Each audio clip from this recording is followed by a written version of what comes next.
Okay.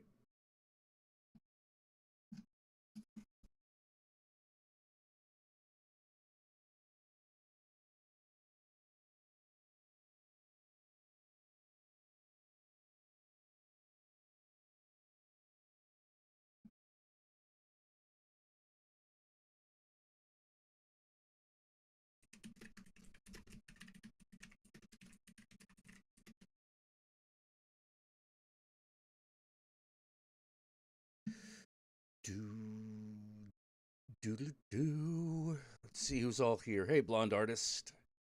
Hey, Stacy. How Winter Hex? How you doing? Hoping you're all good.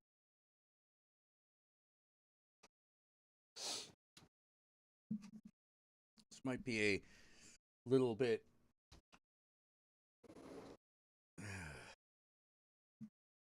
of a different stream than is normally on YouTube because I've noticed that YouTube streams tend to be a little bit more formal than ones on Twitch, but I ain't up for that at the moment. So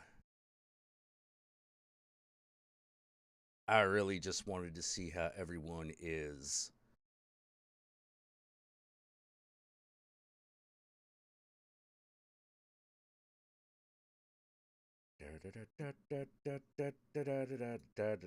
I guess I should tell everyone on the Discord.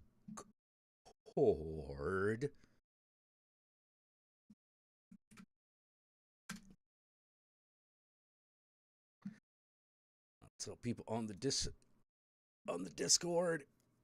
Oh wait, no, that's a general one. I need promotions. Do you have a stream resource? Blah blah blah blah blah blah blah blah. Okay.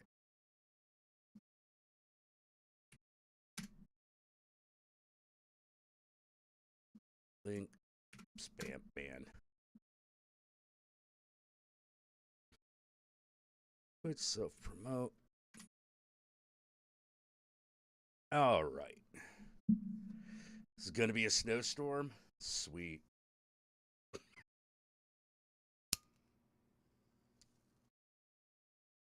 I have seen the new Texas Chainsaw Massacre, and if you go over to Blood Splattered Cinema, you will see me and Horror Guru's vlog on it.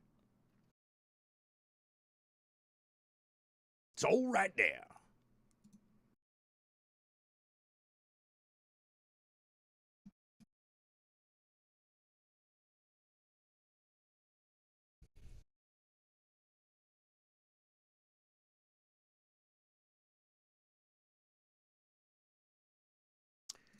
Oh man.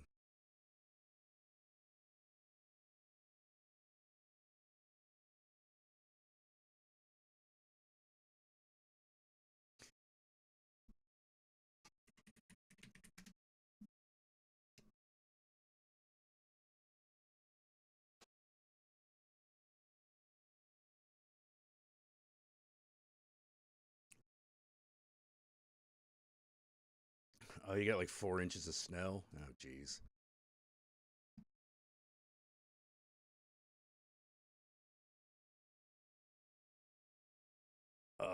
Yeah, trying to get my brain back into the.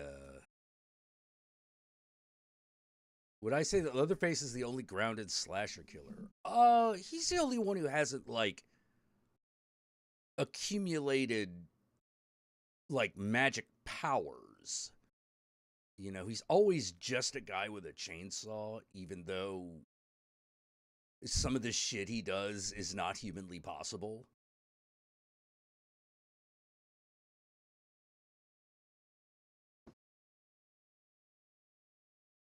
Like Freddy's like a dream demon. Jason is undead. Michael Myers is sometimes supernatural, sometimes not.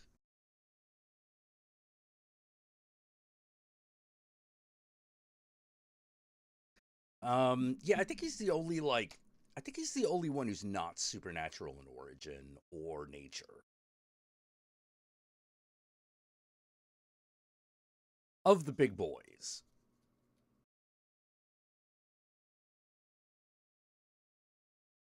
Unless you count Ghostface.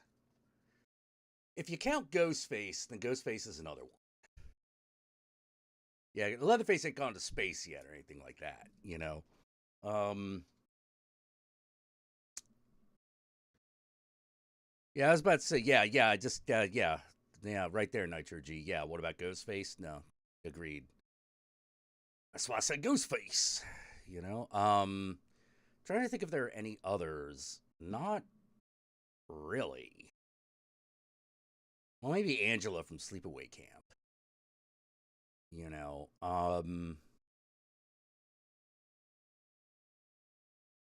but she's not really one of the big ones. You know what I mean? Hey, Lauren, you're in a hotel in Edinburgh. It's 2 a.m. You're psyched that I met a guy in a band I did fan art for. Oh, sweet. Well, that's cool. Hail Satan. Hail Satan. Power of the devil.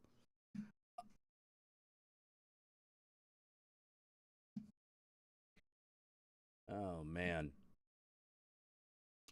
Yeah, for those of you just heading in with us,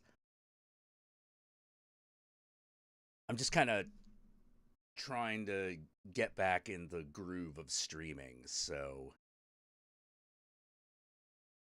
yeah, Ghostface isn't one guy though. Yeah, that's true. That's true. But like the fact that there's been some bullshit in my opinion that Ghostface has pulled where I'm like, I don't know about that. Like the voice what was it? The fact that there was like a consistent Ghostface voice never bothered me. Like everyone was doing the same voice. But the fact that there was a point at which like there was like a device that could change people's voices so the Ghostface could sound like another person, I was like, really? Really? I'm not sure I buy that, you know. Well, yeah, but the Driller Killer is not like one of the big ones, you know.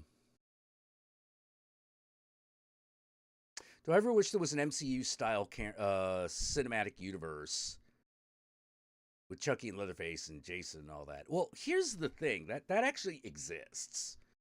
It's a comic called Hack and Slash.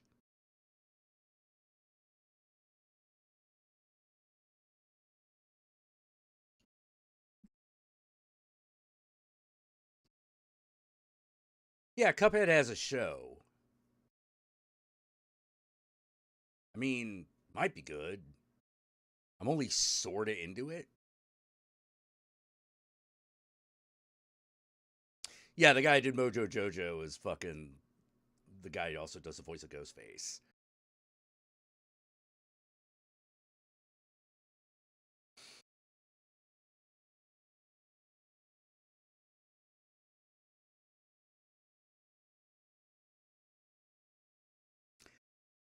Yep, Hack Slash. Yeah, Hack and Slash is it's a good comic.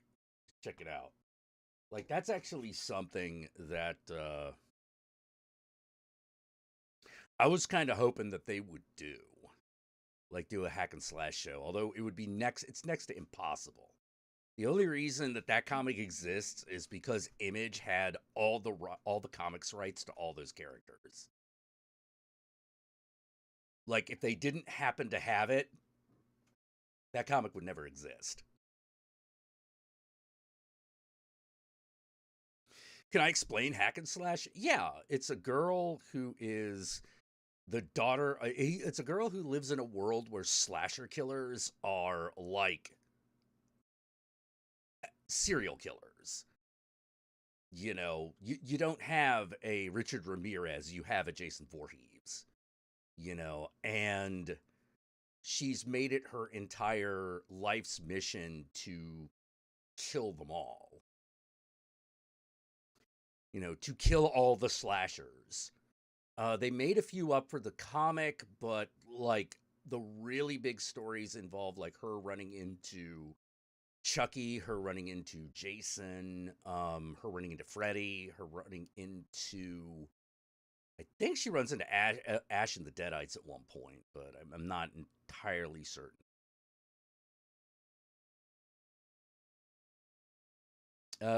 Is Johnny the Homicidal Maniac considered a slasher killer? Uh, ooh.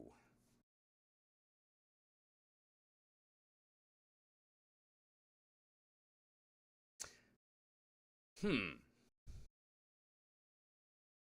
No, no, I wouldn't say he was a slasher killer. He's a crazy misanthropic individual because he doesn't do the slasher killer stuff. He just except for killing people.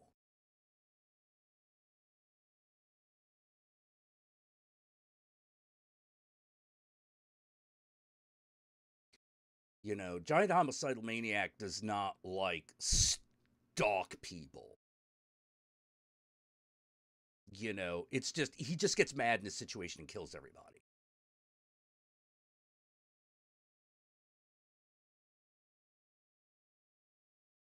He's edgelord incarnate is what Johnny the Homicidal Maniac is.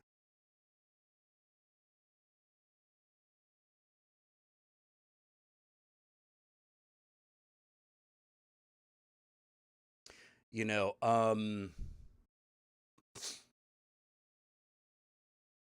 like Johnny the Homicidal Maniac could just as easily be like a lone wolf killer.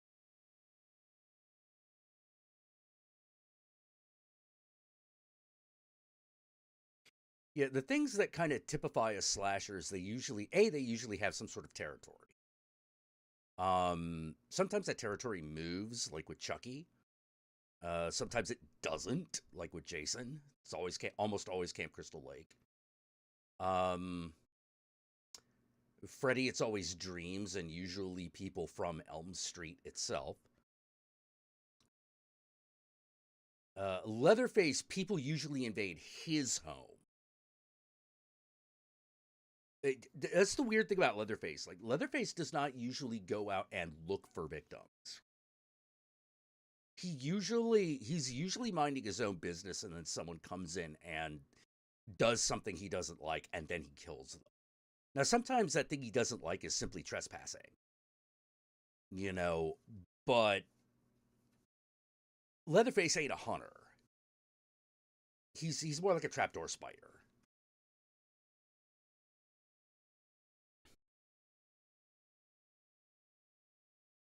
Isn't Johnny more of a parody of Edgelord comics? No, no, it's not a parody.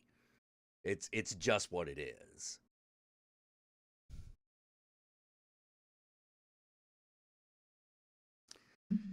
You know, let us not how to put it. Let's not pretend that like Yonan Vasquez, if he had been in that stage,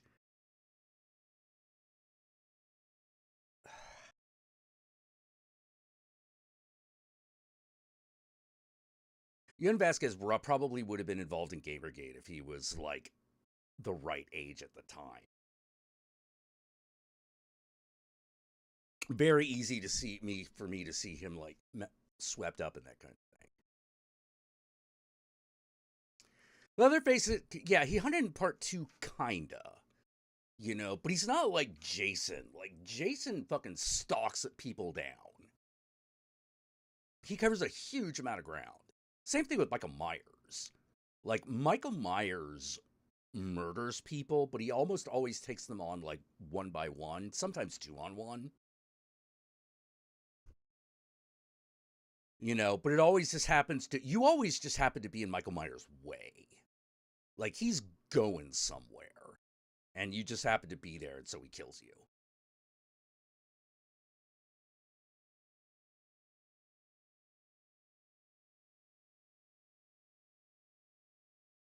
Yeah, Michael always kills in Haddonfield. It's almost always Haddonfield. Um,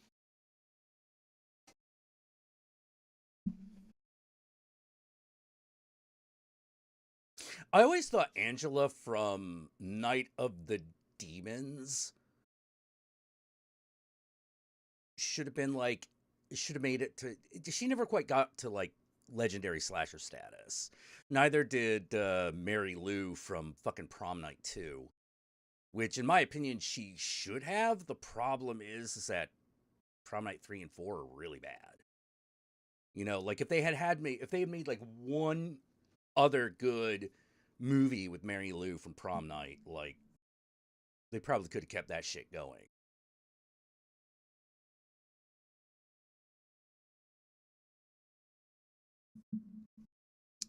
Sleepaway Camp, while not one of the big ones, at least has the sequels. At least the second one is at least okay.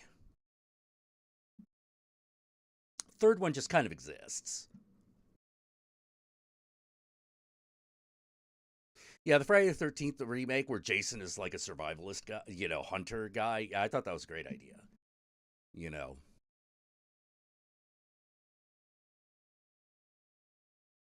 My thoughts on Angela Sleepaway Camp. I really like Sleepaway Camp.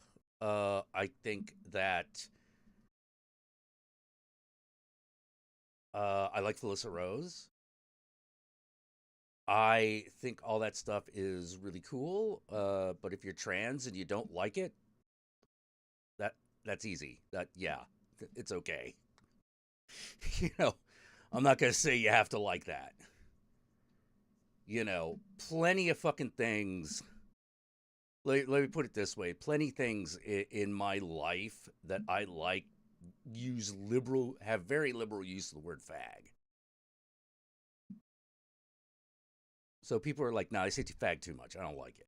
Well, fair enough. Can't really argue with that. Don't really like to either. You know, it either tells you it either gets across like to you it either gets across that tragedy or it doesn't.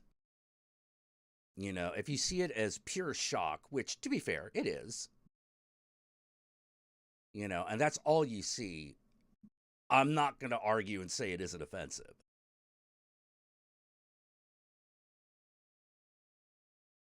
Yeah, even though it is a product of its age, like that doesn't necessarily get it off the hook, but I don't like if you were to blame anyone involved in the movie for being transphobic, no. No. That would be going way too far. Unless you've got like something that says otherwise. Like that one you need to back up at this point. Because it's such an old movie that everything that needs to be said about it has been said about it. And they made it pretty fucking clear that Angela is supposed to be sympathetic.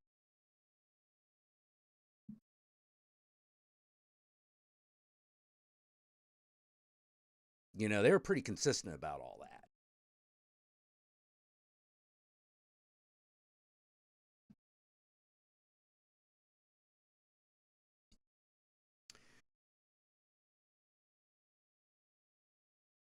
But like, yeah, I have trans friends who hate that movie, and I'm like, I'm not gonna, I'm not gonna argue. That's easy enough for me to see how offensive that can be. Jesus, you know,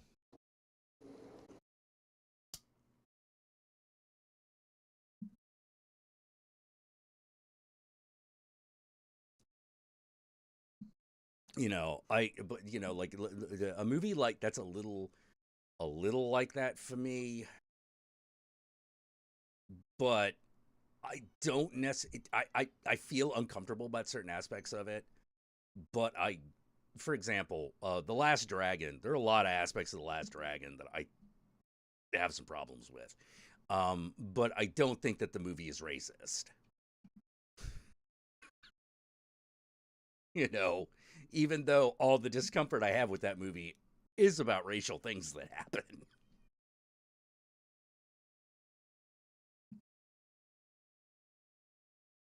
Oh yeah. Yeah, exactly, Lauren. Like it's one of those like yeah, I could see why trans people wouldn't like it. Easy enough. The only thing I say is the trans character is supposed to be sympathetic.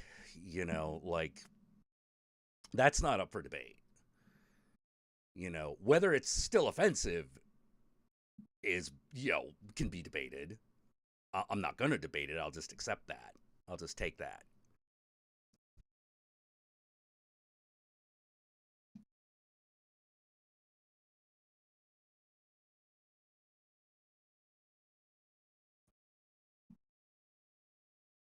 What about Buffalo Bill from Silence of the Lambs? I find Buffalo Bill from Silence of the Lambs to be way more problematic. Way less offensive, but way more problematic.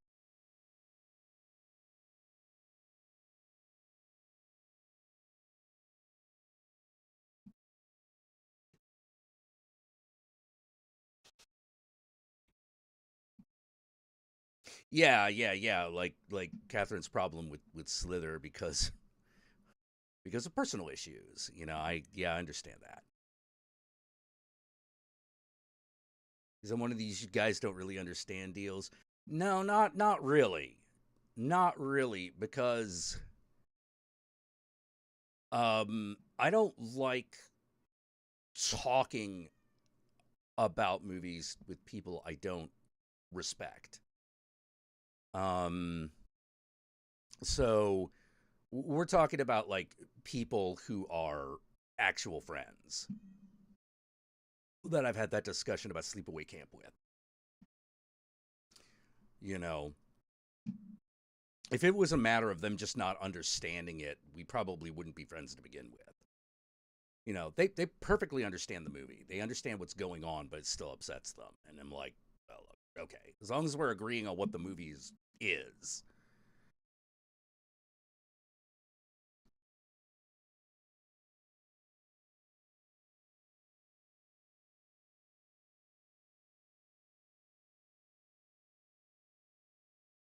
Yeah, I really like The Last Dragon, but there are definitely some points where I'm like, you know what I mean?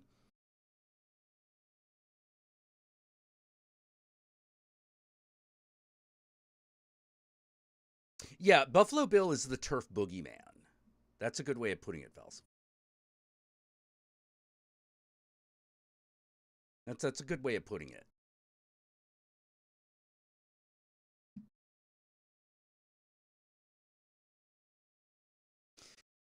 He pretty much is what conservative people fear about trans people, the character.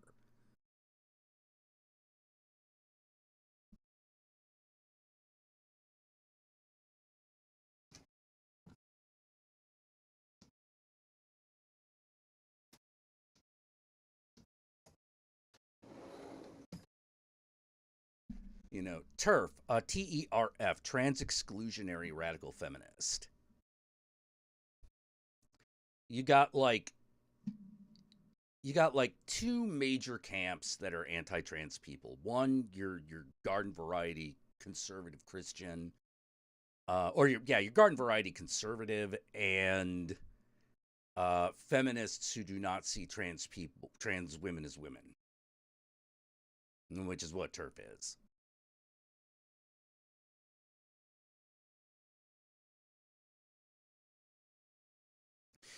They exist all over, but the majority of the really vocal ones seem to come out of the UK. But you'll find them all over the place.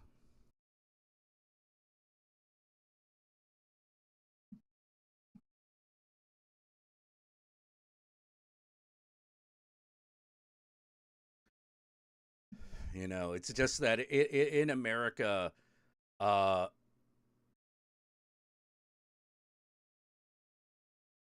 It's interesting because in America, being trans was already part of queer identity, and that gave it a little bit of that gave it a little bit of like inborn defense.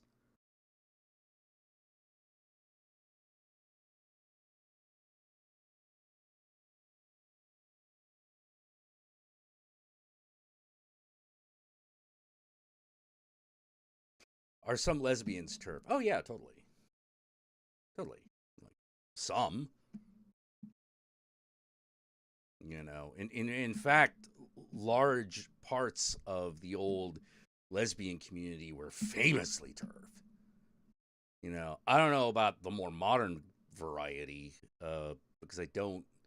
Because most women, there are a lot of women who don't identify as lesbian.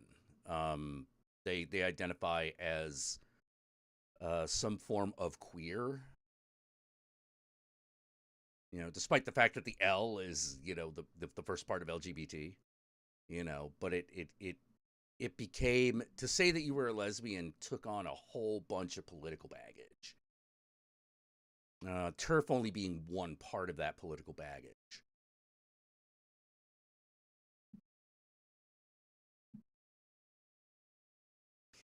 As someone in Scotland, hence the UK, I hate it, but I see why we get called Turf Island. Oh yeah, yeah, that wouldn't make me happy either. But like, it, it, it didn't when America was like fucking dragging its feet on gay rights. So it's always somebody.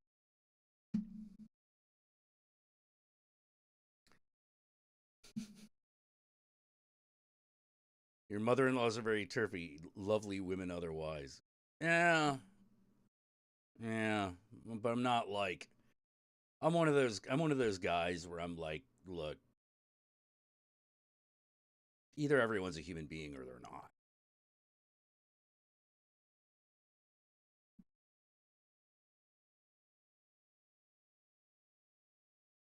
Then there's what people call true scum or trans medicalists, but to call them turf would be a stretch. Yeah, calling them turfs would be actually be a stretch. That's trans medicalism is like an internal trans community battle over what the definition of being trans is. That not whether or not it exists or whether it should be excluded against. Yeah, bisexual being is a lot more girls are identifying as bisexual now because, excuse me, hang on.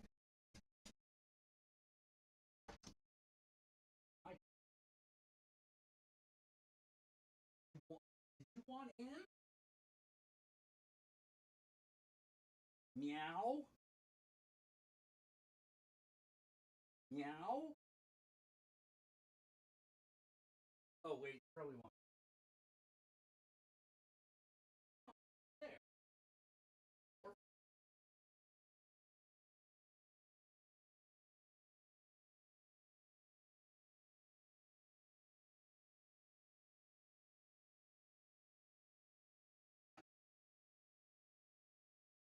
Meow? I'll do this. Come in or not.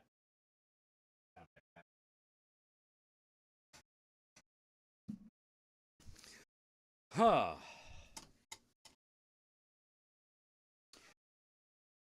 Yeah, a lot of women who would have in past generations identified as lesbian instead identifies themselves as bisexual. Uh, and there are a couple reasons for this. One is to ignore the old potential lesbian stigma, especially when it comes to like trans issues. The other is that for some reason, and no one knows exactly why this is, men are more likely to be exclusively attracted to one gender over the other, whereas women are less likely to do that, which is odd. There's no real understanding of why that is.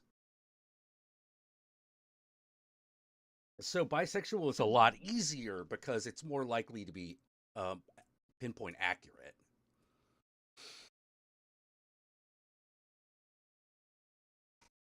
Not that there aren't women who don't exclusively date and have sex with other women. They exist. It's just that they exist in much smaller numbers than men who just have sex with other men. Yeah, it's really weird. It's weird. No one. One of the problems. Here's one of the problems. One of the reasons, not always. This is not the only reason, but one of the big reasons. Um, that there aren't as many studies done on lesbians is because there is so much debate, or there was so much debate over what a lesbian was.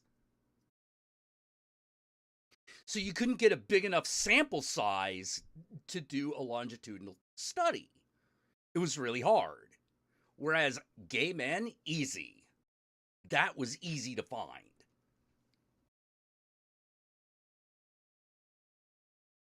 It's really strange. It's one of those strange things, and I say that at working for like, and that's like something that is a known problem in statistical analysis. Like, I'm not kidding. Like, market research also has a really hard time with that.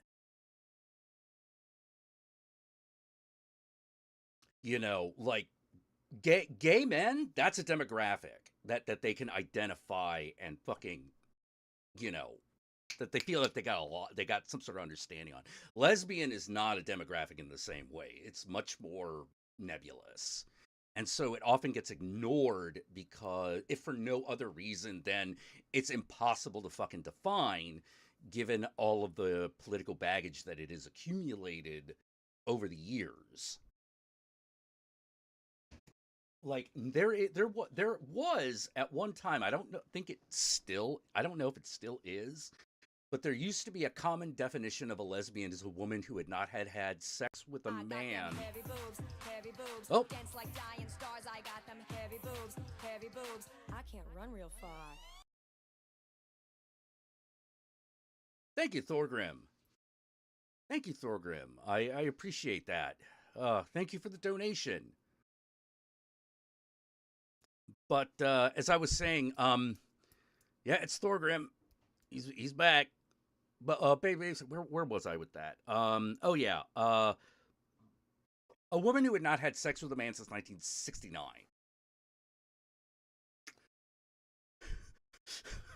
What?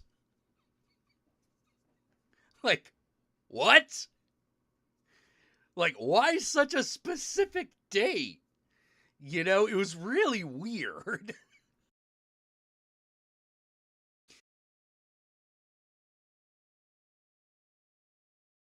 Yeah, lesbian who's not had sexual interaction with a man is a gold star lesbian. Yeah, yeah. Gay man. Now, here's the thing. I'd be willing to bet that a lot of gay men have tried to have sex, attempted to have sex, to the point where it counted. You know, it's probably about the same number, but they don't qualify it. It's just sort of like, no, I fuck dudes. If I had my choice, I would only fuck dudes, and like that's enough. That's it. That's the cutoff.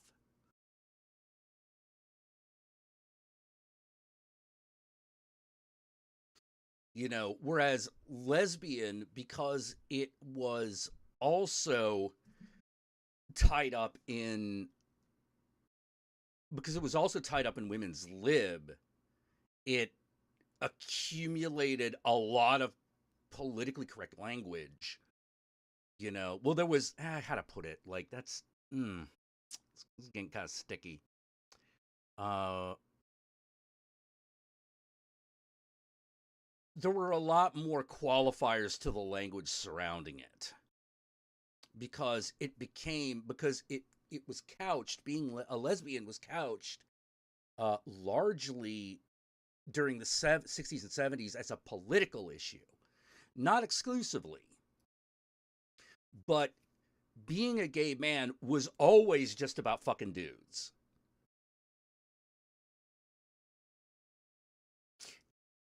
Any political meaning behind that was secondary.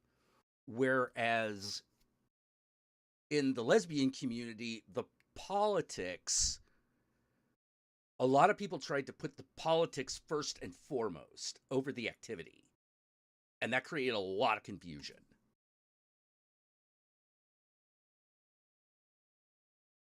Yeah, gay men are like, yeah, I tried, it didn't work, and that's in my opinion. I'm like, well, that's good enough, like.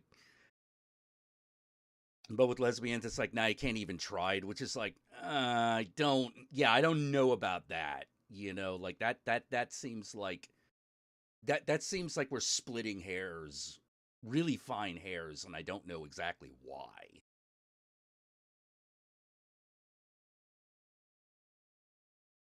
Because you explain political lesbianism to a young queer girl now, and they're like, "What? That is the stupidest thing I've ever heard." Yeah, because it is stupid. It is stupid. It doesn't make any sense. You know, it's not a thing that fits within the modern framework of understanding of what queerness is.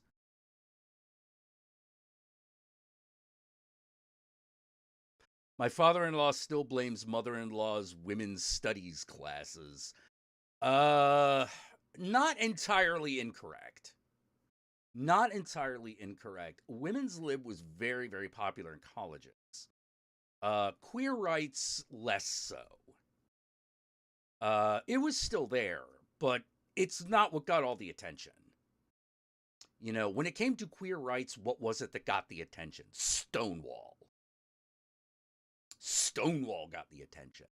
And what was that? That was a riot. That was a riot.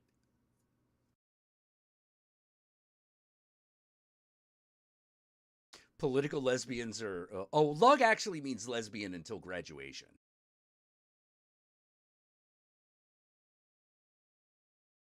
Oh.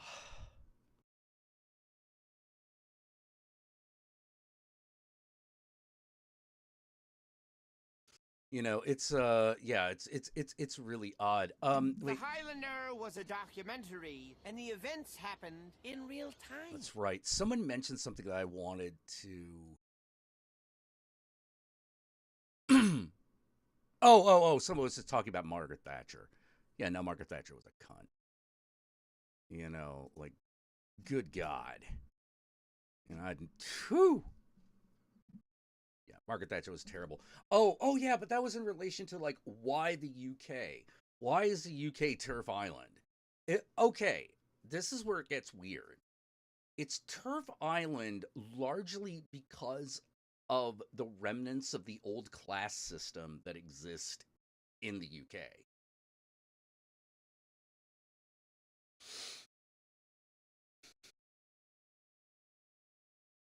The argument exists because there's a bigger argument about who inherits the generational wealth.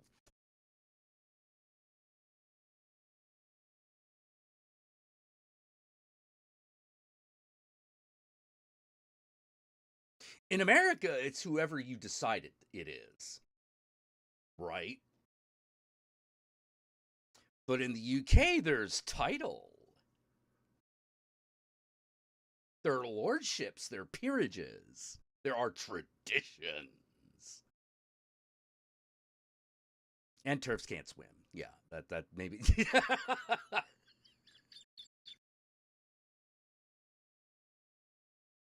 Sucks that the NHS is not helping the trans community, not to the level at which they could be. But like that's really the cultural reason behind it. Because once something, it's also because a lot of second wave feminism kind of got enshrined more heavily in the UK than it did in America, which is becoming ironically an issue.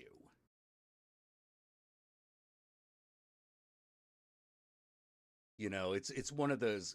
It's a really strange cultural artifact that you wouldn't necessarily have predicted was going to happen.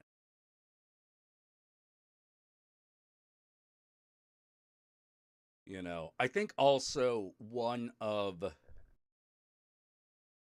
the other things is that the transphobia of the UK has somehow gotten much more enmeshed with nationalist rhetoric,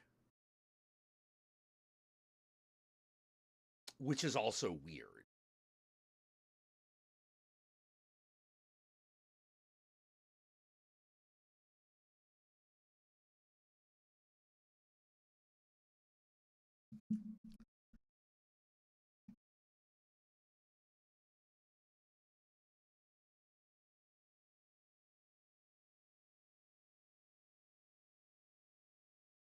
See, ContraPoints described Turfairy as a Baroque palace of feminist platitudes.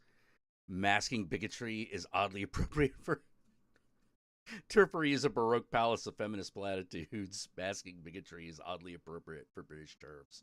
The funny thing is I feel like that was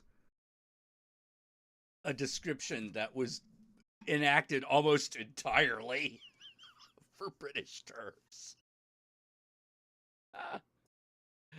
Oh, the cis will not replace us. Yeah, because that's in danger of happening. Like that's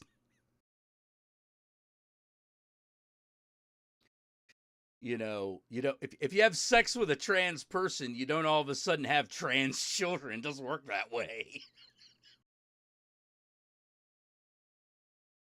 Hey, Kyra, how you doing?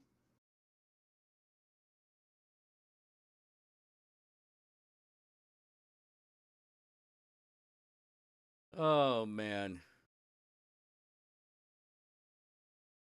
Well, here's the thing, Lauren. Like America has Fox News, right? We have Fox News, we got Joe Rogan, we all got all that crap. You know,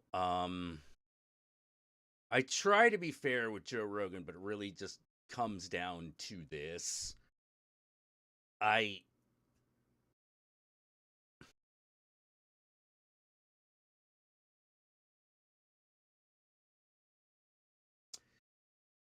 kind of comes down to this, which is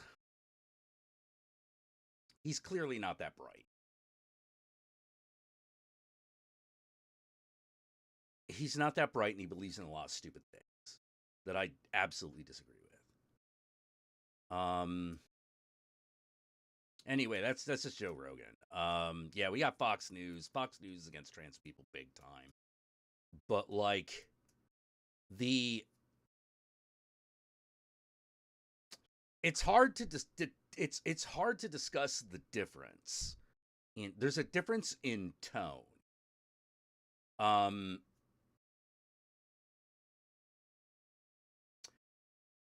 Americans don't respond in as large number to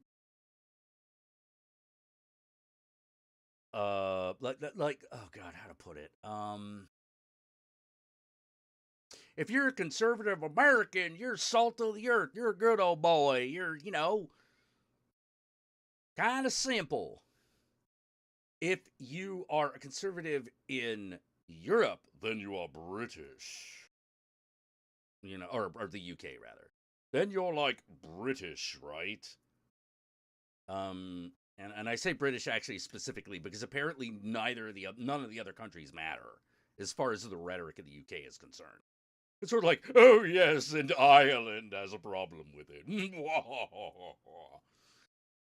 Oh yes, Scotland, those people. Like that's how the UK sounds every time like Ireland or Scotland is mentioned. It's just sort of like, oh yeah, that's the bone you fucking that's the bone you throw them, and that ain't even a real bone. That's a milk bone, like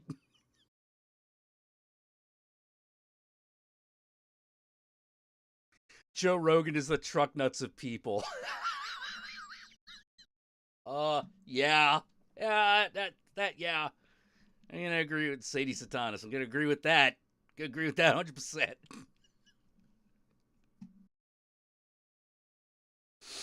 It's like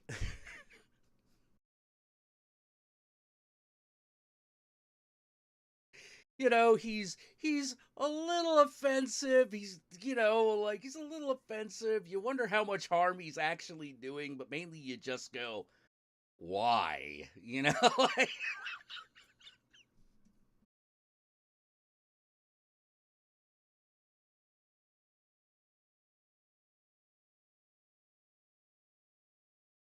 well, here's the funny thing: the UK isn't the only European country that still has monarchs. Well, the UK is not European anymore. They are officially no longer European. They are now just British. I don't know how fucking like talk about who gives a shit what Ireland and Scotland say.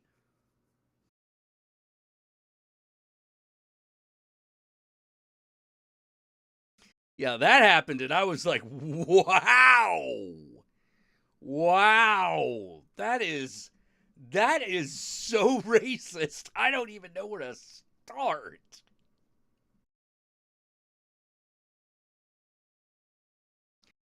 I don't even know where to start with that shit. Like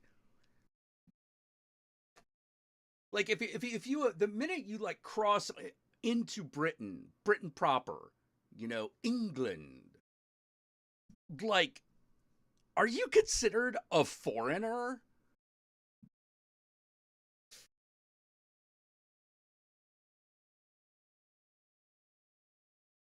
Because that's how it seems from the outside, and you're just sort of like, wait, aren't you all supposed to be one country? Oh, they're all one country, but like, oh, whatever Ireland says doesn't matter. Whatever Scotland says doesn't matter. Yeah, no backsies on Brexit. Like that. Oh no, you're to England and Shire. You know. Is it ironic that you're watching a stream in a church basement? Hail Satan, yes. They're now regretting leaving the EU. Well, yeah. How are you not going to get buyer's remorse from that? It's like, oh, why is the European Union charging us all this extra money? Because you left. You do realize that the European Union is a trade union, right? Like, that's how that works.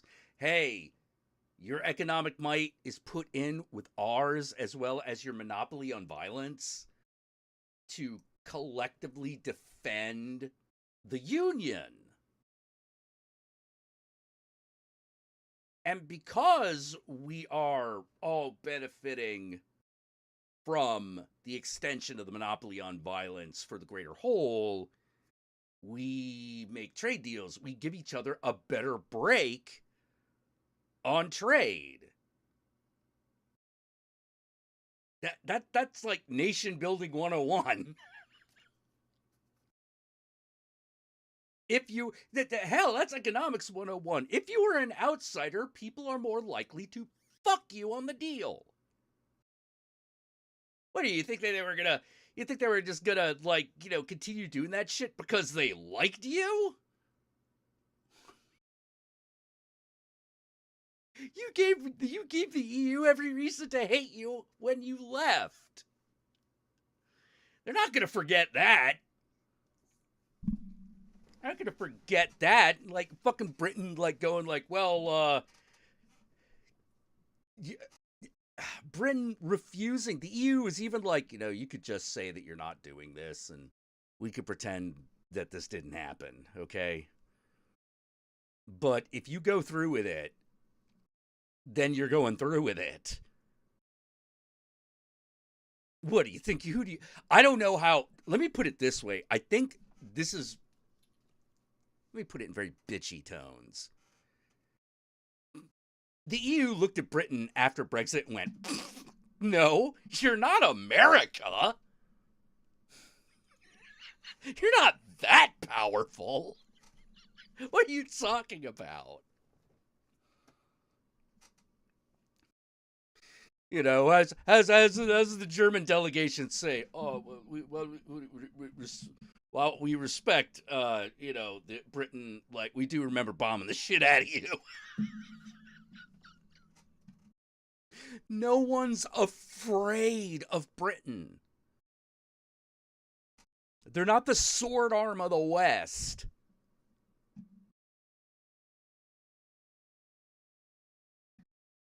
You know, they don't have the American military.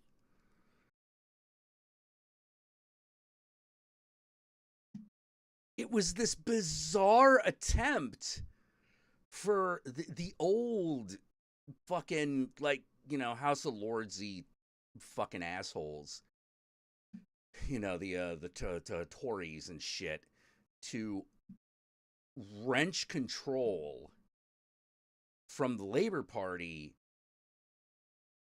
and in the process, they wrecked the country.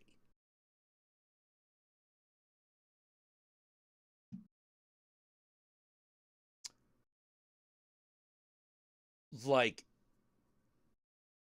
that's why, that's how I, here's the thing. When I look at that, I see that, as an American, I see that as a cautionary tale.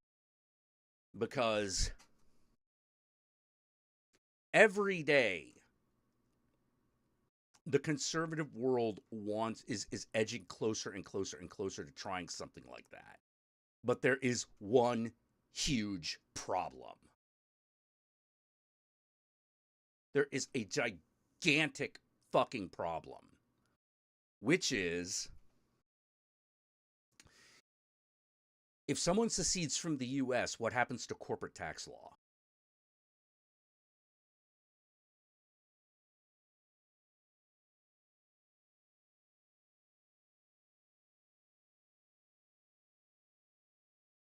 But what happens then?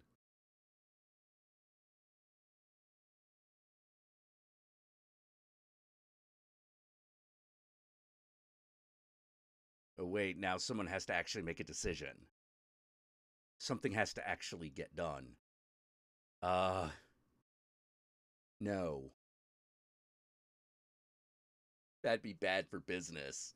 That'd be extremely bad for business. You know, all of a sudden you got because all of a sudden now you're paying taxes in two countries.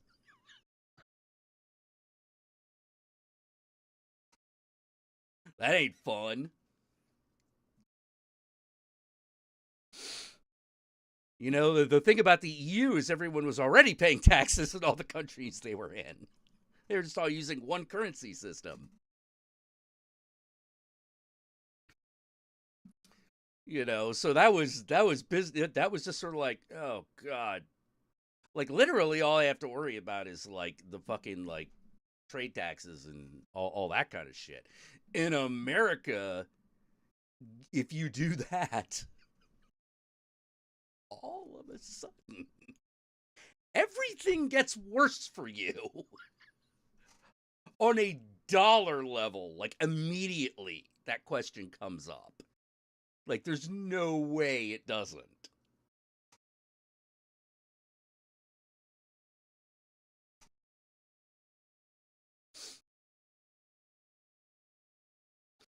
You know, maybe a better way of putting it is this: no one wants to do without all the shit that they siphon off from California.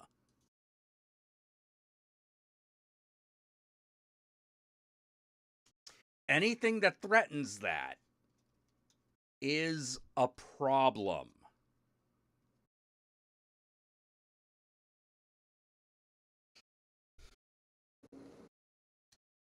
Massive problem.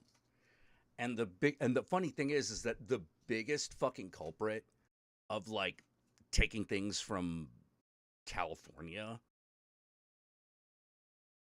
is Texas. It's the biggest. It's absolutely the biggest fucking perpetrator of that.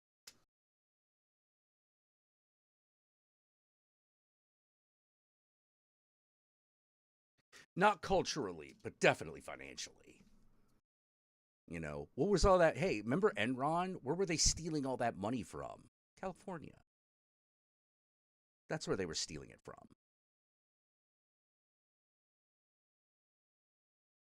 Why are there all those weird blackouts? Because of Enron. And where were they? It's in California. California paid the price of that.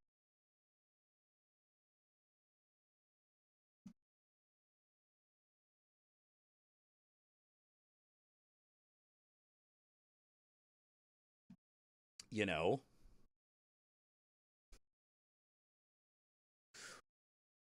luckily, California is extremely invested in the Union of the United States.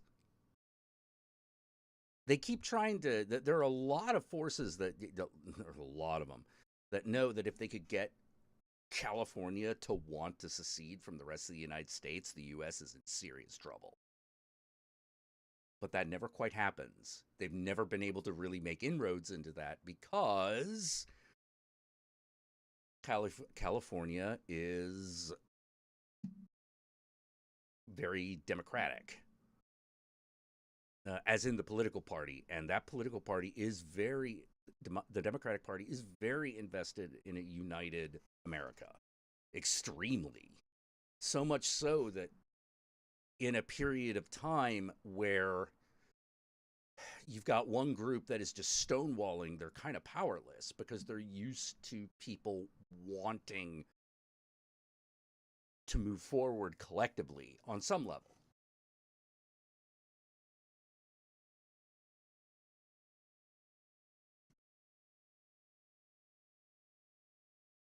What a lot of Democrats have failed to understand is that this is the older ones. I mean, the younger ones know this really well.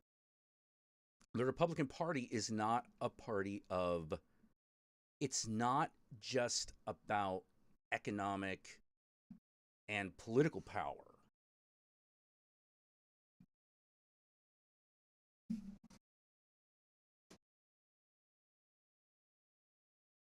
That's the language of the Democratic Party. The conservative Republican Party has become about faith. And that throws a huge monkey wrench into the whole thing. Everyone's been trying to, like, no one's been able to, since religion and became so married with politics in America, no one's been able to put that genie back in the bottle. It's just running wild. It runs rampant. To the point where people say things like, well, maybe enough of them will die that it won't matter. Because people who disagree with you on religious grounds cannot be negotiated. Because it's a matter of ethics, it's a matter of morality. It's a matter of things that you just don't do. Whether or not it's real. Whether or not it's real, that's how people behave.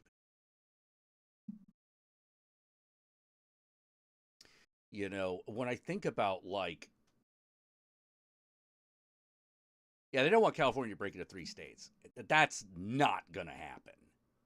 That is not going to happen. Like, the rest of the United States would have to fall before California did that.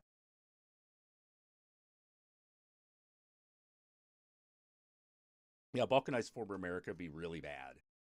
Yeah, it'd be really bad for basically the reason they want to be they want that is because it will end globalism, at least in America. Globalism at that point is over. Because America won't have the collective bargaining power that it needs to actually have a seat at the table. All goes away. Poof. So there's a huge amount of propaganda that is. Here's the thing.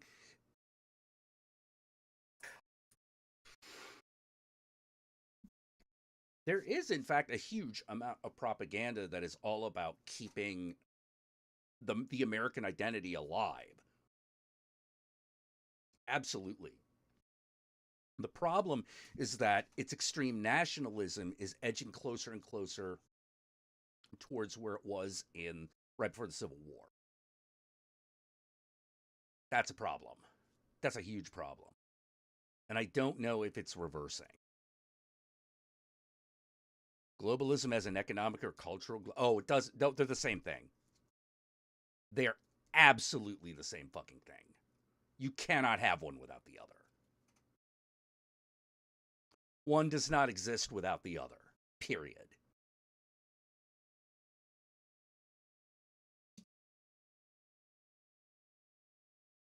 You know, that's like saying, is would it be, is it globalist talking points or globalist listening points? The same thing. It's the same thing.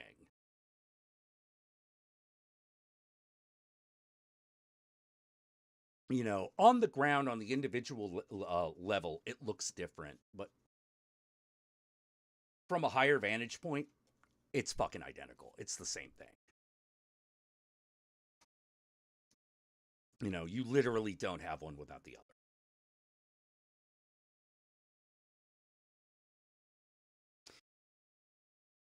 other. The Democratic Party is going to learn how to be vicious. Yeah, it's going to learn. It's going to have to learn how to play hardball.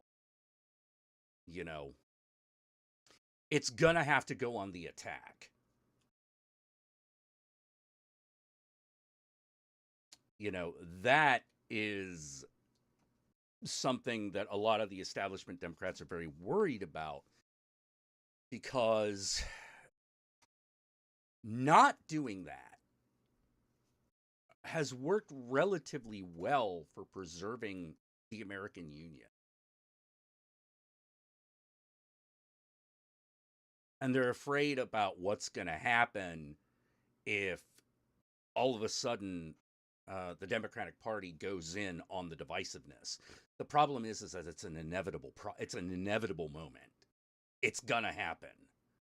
Either that happens or the conservatives just run the show, you know, and do things that continuously harm America. You can't have that.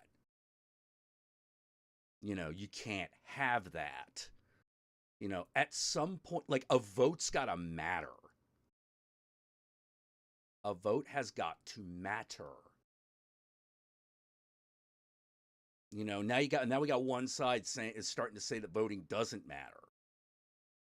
That's bad. Like, that has to be beaten back really hard. You know, that's one of those things that has to be absolutely soundly defeated. You know, otherwise, oh boy. Otherwise, I don't know what you're going to do.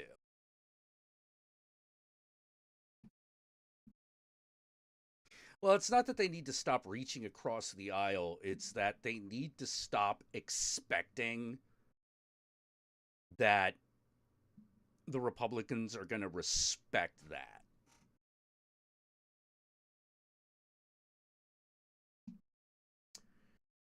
Because this is only my intuition. You know, it's only my intuition. But if the Democrats started playing hardball, I think ironically Congress would start getting things done again. I think the Republicans would start to cave because they understand that language. They understand us versus them. The Democratic Party doesn't really understand us versus them. You know, which was why, you know, they were essentially party unity. The problem is that now the party unity has to fucking, the American politics has to change so that the preservation of the unity becomes the important thing. And that means that these laws don't apply to us bullshit's got to stop. It's got to be stopped. You know, it's really difficult. It's really difficult because no one knows what the right play is going to be. No one knows what the right play is, but the thing is that the Democrats are going to find themselves in a position where they're going to have to play hardball. Otherwise, that all starts to go away, and that's not acceptable. And I know that a lot of them realize this. What they're hoping is that the other side will run out of steam before that becomes necessary. And I'm of the opinion that it's already necessary. Does California sustain America economically? Yes. Yes, it does. Yeah, it does. It absolutely does. California by itself is the fifth largest economy on the planet.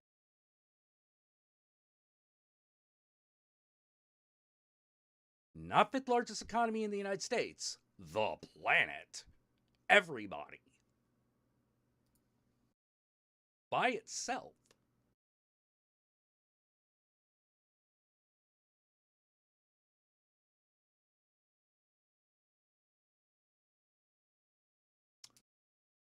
That's a lot of pesos.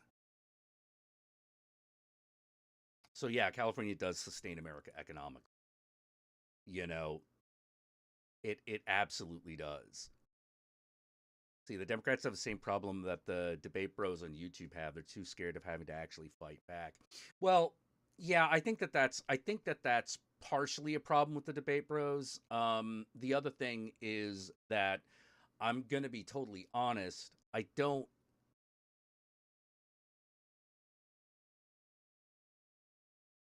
don't see that style of debate as actually being useful. It's just grandstanding. I have very little fucking in fact, I have no respect for it. Sort of like, all right, you shouted someone down. Congratulations. I give a shit. Like it's whoever has the loudest fucking most authoritative voice.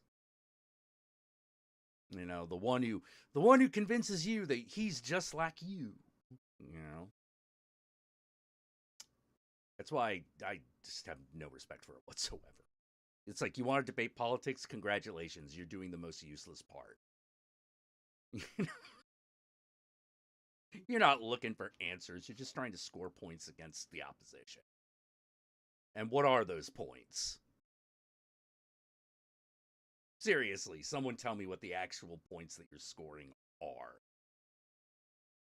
Audience numbers. Congratulations.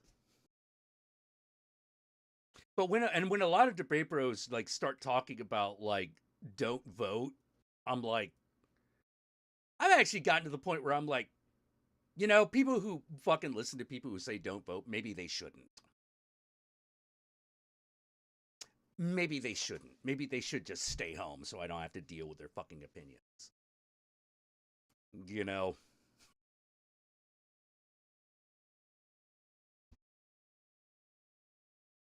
Yeah, yeah, yeah. Debate bros don't fight back because there's money in not ending the fight. Yeah, exactly.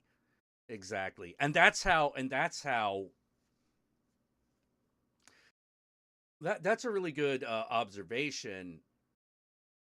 You disagree debate bros help push back dangerous ideas? Well, I mean, maybe, maybe, but I have no respect for them. You know, I respect them about as much as I respect the individual soldiers in an RTS. Yeah, the only thing I care about is whether or not they're on my side, whether they're the side I control or not. That's it. I don't give a shit about anything else. Their little guys are doing what I want, as opposed to the other guy's little guys. That's all I care about. The problem with the debate bros and the idea that they're pushing back dangerous ideas is that I'm gonna be honest, I don't buy it. I don't buy it anymore. I really don't. It's one of those like what's the discussion? That to me is a big deal. What's the actual discussion? What are we actually working on here? Because the answer is nothing.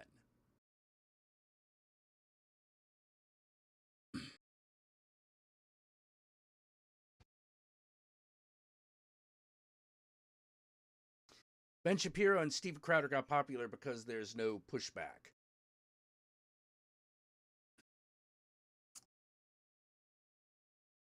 Maybe. Maybe. I think if you want to say the Debate Bros make really good target dummies, sure.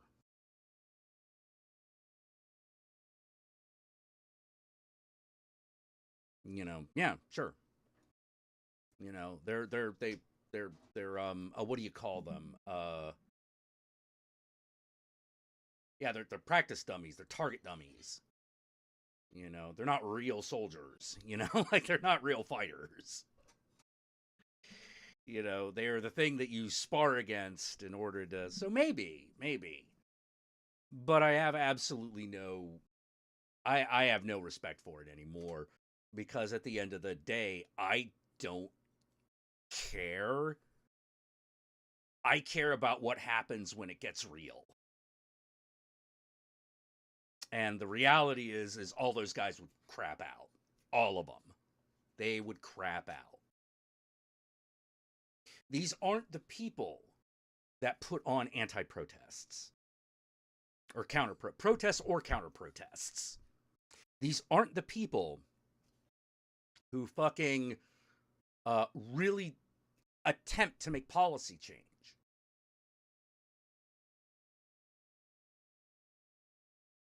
They're just trying to win high school debate club. Who gives a shit? Who gives a shit? Do they beat back terrible ideas? Well, maybe. But as human beings, I don't want to be around them. Even if I agree with them. Sure, you can be my ally. I can use more pawns. It helps. Our side could use more, more numbers. Sure. Yeah,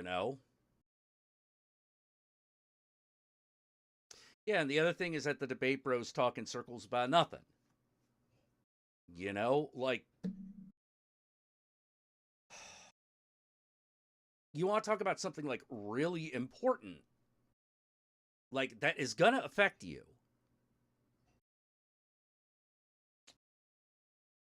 The most important thing right now, at this moment, is whatever is going on in the Ukraine. That is the most important thing right now.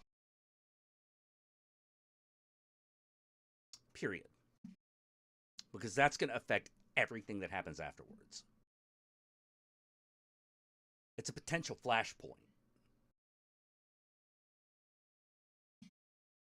I described the Ukraine as, it's a poker game where everyone's cheating and then all of a sudden the sound of a cocking gun happened.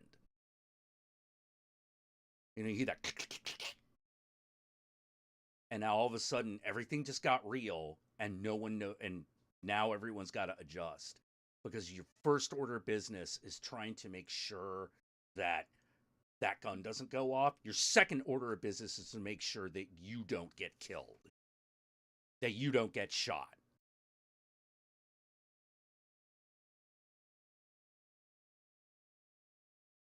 It's gonna determine a lot.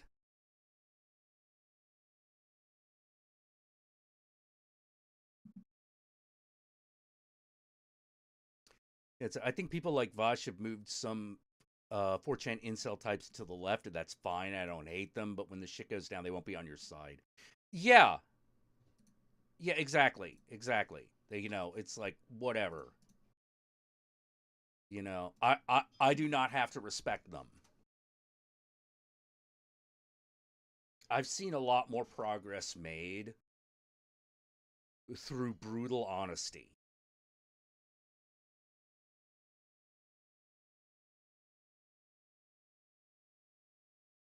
Like, truly brutal honesty. The kind of honesty that invites public humiliation.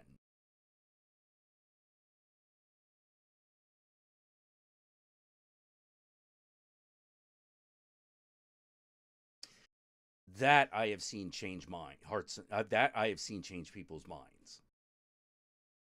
Debating, I've never seen it once. Never seen it happen once. Not that style of debating anyway. You know, one of the problems I hate about art, have with art criticism is that uh, art is powerful in a way that art criticism can never be, ever. So when art critics started taking on the airs of being cultural critics, I was extremely offended.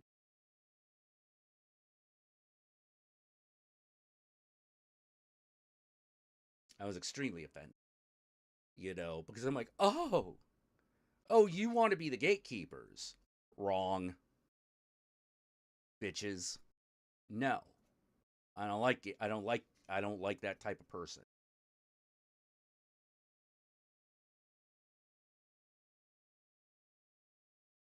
Yeah, you did that for me, Jack, without debating no one. Oh, good. Good. Good. Thank you, Falcifer. That's humbling. I mean, I feel a little good about it, but like it's also humbling because I often one of the things that makes me not want to come up here is feeling like, oh God, what am I even doing? Do you feel the same way about video essayists? I don't see guys like Sean trying to take the streets with our protesters, but I still dig his content. I don't know who Sean is. Which Sean are we talking about? I'm not sure what the difference between a debate. Let me put it this way: a video essayists and debate bros. There's a there's a cross pollination there. Like there's a Venn diagram that's pretty big. So I'm not sure what you assume the actual difference is. Because the difference seems to be largely in format.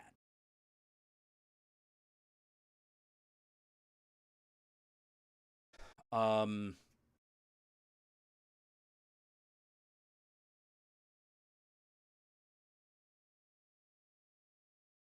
yeah, one of the reasons you don't see a lot of video essayists take to the streets is because taking to the streets is a big job.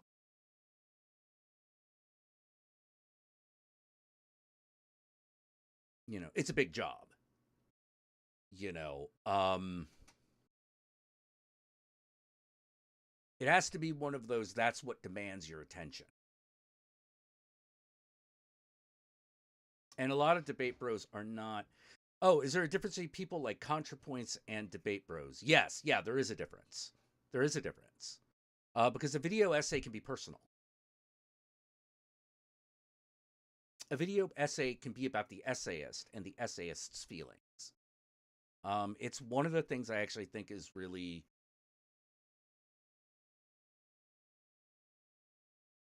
I find ContraPoints to be far more valuable than any debate bro. Because there's a lot of brutal honesty in her videos, even if you disagree with her on shit.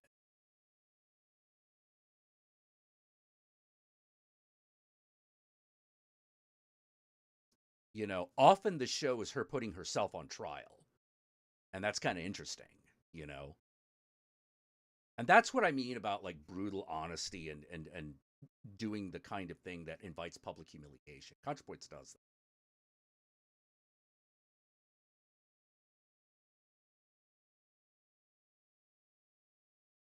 Hail Satan, Lauren. But yeah, there is a difference. If you're going to use ContraPoints as an example, yeah, then it's easy to talk about the differences. Um, yeah, a video essayist can doesn't always, but has the option of dealing in a world much more honestly and personally, and that's important. That's super important.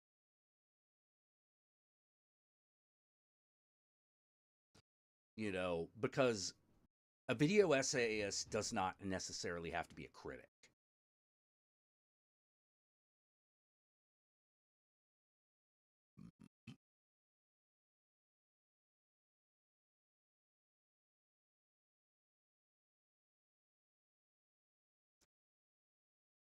Jake, also I don't know who you're talking about. Are you talking about Jake, Hannah and Jake?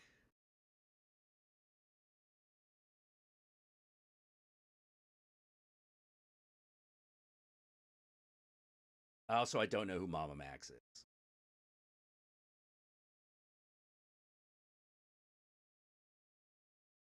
Excuse me, I'm going to stick my finger in my ear.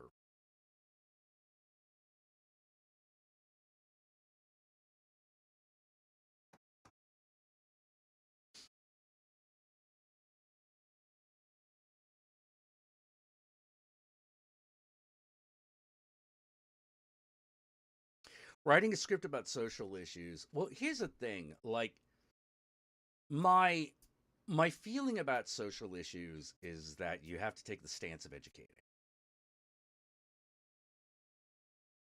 You can't just take the stance of criticizing. You have to actually take the stance of educating. Um, and to do that effectively, you do kind of have to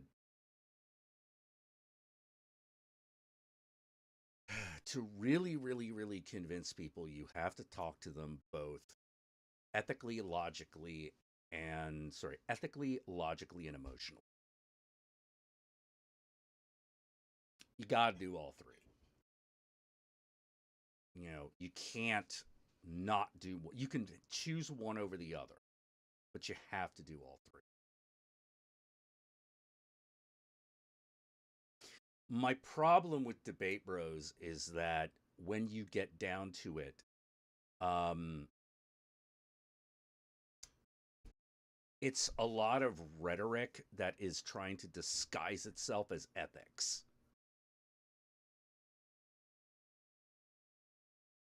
And a lot of them deny that they use the appeal to emotion, but they all do. They all fucking do. All the time. Not like a little bit. The appeal to emotion, Debate Bros, is strong, but they try to masquerade it as the appeal to logic and do not acknowledge that it is really the appeal to ethics. That they're pretending to be logic in order to make an ethical argument emotionally. I hate that. I hate that. It's massively dishonest. It is trickery about things that really matter to people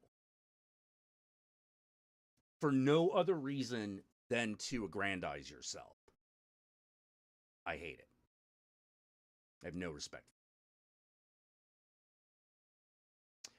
What do you notice about debaters on the left is they engage in more infighting these days rather than verbally sparring with neo-Nazis or whatever. Yeah, that also happens. That also happens.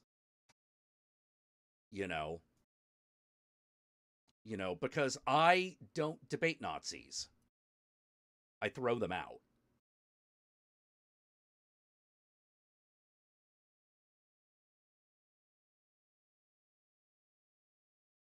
That's the way Granddad did it. That's the way America used to do it. And I think it worked out pretty. I think it worked pretty well while we were doing that. You cannot tolerate the intolerant.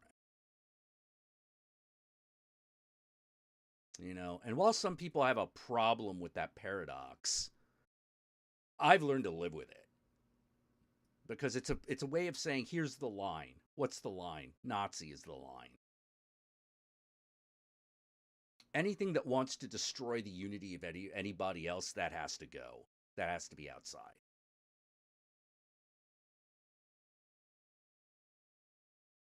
Has to be outside. That's the other. Oh, but we shouldn't other people. Well, we shouldn't other people based on things that don't matter.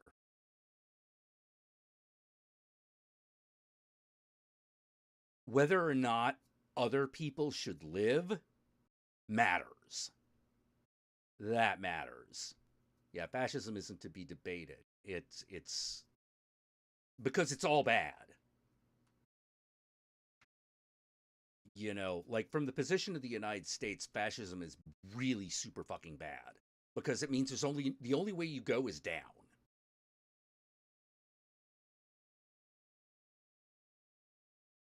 The only way to go is down. Fascism cannot maintain America in its current lifestyle. It just can't. Because it never has. It doesn't. It's never done that for anybody. You know, in the beginning, there's usually a big hoorah, and that usually boosts the economy, and then it all falls apart. Why do you think, like, fucking. All right, why do you think Germany kept invading places in World War II? It's to loot. It's to loot.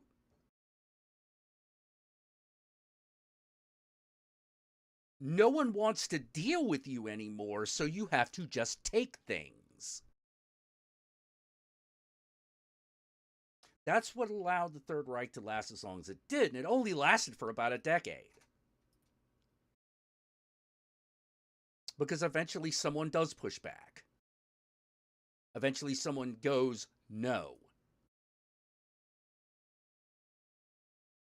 Or you do something stupid like attack fucking Russia in the middle of winter.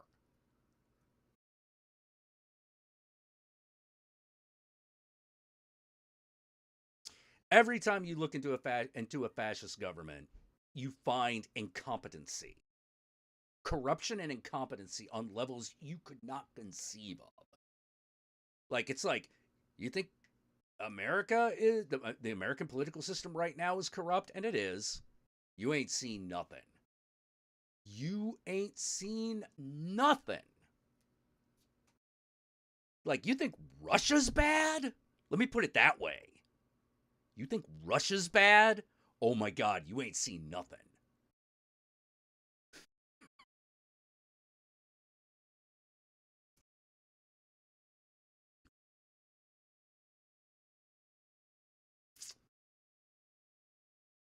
You ain't seen fucking nothing.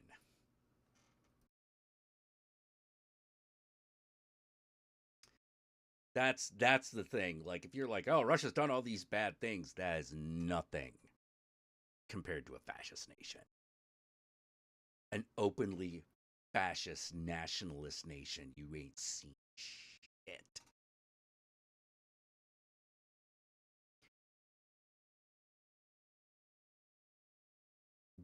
Fascism is the thing that if it gets too powerful, everyone else gangs up and stops.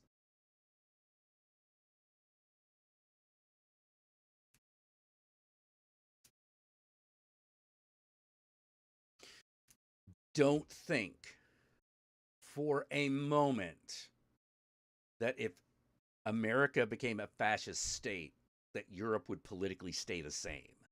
It wouldn't. It would not. The EU would split. The EU would split. They would have to. Because you either have to be on America's side or Russia's side.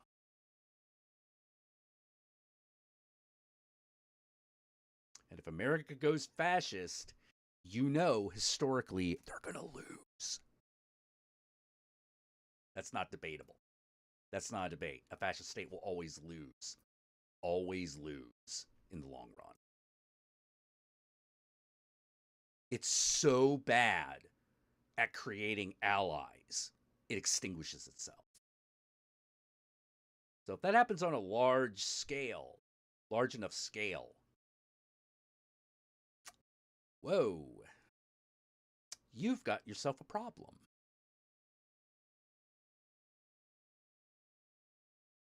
Fascism is more Brazil than 1984. Oh no! Oh no! No! No! No! No! No! No! No! No! No! No! No! 1984 ain't shit. That shit ain't shit compared to fascism, man. And it's bad. It's bad.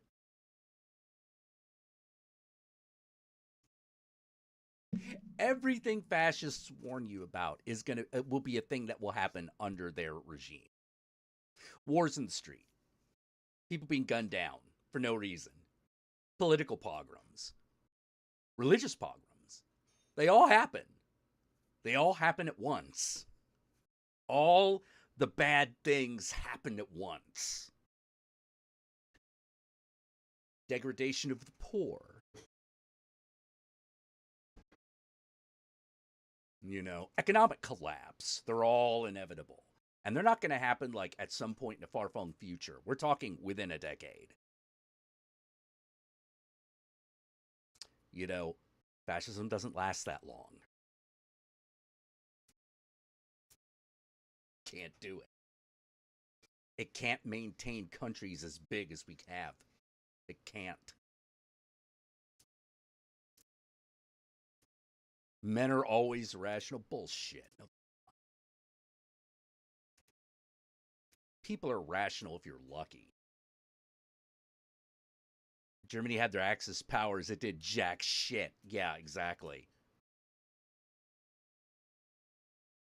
Yeah, they signed a ceasefire treaty with Russia because they didn't care about Europe. Yeah, I didn't give a shit. They were like, we're fighting China now. We're fighting Asia today.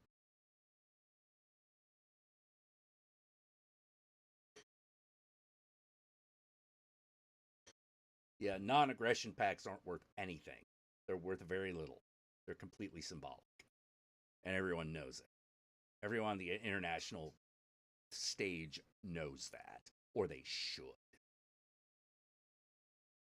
Yeah, fascism always collapses in on itself. There's no way it doesn't. Because it's a cult.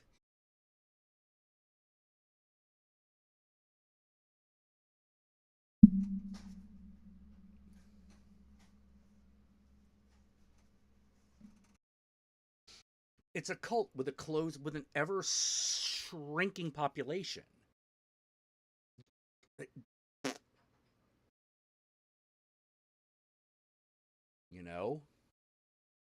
And you got cult tendencies tied in with nationalism and ethnic prejudice. That ain't going well.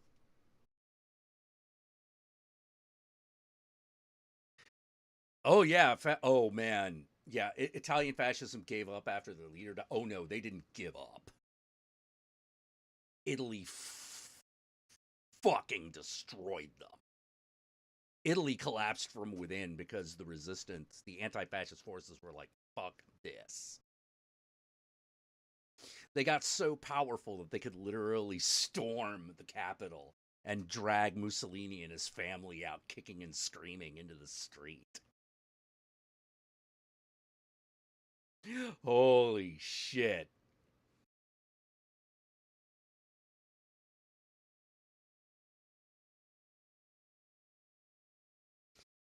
Yeah, Italy fought back hard. They got brutal. They got brutal with it. Like, they're just like, nah, fucking effigy. We're going to skin the guy for real. We're going to set him on fire for real. We're going to drag him through the streets for real. Fuck this guy. Fuck his family. Fuck his children. Fuck his servants. Everything. That's one of those moments where you're like, okay, all right, look. There's no arguing with this. You just get out of the way. It's got to run its course. You don't stop it, Ed Hardy. You get out of the way. Got to run its course. Because that was revenge. What happened in Italy to Mussolini and shit, that was revenge. And they fucking took it. Oh, man. Kind of impressive.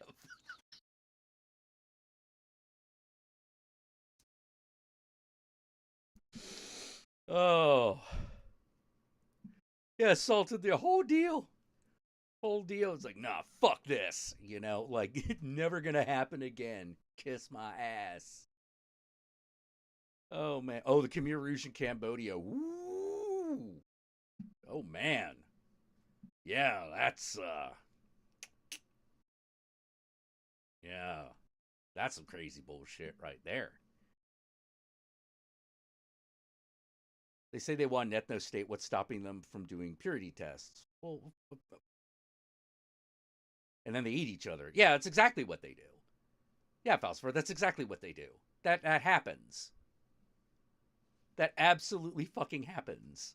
Yeah, Spanish fascism didn't last long either.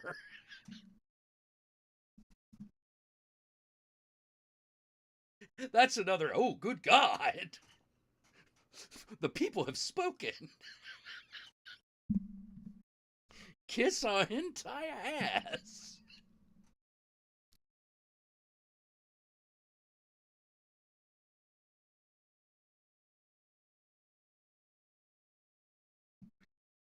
Yeah, there's a lot of crazy shit. Fascism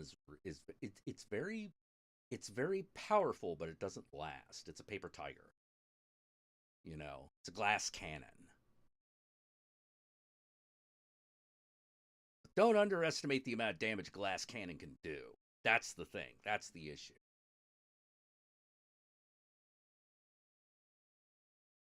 Because when fascism starts poking up its ugly head, things go south.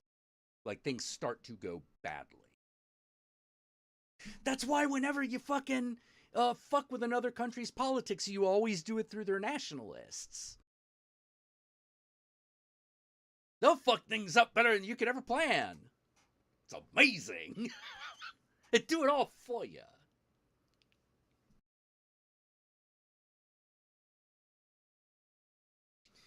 You know? It's like, why does the United States always pick these, like, fucking fascist parties to infiltrate other governments? Because they're the ones that are going to destabilize everything.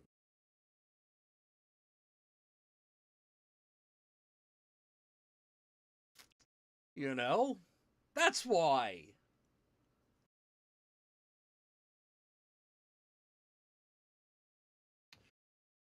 It's a cold calculus. Can't maintain military rule without war. You can't maintain rule without war, period.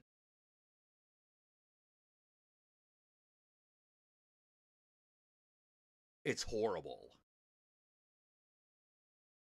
On a long enough timeline, you have to defend it with war. You have to defend any rule with violence. End of story.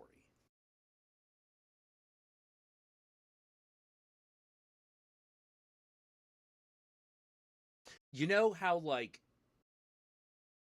you know what I think is so interesting about ant colonies? Is ant colonies go to war periodically. No one's really sure why. Sometimes it's about resources, sometimes it's about space, but sometimes it just happens.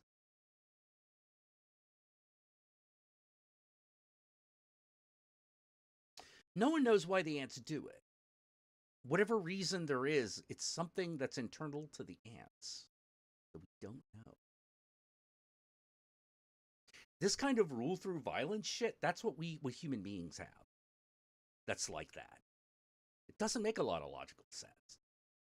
Why is it happening? Mm, just is. Is it for culling purposes? Well, that's definitely one of the outcomes. That's definitely one of the outcomes of it. But is that what it's really for? Don't know. One of the fucked up ideas, it's my favorite of the fucked up ideas. Because it kind of tells you like how fucking pointless fascism is that it maintains life by making sure that there is a diversity. Like, think about it.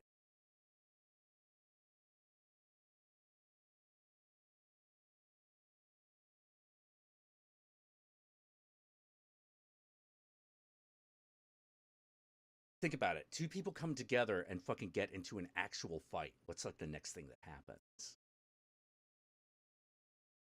The genetic material of one side is introduced to the other.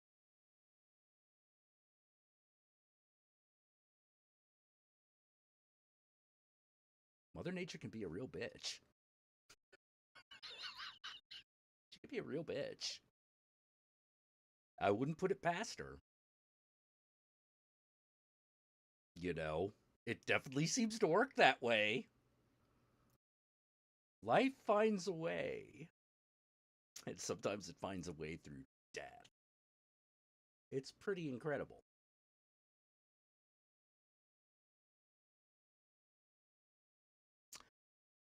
I don't know what the solution is. I don't know that we can ever find one. You know, because we as human beings, we consider ourselves more evolved than the ants, but we have no solution to the ants' problem.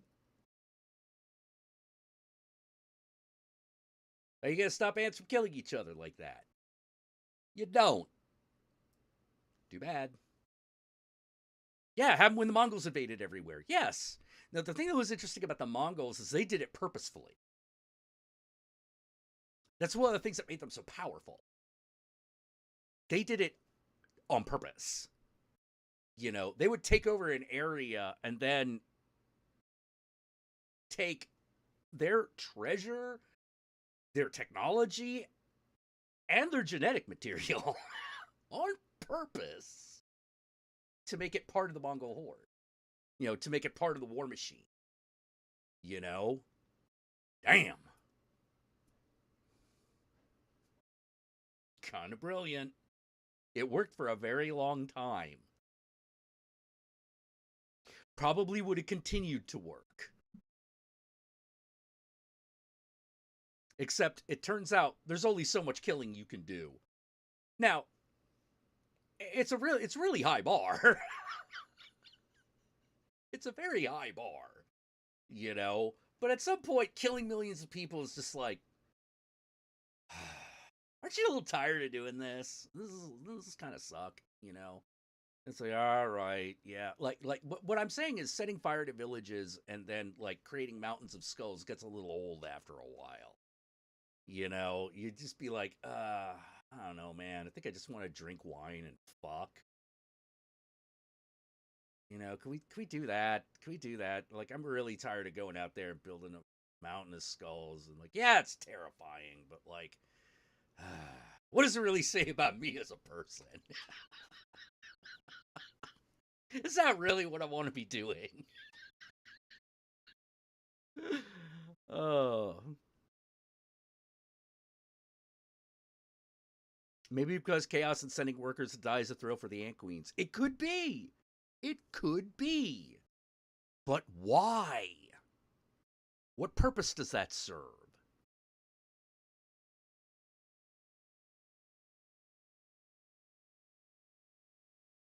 What purpose would it serve? You know? Like, we humans, we think we know why we go to war. Do we?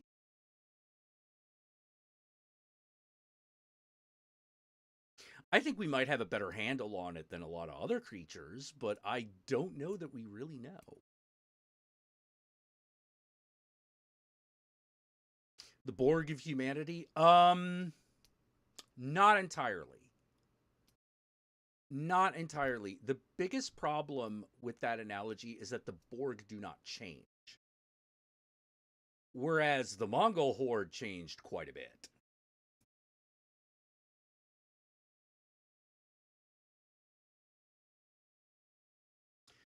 You know,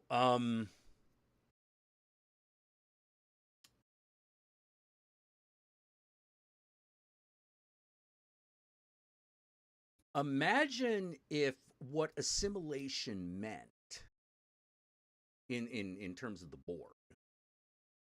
Imagine that if assimilation meant this.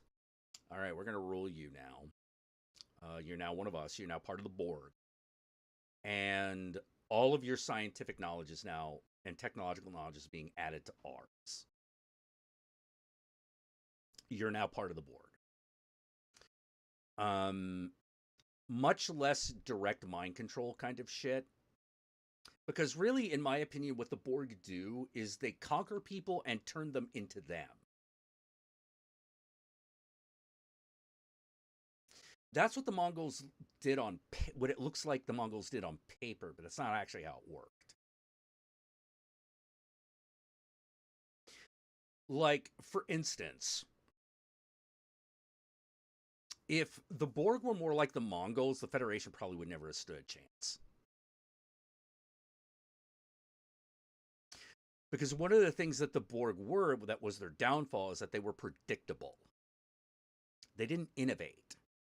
The Mongols innovated quite a bit.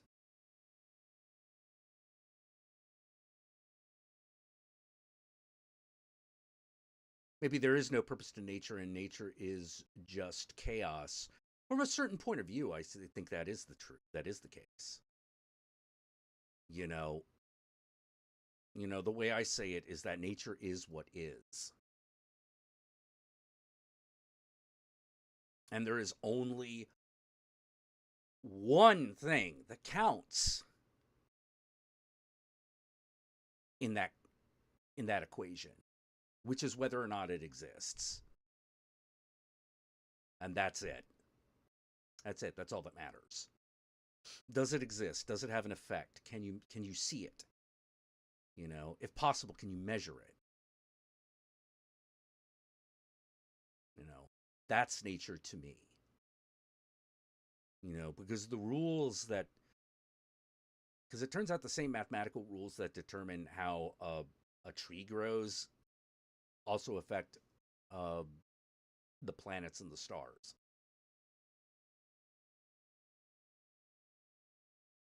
It simply is.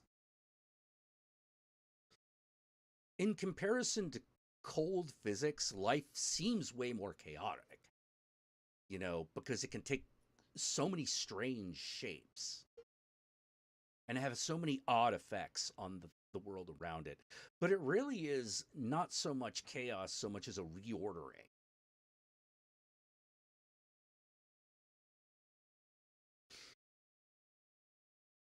It's a reordering, but part of that reordering does dissolve an established order. I don't see order and chaos as being different. Only different from the point of view you're standing.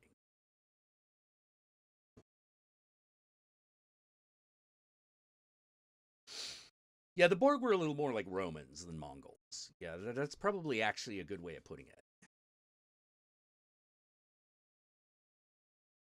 Yeah, you can't control tidal wave or an earthquake without breaking something else. Yeah, exactly. Exactly. It's like, oh, what do we do about earthquakes? Probably nothing.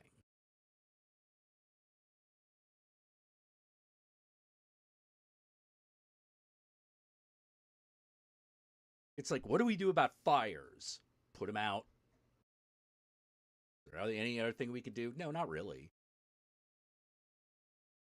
No, not really. There's really nothing else that you can do. Oh no. Oh no, we have limitations. We have massive limitations. Now, we're pretty good at overcoming limitations, but we can't overcome all of them. You know? It's why I don't like there are several things I don't like philosophically. One is a god that is too big and too far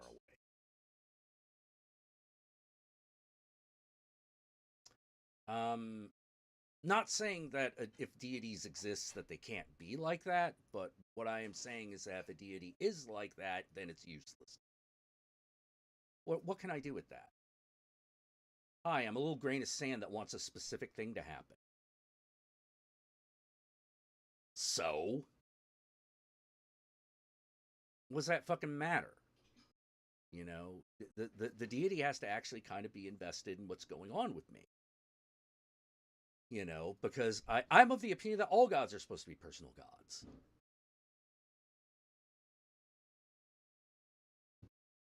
That's what they're there for.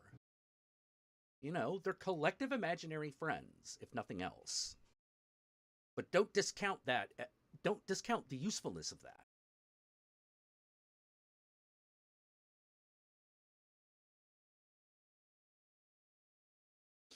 You know,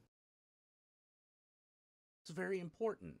There are things about the world that we don't understand, and it helps to imagine a force going, well, either let me explain it to you, or it's okay. You don't have to.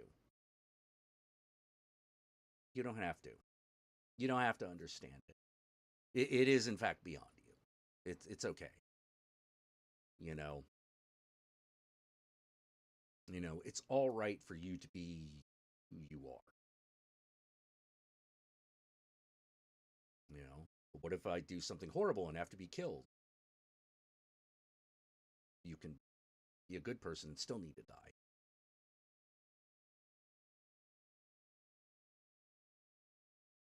Wait, what? Yeah, yeah, totally. Well, then where's the justice? Well, that's up to you. That's up to you. And the reason we equate, I think the reason we equate gods with justice is because they are these collective imaginations. That's us trying to create it. We're trying to create it. And are we good at it? We're not as good as we like to pretend we are, definitely. I wouldn't say that we're completely incompetent, but we're definitely not as good as we think. We try to pretend we're way better than we really are. But that doesn't mean it's worthless.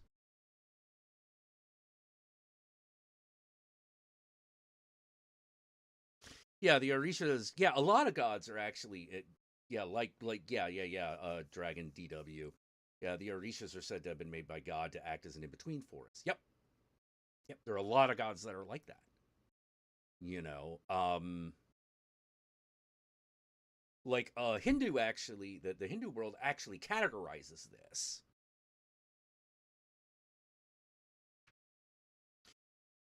Yeah, I wish Yogi were here. Like he could go on about that because he knows all about that shit. You know, yeah, but the entire like cosmos, it's what the mandala is all about.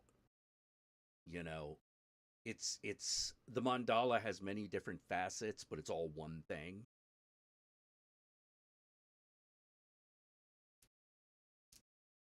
Yeah, it's like the phrase "I can be your angel or your devil," but you're telling yourself that. And more importantly,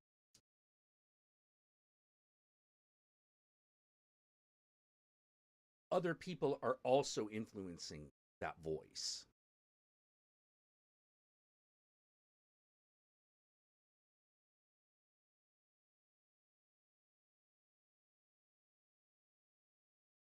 Being evil is all too easy.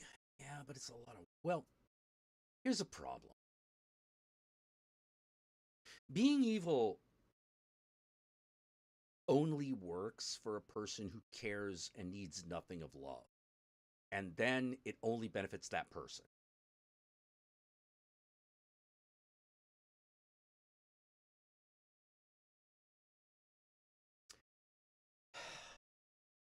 Not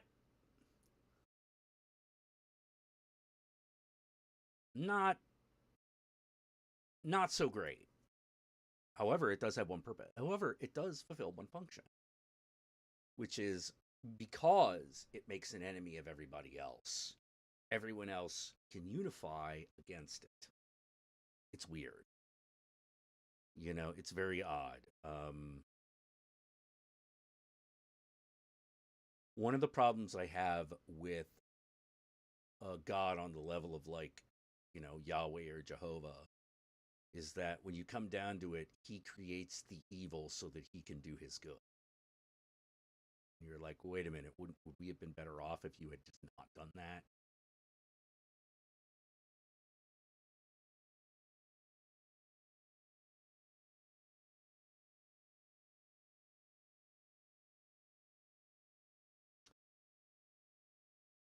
Seems unfair.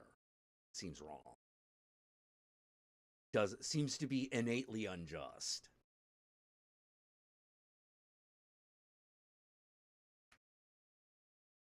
Seems innately unjust, which seems to be somewhat against the purpose of the exercise.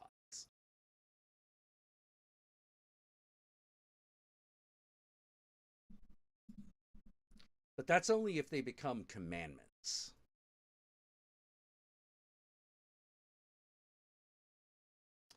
That's only if they become commandments. And that's it's an ambiguity and gets uncomfortable. You know,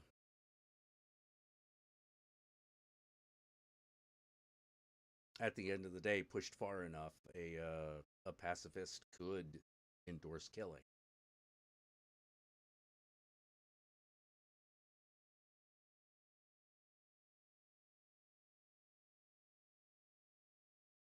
Blip.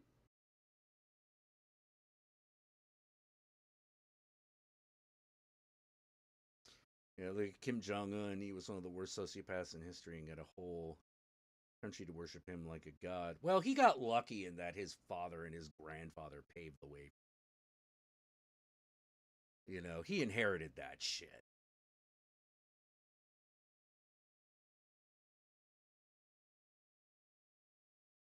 Being evil is one of the best ways of being loved by most people. Well, yeah, but how to put it? Is that love or is that desire? Can you really love someone that you don't know? The answer is no.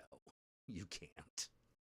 You can desire them. You can create a fantasy of love surrounding them, which is what most people are doing. But it's not the same thing. Love and attraction are related but are not synonymous.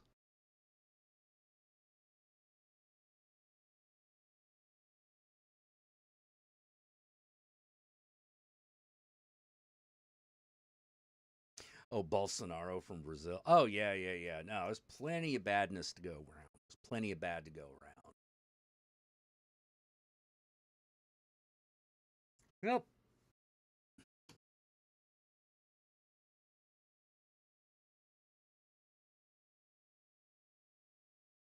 Keeps the population half starved and ignorant. That's why they worship him. Oh yeah, yeah, yeah, yeah, yeah. Pain of death, man. You know, basically, like, you know, guy with a gun to your head say I'm God or I'll shoot. Like, that's very compelling. That's very compelling. You know, it's easy from the outside to go like, why did they do that? But on the inside, it's like, well, they did have a gun to my kid's head. You know, like that is how that control is maintained through pain of death.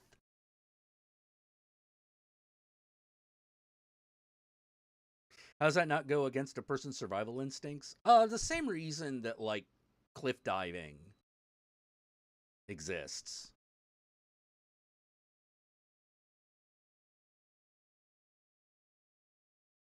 You know, shit like that. Extreme sports doesn't make any sense either on a survival level. Not everything people do is rational or within their obvious best interests, you know. But the majority of people don't do that kind of thing.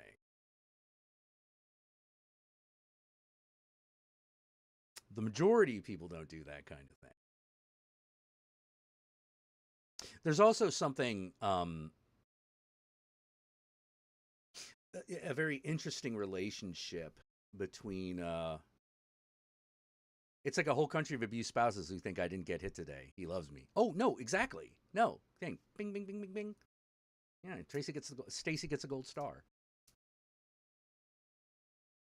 That's the gold star. Congratulations. You know, exactly. Do that enough, and people are just glad that they're being left alone, right?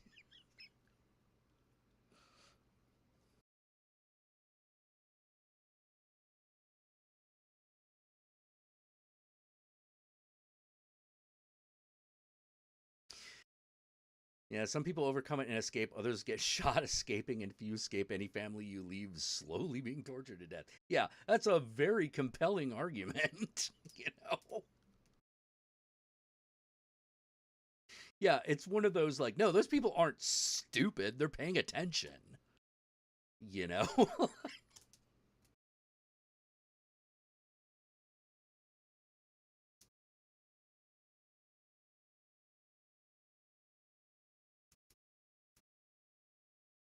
Let's see. We have a fucked up saying husband who hits his still husband.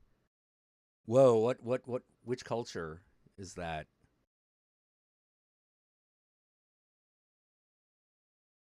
I'm going to have to wait for a response, I think. I gotta get myself a drink while I wait for that response because I gotta tend to the body's needs, for I'm a physical being. I shall be right back.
All right, I'm back. When January 6th happened, a lot of Latinos were posting memes about the third world officially becoming the U.S. Well, I don't think that's strictly true, but there is a point there.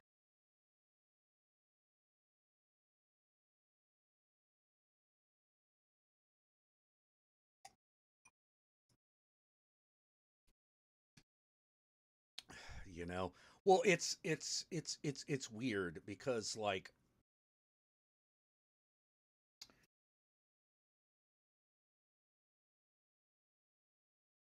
you can really see like it's hard to see sometimes, but the difference between in America, the difference between the Democrats and the Republicans can often be seen in its use of violence and how it threatens to use violence. Um, the Republican Party wants to wield violence like an abusive husband. It's whatever I don't happen to like at the time.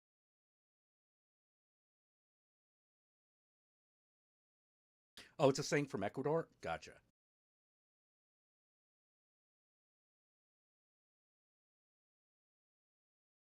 Whereas Democrats tend to see violence as making a point.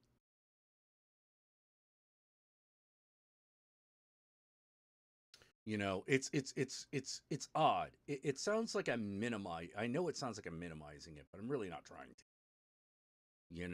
It's a very important distinction.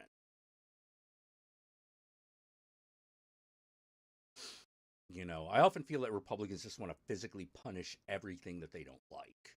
That's a problem. 8-bit Jack? What's 8-bit Jack? Oh, am I coming in like, no, we've dropped no frames, so it's the connection on your end, you know. Oh, the reaction to the truckers' reactions to getting arrested are great. They expected no consequences. Well, yeah. I mean, they expect that the government was just going to cave, and I'm like, no. Why would they? Just because they don't kill you that day is not the same. Is not the same as there are going to be no consequences.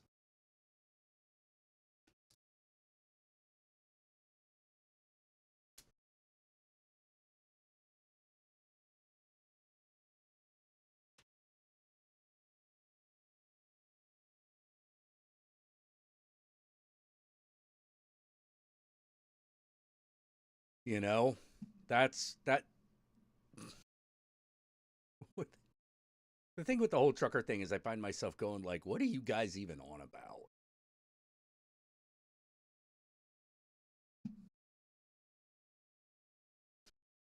Like what's even the purpose here? And the purpose is just to get media attention. And I'm like, well, I mean, granted, on some level, that's what it's always about. But like, I mean, I think it's got to go a little bit further than that.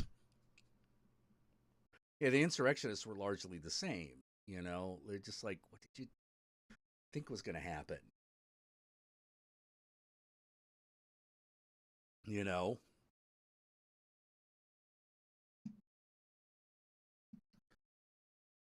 why? It's like, why don't commie leftists fucking do that kind of shit? Because they know it'll be war. Like that's war. That's what war is. You know, political change by any means necessary is war.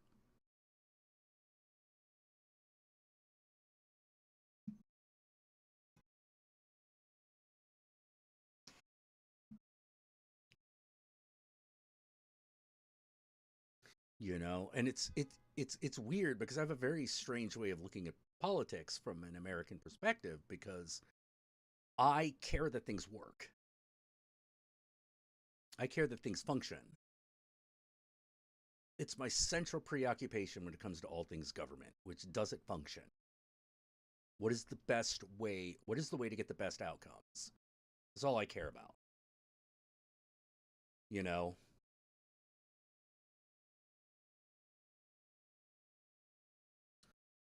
it's all I really give a shit about. It's like, what's my problem with my major problem with the American healthcare system? Is it that it's unethical? Is it that it's fucking monstrous? It is all of those things, but really at the end of the day, it's because it doesn't help people.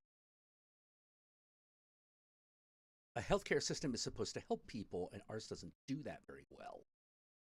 And we know the steps that we need to take in order to make it function, but we're not doing it. That's what makes me so angry.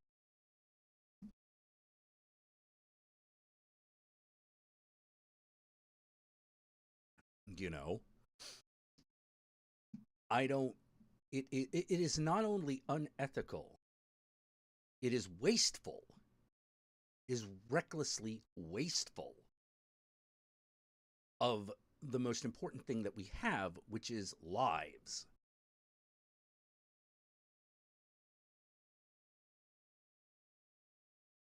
We have too many people. We have too many people. We have too many people. You're not going to say that when the next war happens.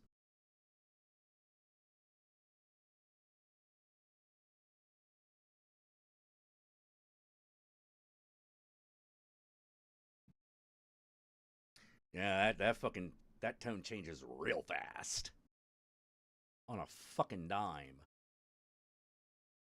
That's when people say like, "Oh, I think these people should die." I'm like, "You say that now." That's cute. That is so cute. You think you know what's good. You have no idea. Yeah, and I would gladly pay more taxes so that grandma could get medicine and eat. Fuck yeah, totally. Yeah, fuck yeah, totally. Your grandma deserves to have medical care. I'll pay for it. I'll pay for it. I'll chip in. It's like a GoFundMe where we just all chip in. No, but I shouldn't have to. Well, it's easier to just have us all chip in and all take advantage of that than to make an exception for you.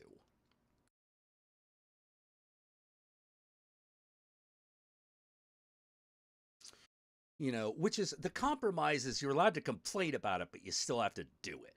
That's the compromise.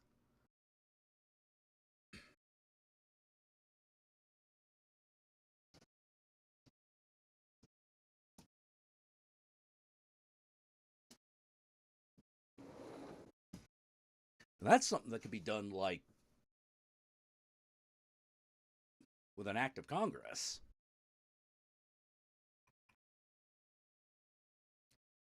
Just start building that shit. We could do it. It's easy. You know, we've built harder things. You think healthcare is hard? We built the internet. There is a gigantic cable. Like, well, not just one, but there are gigantic cables that run the entire length of the Pacific Ocean so the internet exists. Get what I'm saying? That's hard. Going to the moon is hard.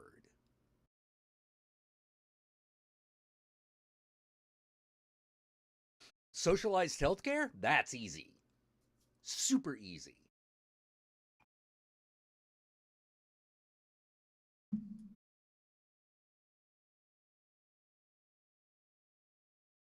Maybe we'd have fewer mass murders. We had decent mental health care. Oh, we almost certainly would.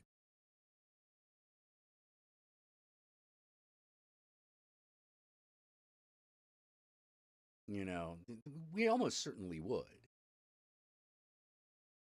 Yeah, we built the sprawl. We built all kinds of shit. We do all kinds of things that are hard. This is simple. This is easy. This is something that we can get done just by putting in the effort. You know? because we know what we need it to do. That's the thing. We understand every dimension that will make the system work, but we're not doing it. Because, well, ultimately, for a couple of reasons. On the congressional level, it doesn't happen because there are a lot of people who pay other people to make sure that it doesn't. And on the individual level, it's because there are a lot of people who are convinced it's just evil. That if you have socialized medicine, oh my God, that's going to cause the abortion rate to skyrocket. And you have to wait in line like at the fucking like at the fucking post office, which I find hilarious since you can hire or get the post office to pick shit up from your house.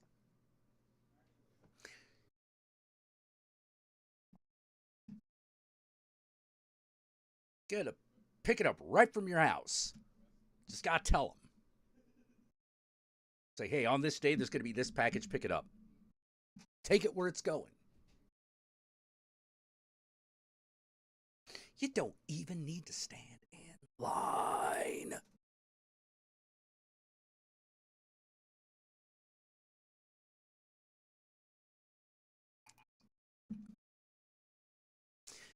Do you know how a lot of countries deal with those really long healthcare lines? You can make an appointment. Yeah. You can make an appointment and see someone that day.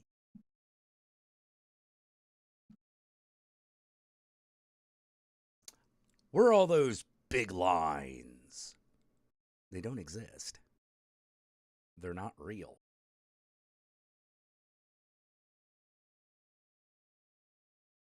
Well, actually, that's not true. I know exactly where those lines are. They're in the emergency room because that's where everyone ends up. That's where there's a line.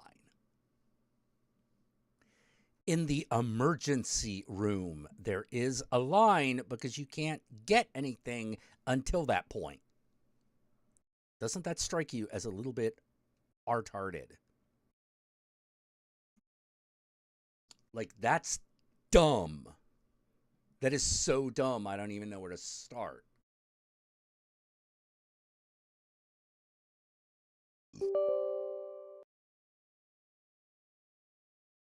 And why does that keep happening?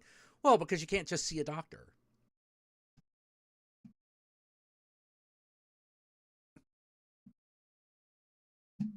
I have medical insurance, and I don't know who my primary care physician is.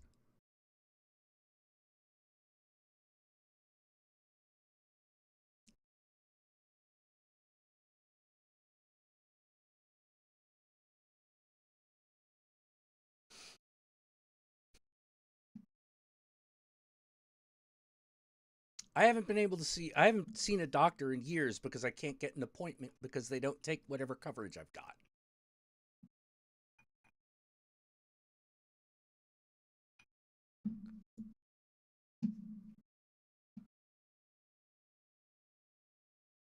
Doesn't seem very fucking useful to me, anyway.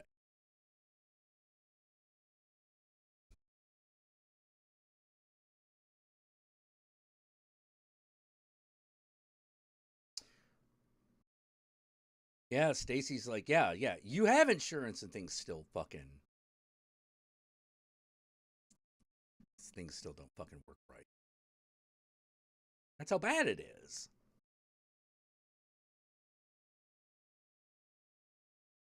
If it felt like, oh, you have insurance, step right this way, sir, then that would be unethical, but it'd at least be functioning. You know what I mean?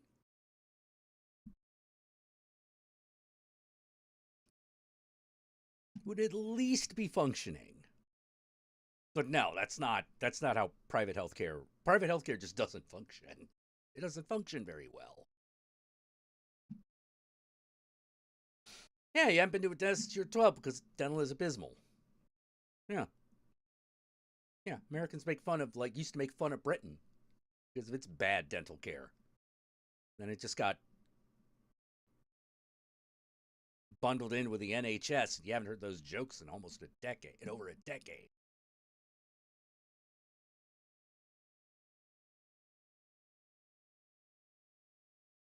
The old joke about British people is that they have bad teeth.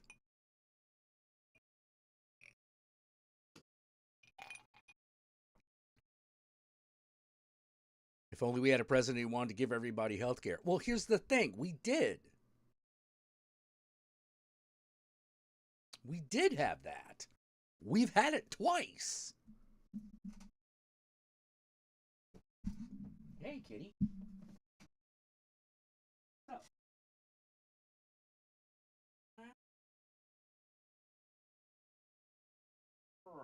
One out.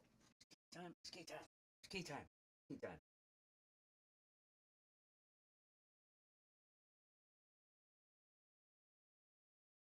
See that kitty over there? That's you. No, look. No, you're a big boy. Big chunky boy. Come on.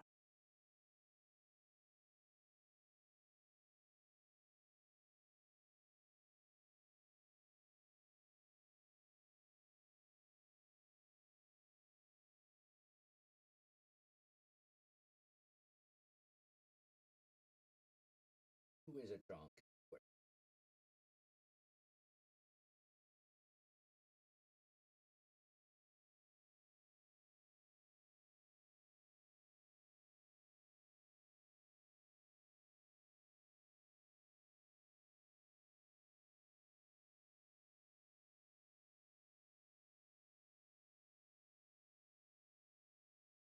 Oh, kitty.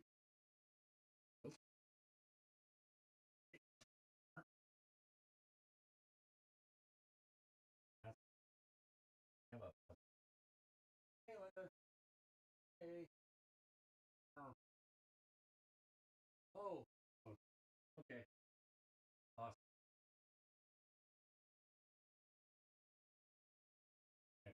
Now, let me grab.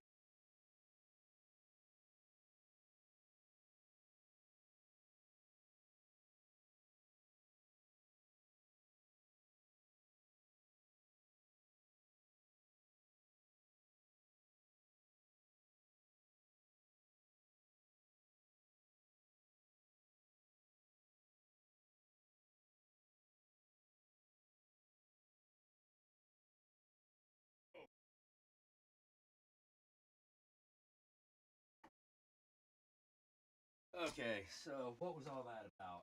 Well, as some of you know, a really, really good friend of mine died recently. And I have inherited his Nintendo Switch, uh, which I feel really weird about. You know,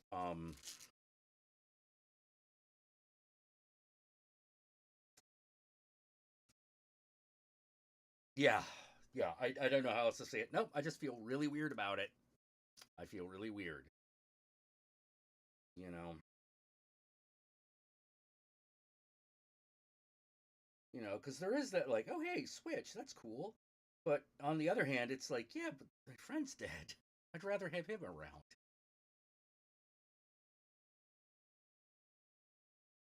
you know? Oh, boy.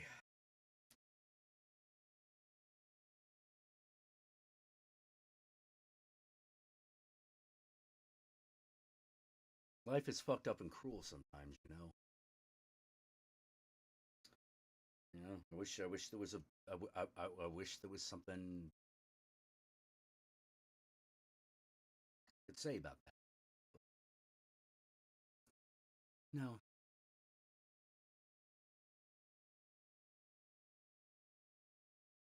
that was so much.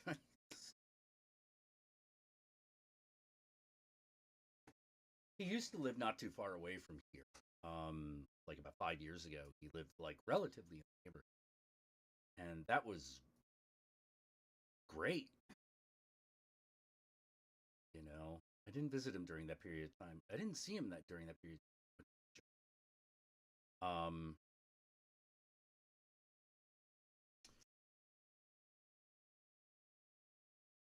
yeah, I don't know what was going on. I think I was like, oh, that was a period of time where I was always busy. I was always making videos.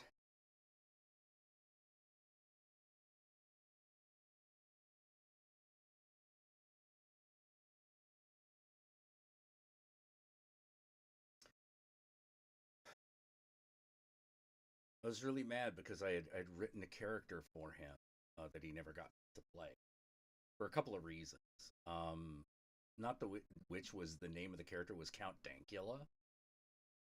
Um, the idea was gonna be that he was like, you know, another Draculon, but he was like much more Baron Samedi inspired. He's always smoking this gigantic joint, you know, hence Count Dankula. You know, that was the whole joke. There was also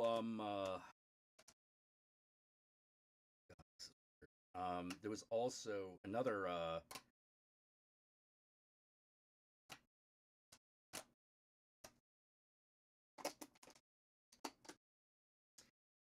another character I was thinking of having him play was the Ambassador of Blackness. The whole idea was in order to talk about a movie, Count Jackula was gonna have to prove um was gonna have to get permission from the Ambassador of Blackness. Um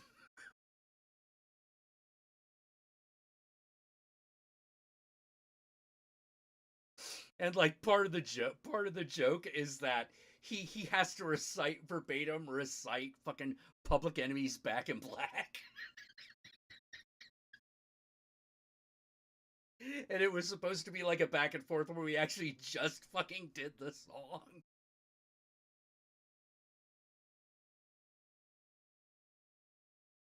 You know, but it was supposed to creep up on you, you know? You're like, what are they doing? And then you realize, oh, wait, they're reciting Back in Black.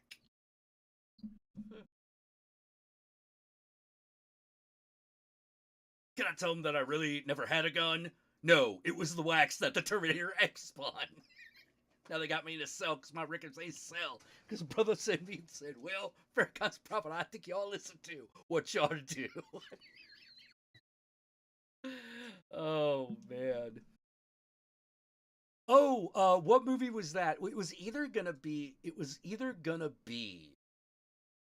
one of three. It was either gonna be Sugar Hill or Tales from the Hood or all of the Snoop Dogg horror movies. It was going to be one of those. It was going to be one of those three. And the reason I wanted to do like all the Snoop Dogg movies is because oh, they're bad. Like they're like gloriously bad. I I love that they exist, but they are not good movies. Uh Unlike Tales from the Hood, which is a great movie. Tales from the Hood is great, you know? Um yeah, Bones, Hood of Horrors, not so much, you know.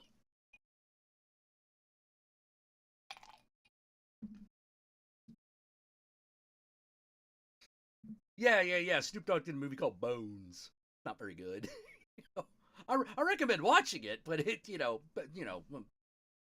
adjust your expectations. You're gonna be like, oh, this movie's really not very good. Like if you're expecting like Tales from the Hood, you're gonna be very disappointed.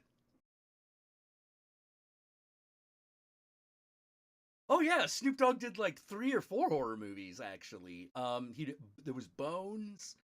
There were the two Snoop Dogg Hood of Horror. Was it? Wait, were there two Hood of Horrors, or were there three? I can't remember. I know there are at least two. Um, yeah, Snoop Dogg's Hood of Horrors.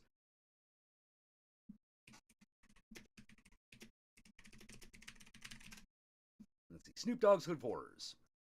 Um,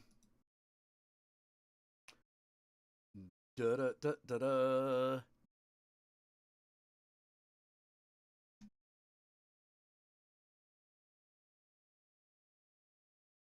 You know, Hood of Horror, Hood of Horror, Hood of Horror. Yeah. Wait, there is a second one, right? Hood of Horrors 2?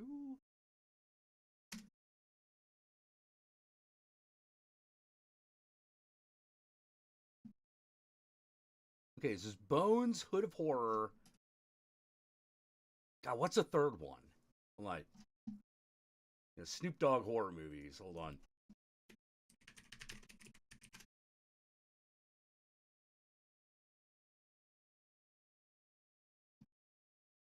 All Snoop Dogg horror movies. Okay. Here we go. All right, all right. Hood of Horror, Bones, and Urban Menace.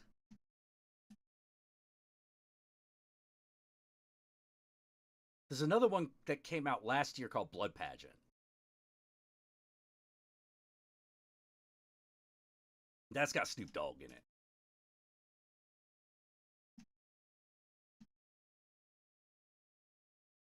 But yeah, so I was gonna review like the Snoop Dogg horror movies.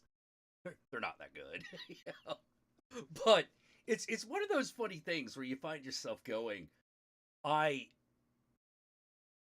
love that Snoop Dogg is so into horror. I love it. And he is. He really, really is. Um, and even though I don't think his horror movies are very good, they do all have something going for them. Like they're not worthless. They're just bad. you know? They're very entertaining. They can be very entertaining though. Like the worst part of Hood of Horrors is that some of the parts are a little boring. Like I don't know how to put it, but like they feel like horror movies that were made while the entire crew was stoned. You know, they, and so they kind of goes on for the shit goes on for a little too long, and you're just sort of like, dude, I'm gonna need you to get to the point.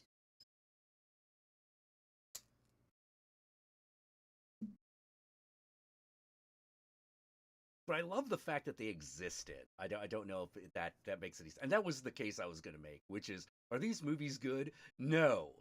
Do they have a right to exist? Oh fuck yeah! I am so glad I live in a world where these movies exist.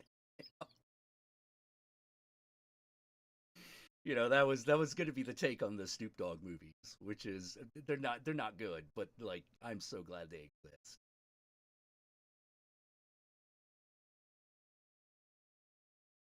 Snoop Dogg is a little okay. I would love to see Snoop Dogg at a horror con. The problem is he's a little too cool. Like Snoop Dogg shows up to something, all of a sudden your venue is not big enough.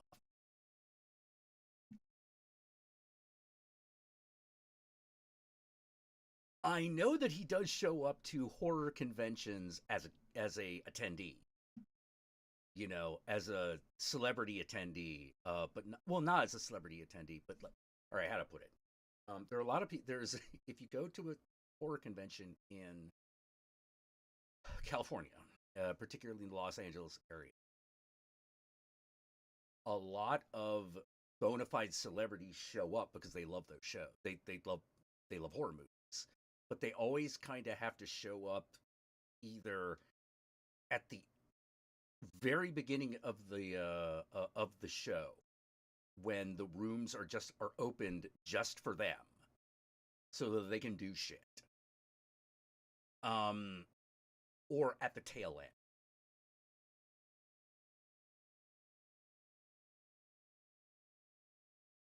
Like a lot of celebrities will show up on the last day because everyone's already gone home. So they can actually like look at stuff. Guillermo del Toro, I know, always shows up an hour beforehand and never draws attention to himself. Same thing with Jermaine. Is it Jamie Clement or Jermaine Clement? Flight of the Conchords guy. Benicio del Toro also does these shows.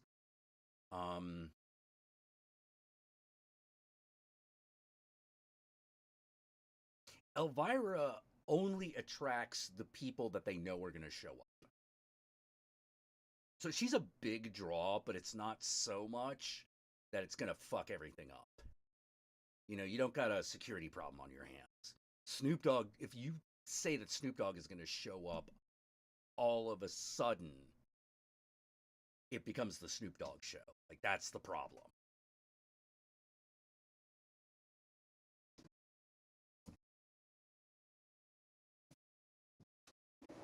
Well, Guillermo del Toro is not famous in the way that, like, Snoop Dogg or Benicio del Toro is. You know, we know who he is.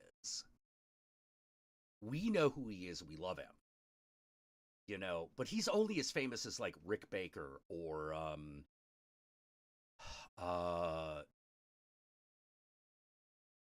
John Landis. You know, those guys are famous, but they're not celebrities. You know what I mean?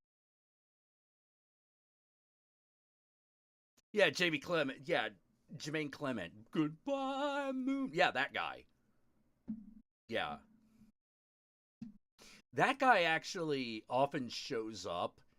Like Benicio del Toro, like what he does, what he and Benicio del Toro do is they do the classic I've got a shitty hat and sunglasses on, and now I'm invisible.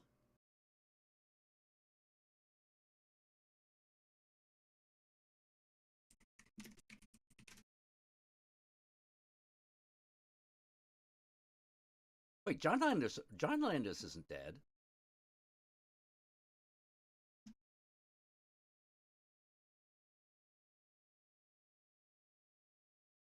Or do you mean metaphorically? You know?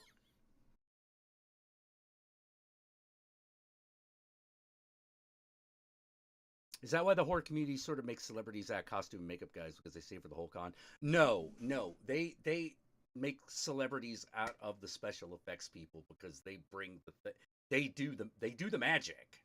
They do the thing.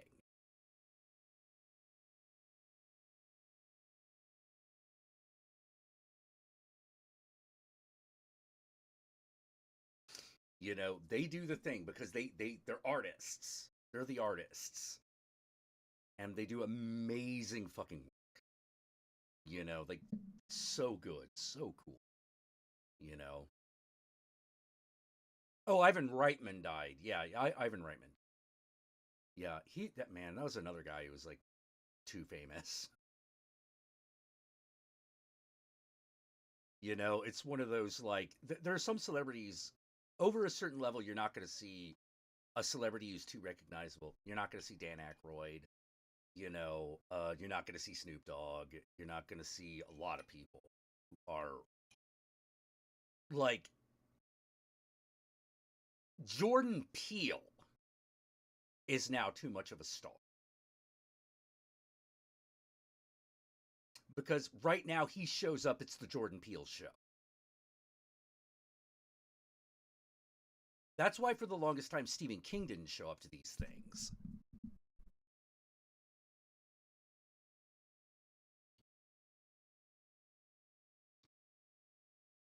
That's why Stephen King didn't used to show up to these things. He was too famous.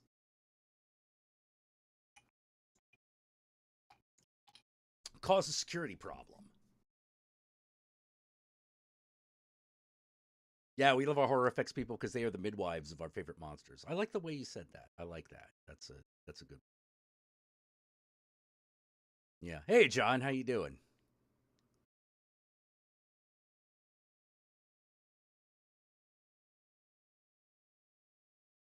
Snoop Dogg in a Jordan Peele movie.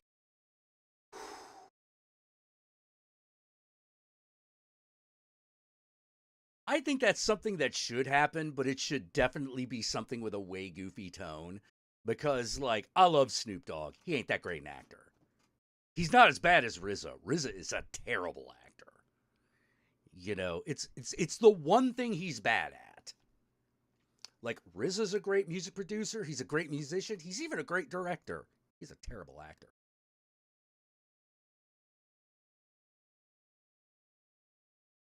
What about Joe Hill? Joe Hill shows up. You like Joe Hill will show up. Like he's not so famous that he creates a problem.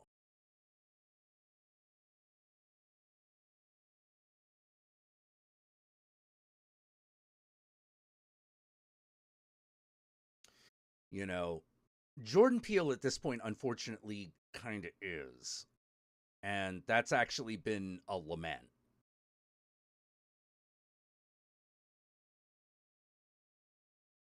Like I'd be willing to bet that like you're going to see Nia DaCosta show up a lot. You know, the director of the new Candyman. She's going to show up a lot in the coming years.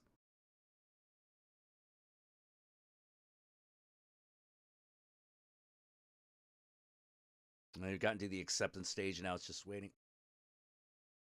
Yeah, Oh, okay, yeah, ugh, sorry, going through this again. I inherited Jace's Switch, and on the one hand, I kind of want it, and on the other hand, ah,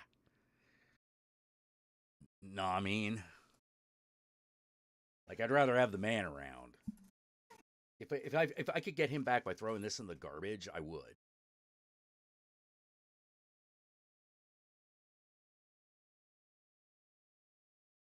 Yeah, yeah, exactly. Purple Tomato Cinema. Like Man with the Iron Fist is a great movie, except that the Riz is playing the main character and he's very bland. That's what I meant. Like he's a bad actor. The movies, everything else in the movie is great.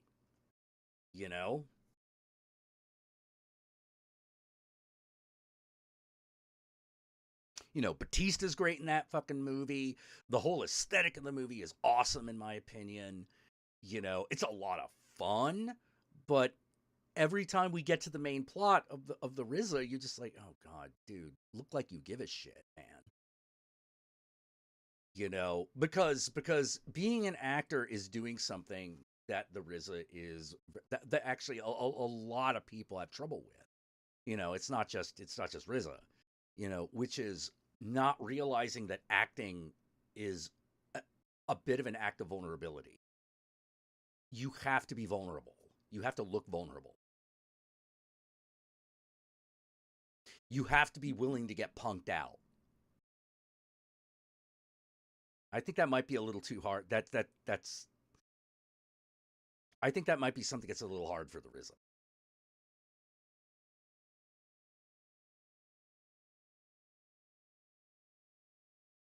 Yeah.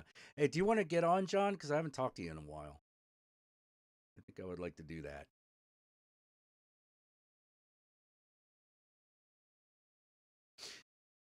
Like the RZA is really good at like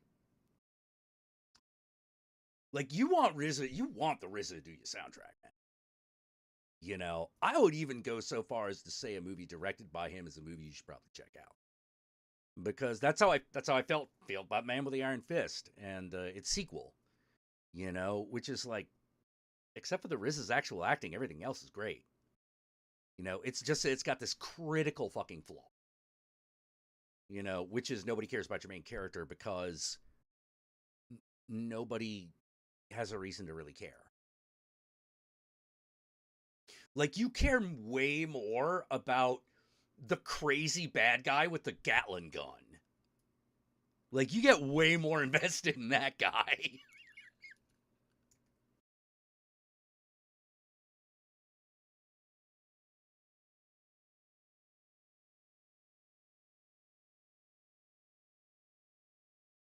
Oh yeah, no, Dave Batista and John Cena are fucking schooling the rock right now. I Let me wash out my depressant stank, and then yeah, okay, great. Yeah, no, I agree with you about John Cena, Dave Bautista, and James Gunn there. Yeah, absolutely. Absolutely. No, I didn't. Here's the thing. I love John Cena the actor way more than I loved like John Cena the wrestler.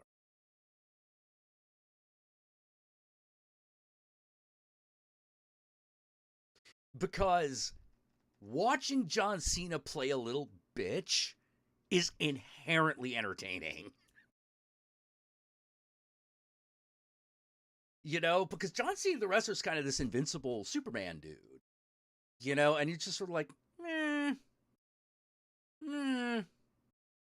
That's why you can't just have a Superman story where Superman just punches people because Superman wins. And you're like, okay, well, I mean, I guess that was cool. You know, but John Cena excels at making himself the little bitch as an actor. And he's brilliant at it. He is brilliant at it. Like that is a good talent to have as an actor.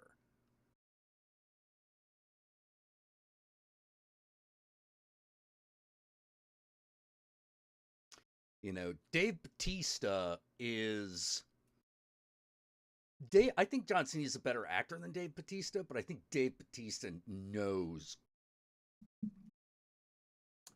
he's got his groove. He knows where he knows his lane very well.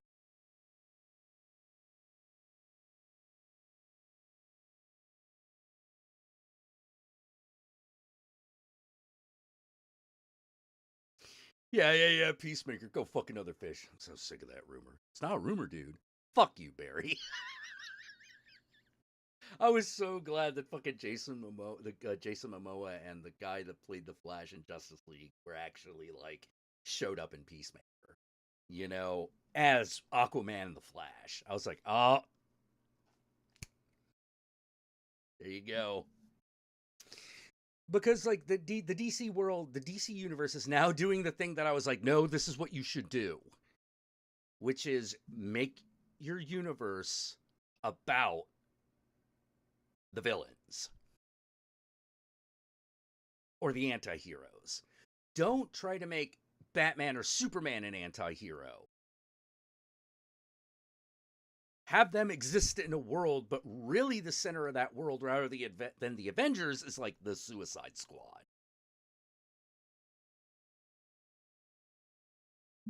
Instead of like fucking, I won't tell you about the Avengers Initiative. It's just like Amanda Waller just fucking people. And you just want to be like, oh, who's she gonna get next? And then all of a sudden you see like the Riddler. Just be like, yes, the Riddler. He's gonna be in this next Suicide Squad movie. Booyah! Like that kind of shit. Which I don't know. I don't know how the new Batman movie is gonna fit in the continuity. I don't even know that it will.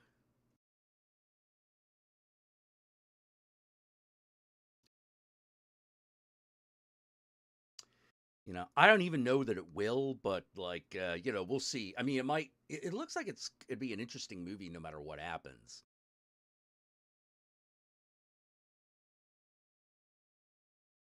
Ryan Reynolds at Deadpool. When Aquaman starts throwing out sperm whale jokes, you'll know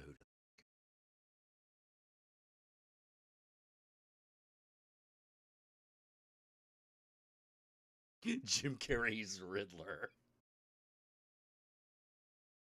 I would have totally been okay with like Jim Carrey's Riddler fucking being in this incarnation of the Suicide Squad. I think that would have worked really well. Uh yeah, I don't know if the next Batman movie is going to be in the what it's in the continuity of. Like that's the big question. Because DC's doing this thing where they're like some of the movies are in continuity and some of them aren't. Which is not necessarily a bad idea since they were really bad at creating a shared universe. You know, there's a part of me that's like, look, all I'm saying is I don't think it's a fucking mistake I don't think it's a fluke that the guy who came from the Marvel movies was able to help create a DC continuity.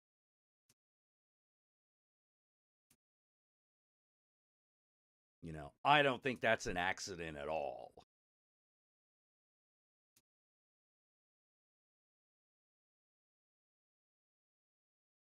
Yeah, I don't know. The thing is that I think my intuition is that the Batman movies are going to stay in their own continuity.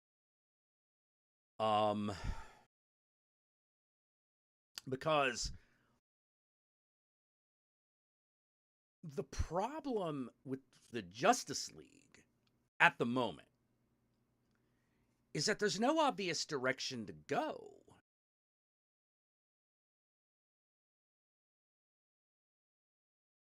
You know, you could recast Ben Affleck's Batman, but I don't think that's who dude is playing.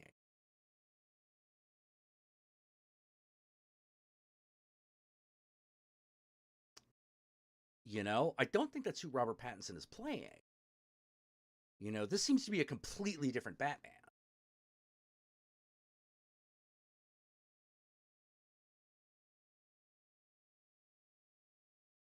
Yeah.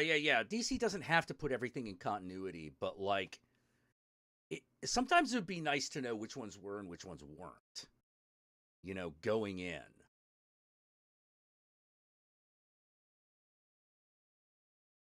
Yeah, and that's the other thing, which is unlike Marvel, DC does not have as many world stopping threats.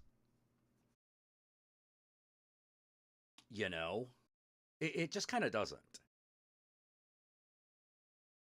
That's why it works to try to center everything around the Suicide Squad, because their powers suck. Like they're going up against Starro. Only one of them has a bona fide superpower, and it's dumb. Polka Dot Man. He has a real superpower, but it's dumb. Like, yeah, King Shark is like, can eat things and it's fucking super strong and stuff, but like,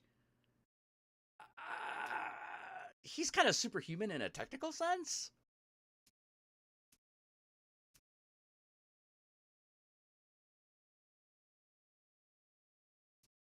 Oh man, I'd love it if they fucking brought in Willem Dafoe as like the new DC Joker. That'd be fucking tits.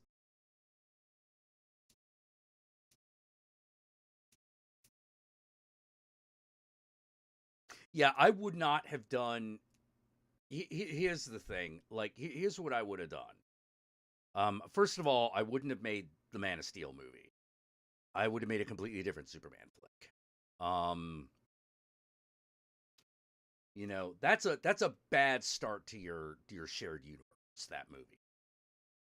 You know,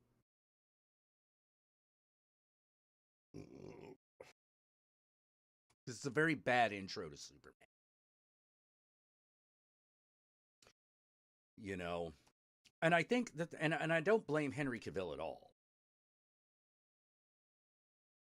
because seeing what he did in The Witcher made me go, in The Witcher and the Man from Uncle movie made me go, no, he could totally have played Superman, the Superman we all know and love. He could have totally have played like the Christopher Reeve style Superman or the one from the animated series, because he just did that. We just watched him do that. Like, if you haven't seen like the Man from Uncle movie, it's not the best, but if you just want to get an idea of like how Henry Cavill could have been playing Superman, that's a good movie to watch. Because you're going to be like, yeah, I feel like this is a lot closer to Superman.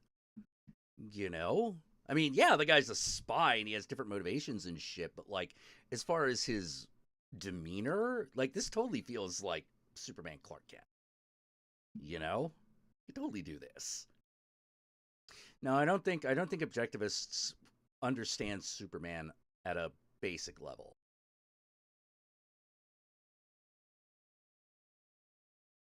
They don't. Yeah, I'm just bringing up Zoom now. Hang on. Um, I don't think they understand humility, because that's something that objectivism totally does not handle. Humility is like a disease in that, is like an unspoken disease in that philosophy. Superman already doesn't exist there. You know, a person who is humble cannot be Superman under that ethos.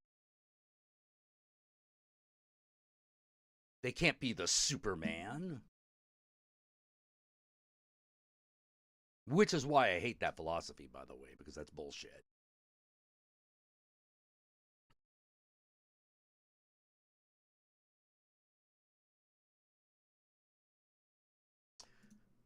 Do.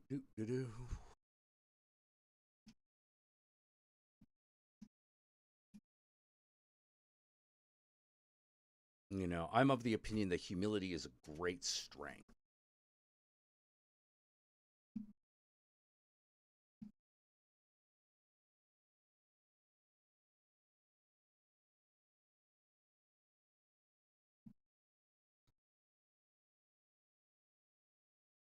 You know, like what does humility say? Humility kind of says it's weird, because like humility is sort of like, I'm so strong, I better be gentle. You know what I mean? You know, like, I must not raise my fist in anger, for it is far too powerful, you know? You know, that's a Superman way. That's the Optimus Prime way, you know? Like, come on, man. We love those guys for a reason. Heroes. You know, they're not just leaders, they're heroes.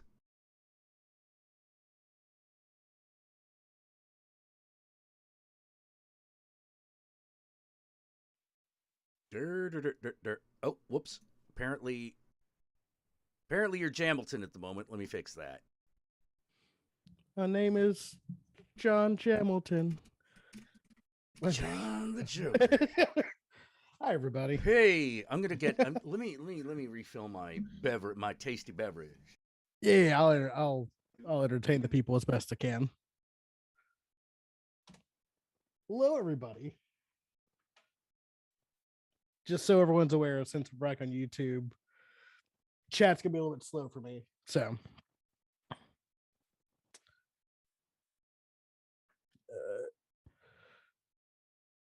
let me read some of the past comments. Hi, Winter Hex downtown. Hi, everybody. How's life? Fucking terrible. It's getting better, but you know. Anyways.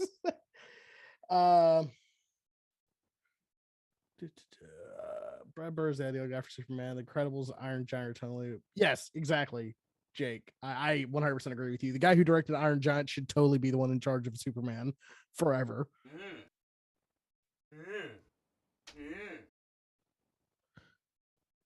Sorry, there was a very important spousal discussion that was being had in grunts. I've been there. Mm-hmm. No.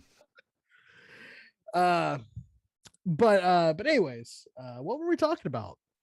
Oh, I was talking about, okay, at the time I was talking about how I didn't think it was a coincidence that James Gunn like gets involved in the DCU and now all of a sudden continuity starts working. Well, yeah. Yeah. Like okay, have you watched the last episode of Peacemaker? I've seen all of Peacemaker, yes. All right. The very end, I was like, oh. Exactly. You're like, oh, wait, Jason Momoa's Aquaman just showed up. I literally looked over at at my roommate and I was like, so that's like the beginning of the extended universe right there. Surprisingly, we're starting this shit with Suicide Squad. Yeah, which is actually what I said that they should do. You know, because it would set them apart from Marvel. It's like, oh no, we're gonna be doing this stuff. Don't worry, Wonder Woman, Superman, Batman, all your favorites, they're still gonna be here. Right. But the DC shared universe is gonna be, what are these chuckle fucks gonna do now? Which is like, it honestly, as a fan of DC for forever, that's where the fun in DC is. Oh yeah, Because the fun in DC could get DC a is little taking the piss out of itself because, right. dude, Kite Man, really? So Condiment King is a villain of Batman. Are you sure Are about you sure that? about that?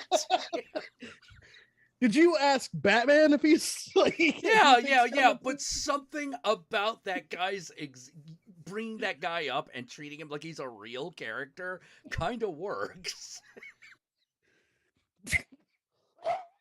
Excuse me.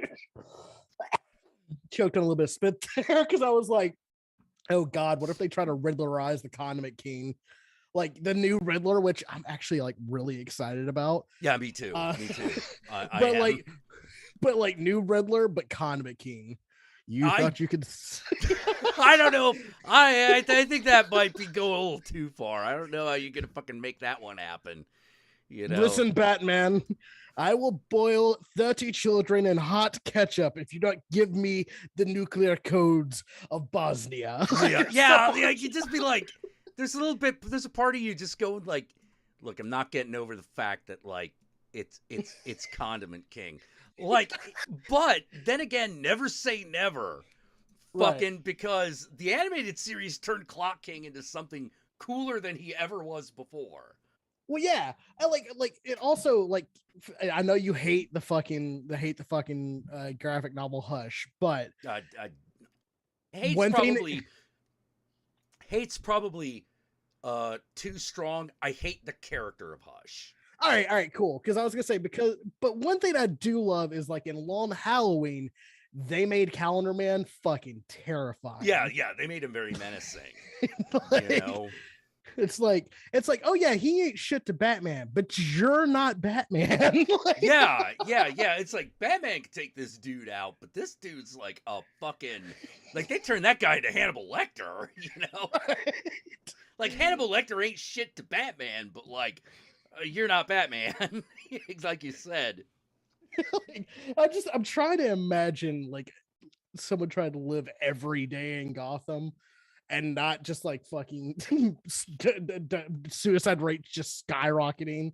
Because it's like you're walking down fucking First Street and Joker's like bombing a fucking like adoption agency. And then like you run down the corner in the alleyway and lo and behold, there's Mr. Freeze. He freezes you and you get fired from your job because you're late again. And you know you're pretty sure that your job's actually a front for Two-Face, so now you're worried about if Two-Face is going to show up. You don't even have a good dental or any type of healthcare plan. Yeah, no, Gotham sucks. You know? Living in Gotham sucks. Yeah, it's like how would I describe Gotham? New York, if New York is the way New Yorkers thought it was. New York, if it's the New York of 80s movies. Yes, you know, it's just toxic waste over there for no reason. It's always a trash can fire on the fucking corner. There's like a fucking train of hookers you have to get through in order. Yeah. There's a fucking whole line of hookers. Kids are like fucking shooting people in alleys. You know, we're not even talking about the drugs. Oh yeah, we haven't even gotten there yet. You know, don't worry, it's on its way. But yeah, like I gotta agree that I didn't mind the Gotham as Chicago of Christopher Nolan. I actually thought that was pretty good. I thought that was pretty good, but like I think if we're gonna go with reintroduce Gotham to the MCU, it's gotta be more like a kind of almost a parody of fucking New York. Right. You know, like I think that just feels a little bit more right. You know, there's more you could do with that. I mean, I know, you know, my Chirac people would love to fucking say that Chicago's bad, but they only say that because New York got good. New York got gentrified. It did real quick. Like that's the difference. You know, Town Square being hospitable. The fuck. Oh, dude, that happened, and I didn't know what to do. What do you mean there's no hookers there anymore? Yeah, I'm like, hey, this is 51st Street and 45th Street, and I'm like, what? That's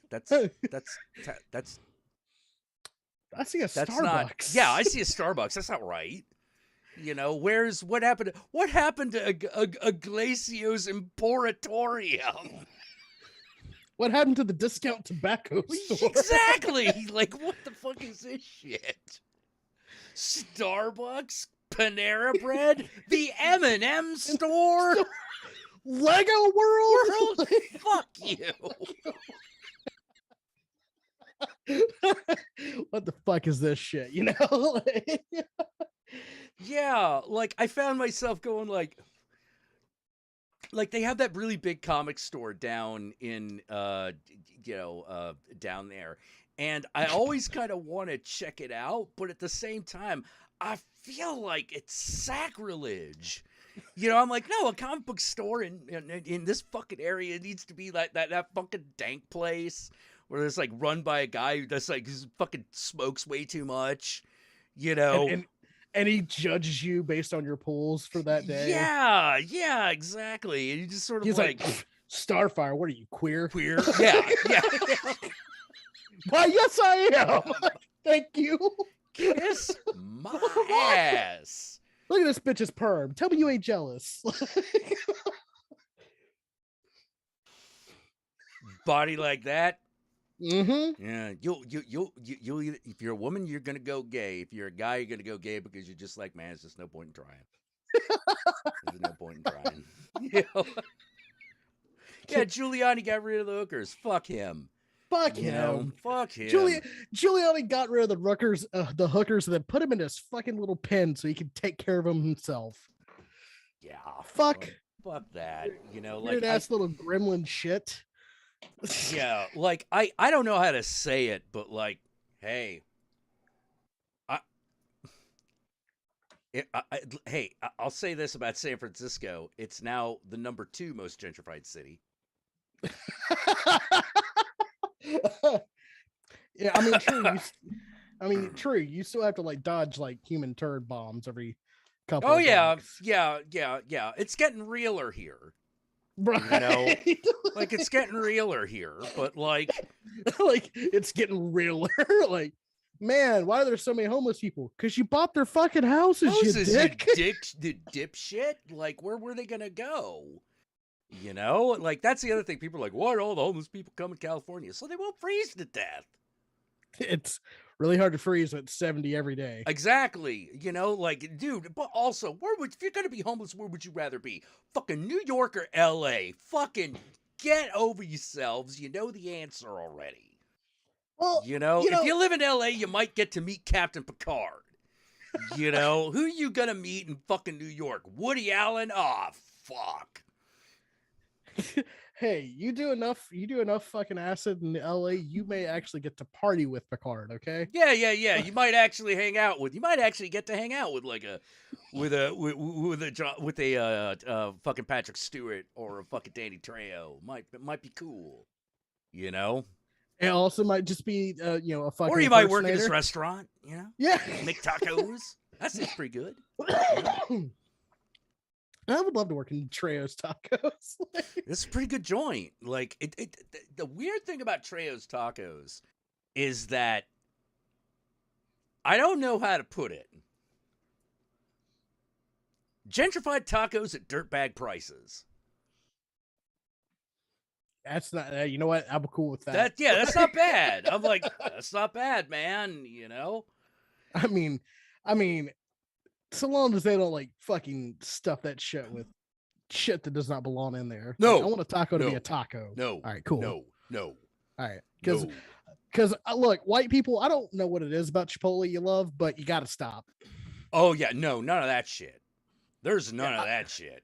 Every time I've went into Chipotle, I've been bitterly disappointed because I've been worst- told it's so good, and then it's not. The worst it gets is a little California. Which means that, like, little more guacamole and cilantro. Well, that's all right. Yeah. Like, in my book. You know? That's all right, cool. Like, Yeah, I mean, but you're not gonna find like nothing. There's nothing that doesn't qualify as technically qualify as there is nothing that doesn't safely qualify as a fucking real taco there. right, Like that was the one thing I was worried about.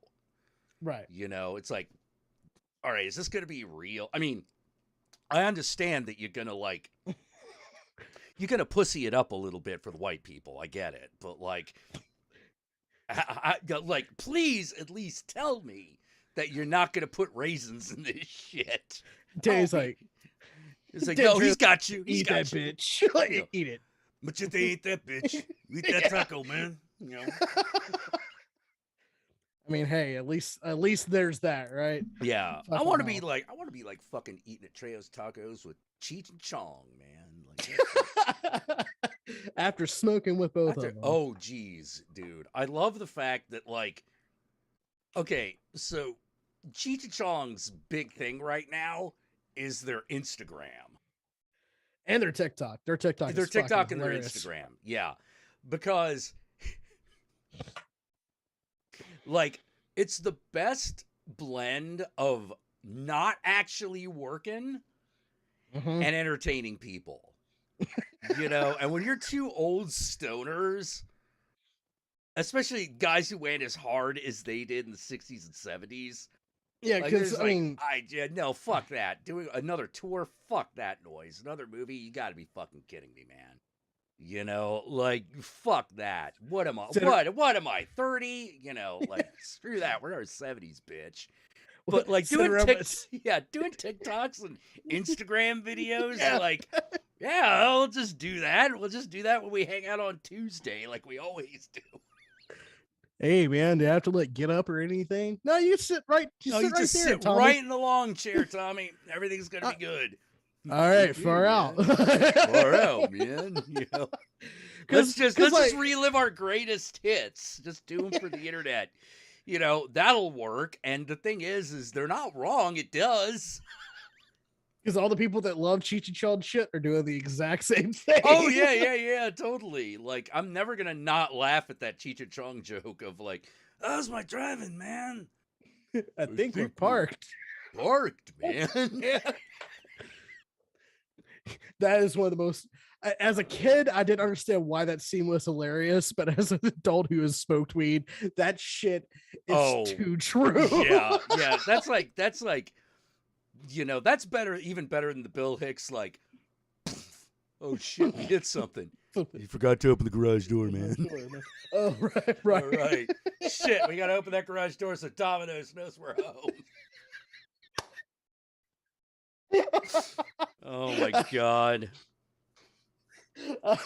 But yeah, and honestly, like, Cheech and Chong can fucking chill, because like I know Cheech pretty much just stuck to marijuana, but Chong, holy fucking shit, that guy's an A to Z Bubba, I do believe. Oh, dude, no, that guy smoking weed's a religion to that man.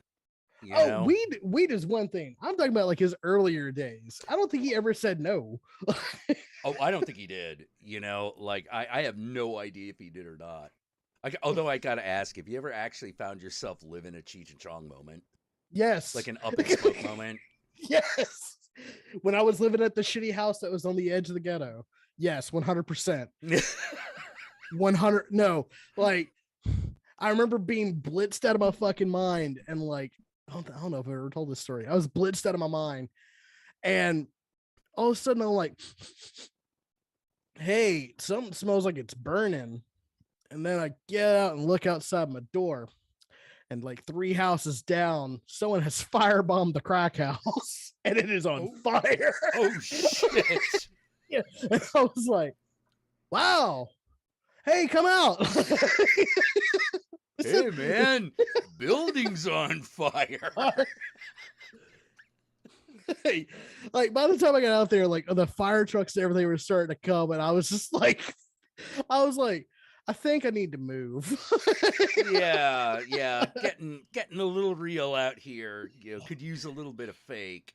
Well, it's like true, but it was funny because it's like I was never really scared for my life up until that moment. But I always was like, yeah, one day I'm gonna walk through. I'm gonna be walking through here. And there's gonna be gunshots. I'm just gonna do the smart thing, which is walk the other way. Mhm.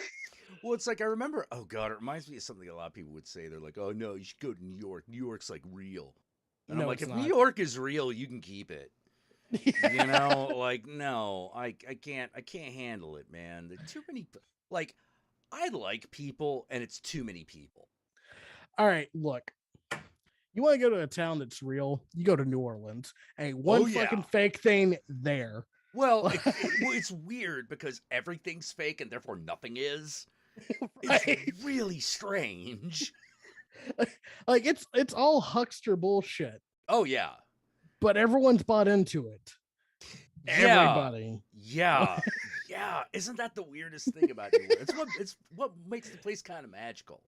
You Right. know, because you're like, wow, everyone's like the town itself is like it's like this really it's not like Las Vegas either. Like Vegas is fake as fuck, Le- but like in a Vegas not is fun way. yeah, Vegas is I don't know how to put it. It's way too capitalist. That's exactly what it is. You know. It is the capitalist wet dream. If you go to Vegas and you love Vegas, congratulations, you're a capitalist. Yeah, yeah, you know, like that's what it's got for you. And now not everything that Vegas has got is bad. No, Not it's not. by any stretch of the imagination, but I think if I lived there, I think I would go insane. You know, like I think I would turn into a fucking mall shooter if I lived in fucking Vegas or something. I just know? can't fucking take it anymore. I can't take this anymore. Fuck you. You know, We live in the middle of a fucking desert. You gotta dance in a fountain of water. You sons of bitch. bitches. What the fuck? Siegfried and Roy were a gay couple. We can never fucking just say it. Yeah. I get it. No, I get it because I was having those same thoughts when I was there for 5 days. Oh, dude, like, and people were like, hey, you ever thought about doing a Fear and Loathing in Las Vegas? And I'm like, dude, me doing acid in Las Vegas is taking fate, is punching fate in the balls, man. I'm not sure that's going to be a good idea. Especially if you're doing it like where Fear and Loathing took place, which is Fremont Street, which is old Vegas. Oh, Jesus fucking Christ. No, they've added like a fucking ceiling light thing that changes like in fucking like does shows and shit. Ow. Yeah, no, exactly. Ow. Exactly. Ow. And like I was watching that and I was like, man, if I was fucking peaking, I would be crying in the streets. Like, yeah, like, I don't know how to put it, man. Like, drunk in Vegas, I can do. Right. You know, drunk in Vegas, I can do. Vegas is kind of made for drunk, though. It is. It is. Yeah. You know, so it's like, okay, I can have a good time in Vegas if I'm drunk. If I'm on acid, I am going to be assaulting random guy in Spider-Man outfit to tell me the secrets of the fucking universe because I know he knows it. You know, and it's in Circus, and he's got to fucking tell me. And why isn't he wearing a dance cup? I can see his dick. Unless that was the idea. Am I supposed to suck Spider-Man's dick? Is that the point? Is that what you're trying to tell me? You people voted for Hubert Humphreys and you killed Jesus. One of those like living, one of those living statue robot things, and you're like sitting there for 3 hours going, uh-huh. Well, here's the thing. I could do Fear and Loathing in Branson, Missouri. It would be I would do the exact same shit, but I'm way more likely to live. I mean, yeah, because, you know, white evangelicals, when confronted with Satan, just run away. Yeah. They'll just be like, they might throw me in jail, you know, but you're not gonna get. I'm not gonna get, probably not gonna get shot by the cops, you know. Right. Like, oh my God, Fear and Loathing in Branson, Missouri. Oh God, being surrounded by the worst parts of country music and gospel, while also having gambling and all of the dumb family bullshit surrounding you. No, I'm good. Yeah. That's me losing my mind in a completely different way. Like Vegas, I'd be afraid of like ending up with like a showgirl on the top of a fucking like hotel, like with playing Russian roulette while also on a ledge. Ah! with one shoe off. Yeah, with one shoe off. You know, it's like, whoa, it's like, and you know what Vegas would be like? Yeah, okay. I mean, they are the That's like what Vegas. happens. Vegas just doesn't give a shit. I don't know if I can properly explain this shit, but like people are fucked up on everything in Vegas, and nobody does anything about it. I saw a Yeah. girl buck ass naked, wrapped in a fucking hotel blanket, walking around with like fucking coke still on her fucking nose, and nobody even tried to help her out. Oh, well, yeah, because like, there's that weird feeling of like, all right, you either have superpowers or you got thrown out of someone's room for a reason because they'll take anybody. Jesus, like she was a hot mess. That poor girl. Oh, I've seen plenty of them. Right? You're I've like, seen plenty of them, and you don't want none of that. Not because they're a person in need, but because it's going to cost you more than you're willing to pay. And we're not even talking about dollars. yeah, like you don't want to do that because you're not sure if you have the emotional bank to Yeah, you don't have invest the into that. emotional bank to order to make a dent in that. Like there's just no fucking way. Like slutty showgirl is one thing. That's a completely different matter entirely. Slutty showgirl is there for Yeah, is working. yeah. She's working. She's working. Like she knows where she's at. Good thing. This girl is walking around with coke coming out of her nose, wrapped up in a hotel blanket, going down the fucking strip of Vegas. That does not invite good things. It was outside of the Bellagio too. Like Oh, it wasn't God. even like in cheap Vegas. Like this was like rich, expensive Vegas. Because yes, even Vegas is gentrified that way. Yes. Yeah. Mhm. like we're in front of the fucking Bellagio. Fucking Caesars is right there. And she's just fucking yacked out of her fucking mind. Whew. Yeah, you might have to fight her pimp. That's another thing you might have to do. You might have to fight someone. Like, that might not even be your pimp. That might just be someone who's going to be running a con because he's like, no one will notice. I bet I can get this guy to give me $300. You may have to fight her asshole boyfriend that fucking gave her the bad coke and kicked her out of the bedroom. It's a lot. It's a lot. Yeah, It's not yeah. fun. It's like what's the problem with Las Vegas? Las Vegas is every place you've ever been on crystal meth all the time. Yeah, and everything's like it's extremely loud, extremely bright, and you're lucky if you get 3 hours of sleep a night. I not gonna lie, there is something I enjoy about it. Oh, it's fun. But if I lived there, I would lose my mind. Right? Like I guarantee you, I would fucking get into a fist fight with a fucking slot machine or, start throwing food at cops. I would do something because I would be absolutely convinced that, like, that's it. This is it. This is the fear. This is the fear, and now I must create the loathing, like, quick. I know that fucking feeling. Oh god, the fear's coming. Must make the situation worse. Mhm.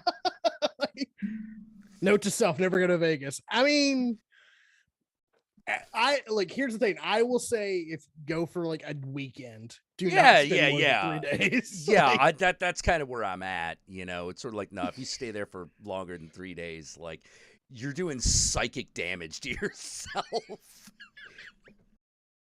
It was like you need. You're gonna pray for, like, you will pray for a little bit of boring.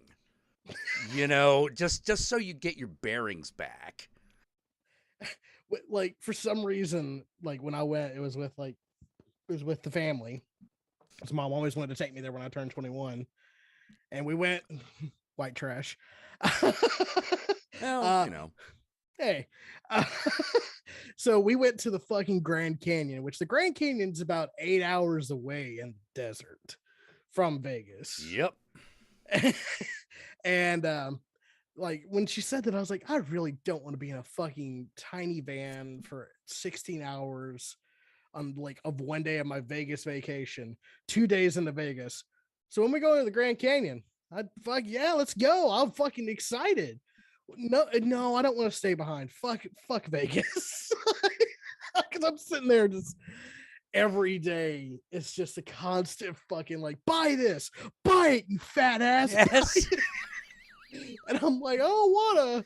You're like, afraid to touch anything because then it's like fairy rules. Then you owe something to somebody. You know? Pull our free slot. I will not, good do sir. that. That's got a cost I am not willing to pay. I don't even know what it is, but I know I know I'm not willing to pay it. That's why you said it was free, sir. That's why you said it was free. And like, and here's the other thing: like, if you're out there and you like want to go to a place to gamble, Biloxi, Mississippi is always fucking open, and they've got penny slots, so you can just sit there with like fucking $3 to change and just get shit faced because they're gonna feed you free drinks no matter what. You will fucking gamble. Las Vegas, you will gamble away inches off your dick. Right? Okay. You know, like it's that insane. It's fucking wild. And you know, another thing in Vegas, if you hear someone like fucking ruffling papers and slapping them against their hand, they're handing out call girl sheets. Just be ready. Yeah, be ready. And, that's what that is. Because like even if you're married and you don't want to like expand your relationship, they will fucking suggest that you do it anyways. I mean, and trust me, you don't want to have that conversation with your wife because like you're not winning. Yeah, well, like the thing that's kind of like amazing about Las Vegas, and the reason so much of this shit happens, which is everyone knows you came to Las Vegas. You just tattooed sucker on your forehead. You know, like just period. You know what this place is. You know what this place is, and you came here willingly. You're a sucker, you know?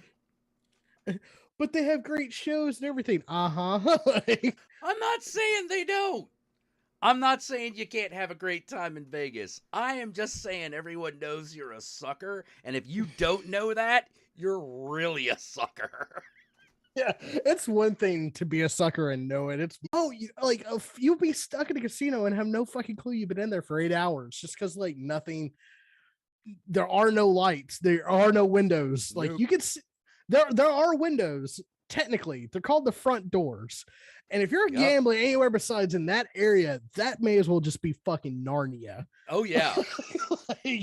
Oh yeah. Yeah. I had a version of that happen when I was in Disney World. Oh God. You know, because here's the thing, like I stayed in the hotel's underground mall for like 8 hours.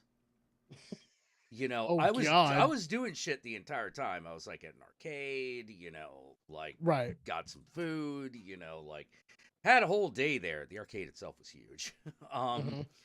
But I walk out, it's like nighttime, and there's that weird feeling of like, shouldn't I have been at Disney World instead? And I'm like, nah, fuck it. I just spent $20 playing Smash TV for 8 hours. I think I'm happier. I'm happier than dealing with fucking Mickey Mouse and his bullshit, you know? I imagine, like, I don't know if you've watched, like, Dragon Ball Super Zero, the fuck it's called, the newest one. I have not. All right, they bring Vegeta. Not Vegeta. Not Vegeta. Oh, okay. Frieza. They bring Frieza back. Oh, okay, right. But Frieza's like they pull Frieza out of hell. Well, Frieza's a fucking asshole. Hell's gonna be all right to him, except for the fact that his hell is literally like the most chibi bullshit in the world. I imagine that's your hell. Your hell is gonna be is just gonna be Disneyland, and No, you can't get my out. hell is Disneyland, and I can't leave. Yeah. Like that's really, really bad. It's gonna be people like judging me with a smile constantly. You know, fuck Okay, that. okay. Is it gonna be? Are you gonna have like? Are there gonna be people there, or are you gonna be by yourself? Oh Like, God, are you gonna no. be? There's no. There's gonna be people there because that's what makes it even worse. Yeah. The Well, like people at Disneyland are what make it absolutely fucking intolerable. I'm talking about like the guests at Disneyland, not Yes, the. so am Okay. I. All right. Cool. Because So I am agree with I. you. I agree with you. Like Universal was cool. No, Universal City. I could be there for an evening, and Right. it's definitely it's like, well, it's definitely really cheesy and it's definitely very touristy, but it seems to be a touristy that like the locals are kind of okay with, which is weird. It's a cheesy that's not. It's a cheesy that you can tolerate. I could absolutely tolerate it. Like I could go to a Hot Topic. I can get dinner. I can watch a movie. I can fucking just run around like an asshole. If I really want. You could also go to like Harry Potter World, or you can Yeah. go to, or you Yeah, can go exactly. like go to fucking Jurassic Park, or just hang around in front of the Simpsons donut shop. Like Right. that's fine. Right. Not I don't know if I could do that every day, but I could definitely do that for a day. And You get me in Disneyland after 4 hours. I'm like, I want to leave. I want Get to me leave. out of Get me here. out of here. I want to leave. I need to be somewhere where there's actual shit I actually care about. Actual shit that I actually like. Yeah. Like, Yeah, exactly. Like oh dude. Cause like Oh dude. what I was gonna say is like in Universal, like I saw it a little bit. One of my biggest fucking pet peeves, and it's one of those things I can't fucking deal with in public, is bad parents. I don't know if this is like just a me thing because of my fucking trauma or what. I know I'm the same way. I'm the same way, and Disney pound for pound has way more of it.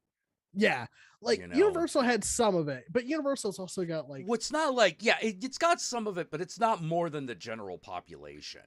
Right. Fucking Disneyland though is just filled to the brim with it. People trying to enforce family good times, and you're just like, I'm gonna need you to fucking stop that shit, because this is irritating me. Also, I'm really tired of all the middle schoolers. I can't handle that many middle schooler and high schoolers. Like, I just can't. Because I find myself going like, it's like, oh, I love Disney. I can fucking tell. You've never had any other fucking media in your life. Yeah. Like, do you even like if it wasn't for Disney, you wouldn't even know what Star Wars was. Like, god damn it. Tell me, do you even fucking know who a Freddy the goddamn Krueger is? Of course you don't. Of course you're fucking useless. Because you're fucking useless. Stupid. Get the fuck out. I don't give a shit about your fucking K-pop either. Fucking BTS can suck this dick. All right. Yo, dude. Now, would I have felt different had K-pop made me look sexier? Of course I would. But that didn't happen. And I'm mad. And I'm pissed about it. Yo, like, I can't. Whatever. You know what? I'm not gonna yuck your fucking yum. Whatever you fucking like, cool. Just like stop calling me old because like I listen to bands that talk about like depression. All right. You're not allowed to call me old when you're fucking sucking the dick at Disney. Okay. Right. Holy exactly. Shit. It's like. And I think the thing that's maybe worse than the middle schoolers and the high schoolers is like the Disney adults, because you know better. Oh, yeah. But here's the thing I love about the Disney adults. They're way easier to intimidate. Oh, 100%. Way easier to scare. So like, just give someone a dirty look and they'll be like, they don't know what to do. Well, they don't want you to be caught in their vlog being Yeah. They don't want to get caught in that vibe. and so like they'll give you some space. You know, the kids are like, and it's oh god. Here's the other thing. Disneyland encourages children to act like little fucking brats. Well, yeah, it's Brat Central. Yeah, that's a big problem. Like, Hey kids, you want to go on an adventure with Peter Pan and go fucking draw on the goddamn sidewalk? Yeah, yeah. Okay, let's do it over the smoking section. There's Jack. Fuck. what the Leave me alone. who are you supposed to be? I'm your worst nightmare, and I get the fuck away from me before I fucking kill you. Yeah, I'm Peter Pan's drug dealer. yeah. Yeah, it's like I'm Captain Hook.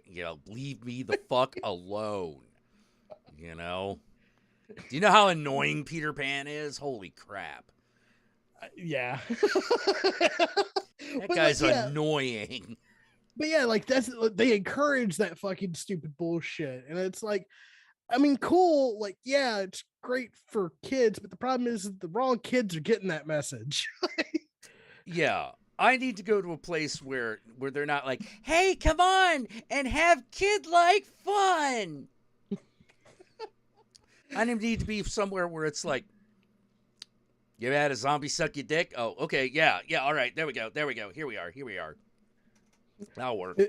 Am I allowed to drink? Allowed. It's enforced. enforced. It's enforced.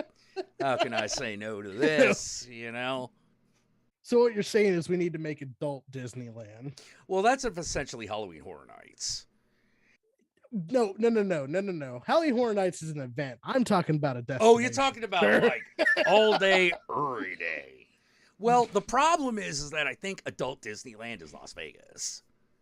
It's not though, man. I'm telling you. I like the one time I was there, I did not feel any adult joy. Ooh. I just felt intense, like fucking. I just felt the intense weight of fucking billionaires crushing me. Like, like I want to take like the Mad Max festival that happens out in the fucking desert in California. Yeah. And like Halloween Horror Nights and like maybe like Burning Man, but like the cool shit, and put it all in one fucking place. Well, that used to be Burning Man. Burning Man's lost its way. Yeah, it's lost its way. It's lost its way. But I'm just letting you know that's what Burning Man used to be. I know. I'm aware. I've seen the pictures. I've watched the DVDs. I am fully aware of what it was like. Yeah, I still can't get over it because I'm just sort of like, it's kids with it's yuppie kids, it's hipster kids, and programmers doing all the shit that I did, but kicking people like me out. Of course, because fuck like, like because you scare them. Yeah, it's really weird because I feel every time I think about modern Burning Man, I think of Snowpiercer the movie. And that one train where there's that one car that's just a rave, but it's only for the rich people. I'm like, that's what I think of when I see Burning Man now. I'm just sort of like, no, this was not supposed to be a playground for the rich. That's exactly what it was supposed to not be, actually. Yeah, like the whole point of Burning Man is there is no rich or poor or anything like that. Yeah. We're all equal here because there's nothing out here defining what your worth is. And then, of course, what happened is every year someone had to do better than everybody else. And then it became a spending spree, and then it got worse and worse and worse. It got worse and worse, and then all of a sudden, boom! Now, if you don't make over a certain amount of money, you can't even go. Yeah. Which I was like, well, then how did isn't that against the entire? That's against the entire ethos because the entire festival used to be set up by volunteers. Right. That was part of the deal. Is it not anymore? And the other thing is there's also supposed to be burners going out there to help set up the goddamn festival too. Exactly. That was the idea. And like burners were not necessarily rich people. They were just the weirdos. Right. It's like burners were like, you know, idiots who played in drum circles and circus performers and shit like that, Then all of a sudden it just looked like it looked almost like Coachella. Because it became Coachella. Yeah, and I was like, what? You can't fucking do that. Lollapalooza went under for a reason. Like, damn, dude, like what the fuck's going on? And yeah, what happened was programmers. Because being a programmer became a push button job if you had a degree. Right. Could a person without a degree do what the programmers are doing now? Absolutely, because that used to be a job for a bunch of guys. Programmers didn't used to have degrees. They sometimes did. Yeah. But they never had degrees in programming. They had degrees in like math or shit like that. Yeah, or they were just guys that could do the job. Right. Because they could prove that they could do the job, and that's all that fucking mattered. Because when it comes down to paving the way, your qualifications don't matter if you're not a guy that can actually do the labor. I mean, old IT guys just look like fucking wizards for a reason. Oh, yeah. Oh, yeah. Yeah, like you had to be that crazy, in order to do shit. Like my friend Dillo, Steve, the older he gets, the more he looks like a mad scientist. And he had I think he has like a bachelor's in like English or something, of course, completely unrelated to programming, but the guy programs robots. Like he was working on he was working on the problem of getting robots to navigate through sight. Right. Which is difficult. a huge endeavor. Right.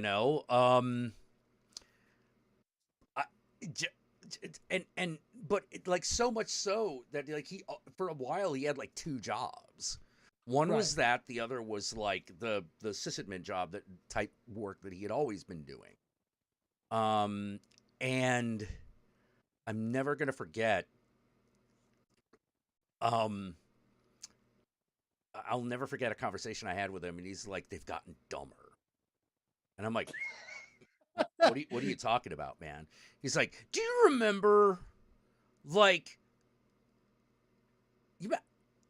if you were a programmer, the type, it's like me. You probably know social skills, really super fucking awkward, but at least they could work a command line, and that's why you hired them. And I'm like, yeah, I expect any programmer to be able to be like that. And he's like, well, let me tell you, same problems, not as much expertise. And I'm like, well, maybe that's just because you're like, dude, you're like your late 50s now. You're probably just like that much better. He's like, no.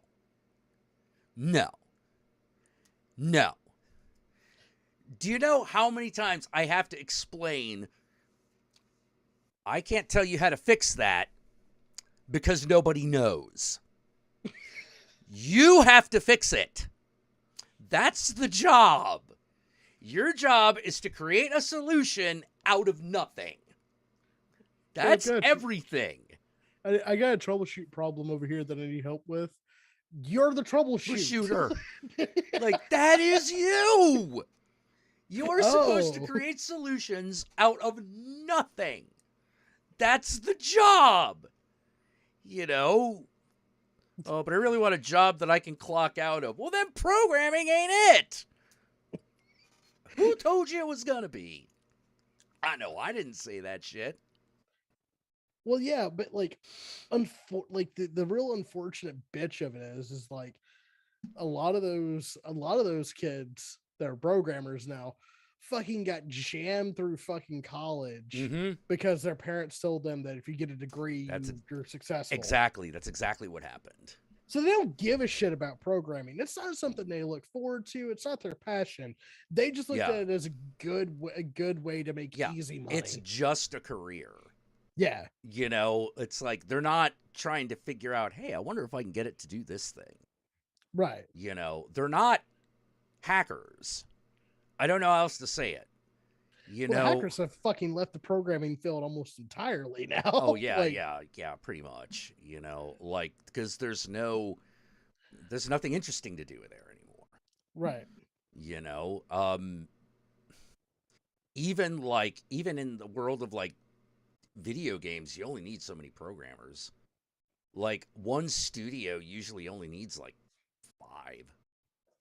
Right, because the programming, the engine is actually most designers are actually using the in-game engine to make their models anyways. Exactly. So You you don't need know, to and code as much. the programming comes in. If you have too many people working on the programming of a video game, then the video game is gonna break because there Or are just too never many come out. fucking. There are just too many cooks. Yeah. You know, yeah, or it won't come out because it's fucking broken. You know, like Looking that at happens a lot. looking at you, vampire. Um,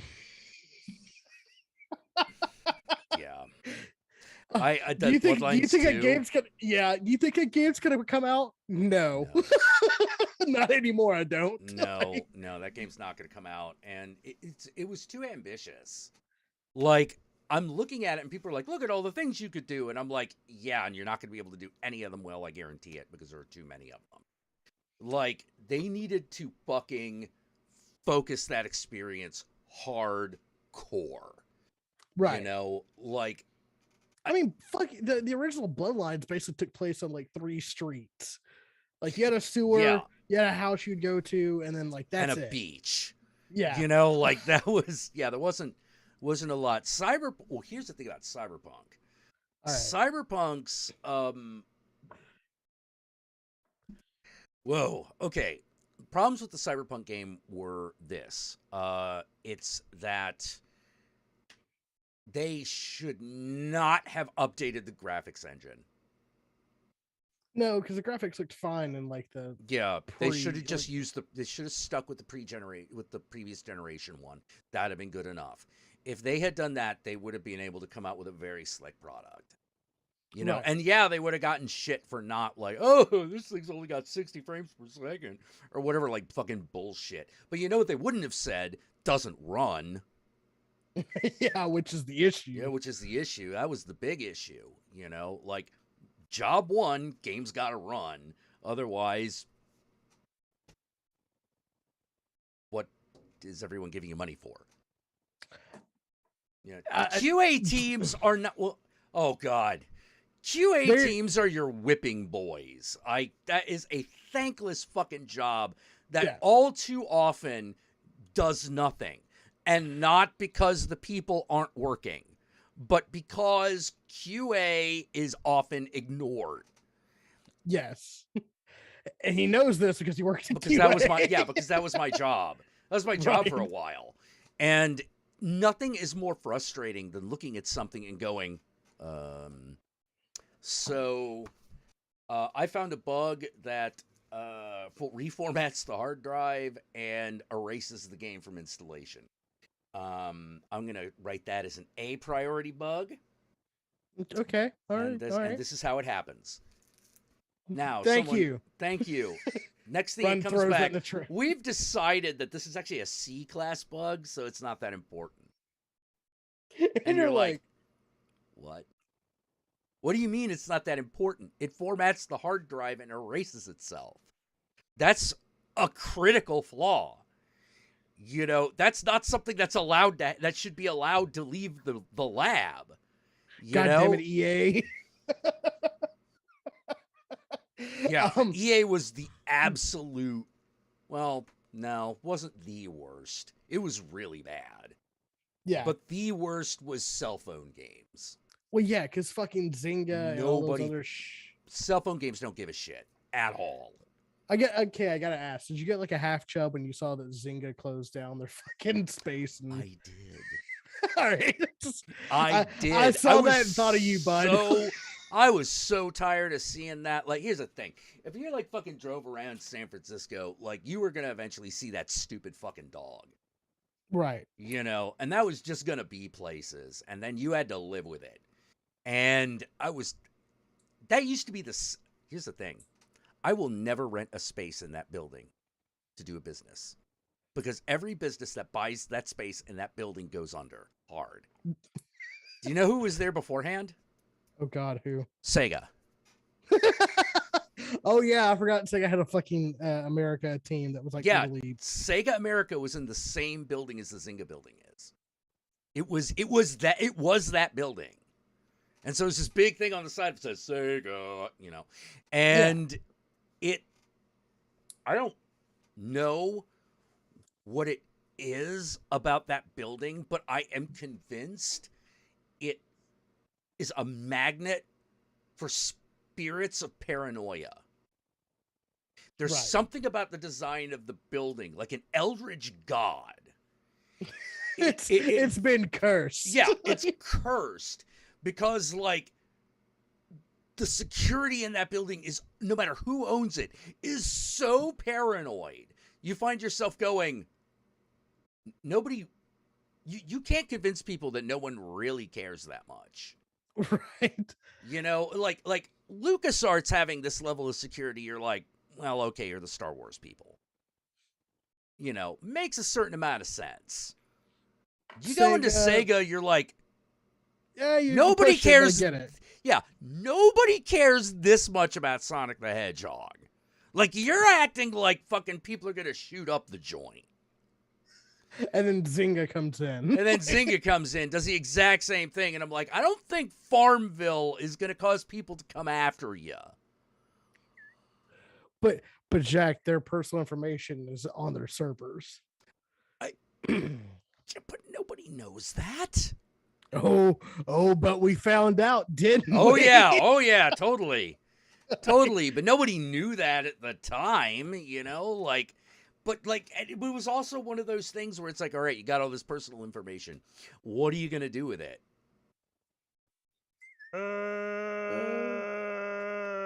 Sell it to Google? Google already has it. Google has more personal information than you could ever fucking want. We'll sell it to advertisers. To advertisers and Facebook. There's this guy, Mark Zuckerberg. Yeah, he seems to want it pretty bad. Okay, here, Mark Zuckerberg. You can have all the personal information we collected illegally. Is this Gomer Goes to Tech Valley? What the fuck? Dude, did you ever fucking step into the Zynga office? No. So we're Zynga and golly. You know, like, oh my God. Like, no. Like, I don't know how to explain it. Like, you know. Okay. By the way, Jack. Yeah. The Countess needs you in the kitchen. Oh, I'm needed in the kitchen? You are, apparently. Apparently. All right. Apparently I'm needed in the kitchen. We'll hold this up. There, I got him. You're welcome, Guru. And Kyra and everyone else. I think it's too far resolved, dude. Not yet. I did want to say this, Doom Bloomers. You were talking about like the cooking thing. Oh, yeah, no, like even if you're fucking cooking, even if you have a passion for cooking, that shit will drive you crazy.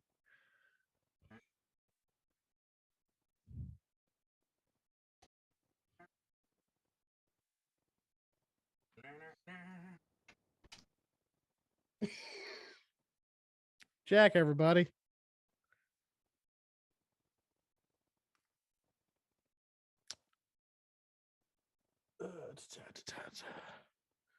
Yeah, like I was a cook for a hot minute and I loved it, and then I got burned out real quick by assholes. So I'm good. I never want to do it again.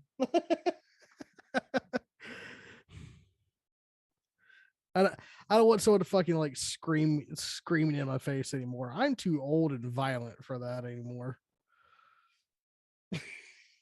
I hate that shit. I'm a grown ass man. You talk to me. All right, I'm gonna go get my water. I'll be right back too. Here, just talk about your feelings. You know.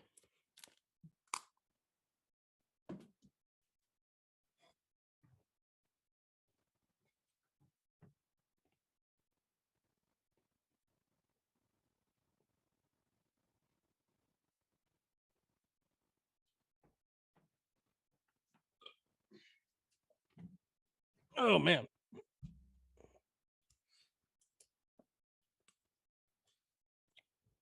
he's still not back. All right, 1 second. Look at my ceiling, everybody.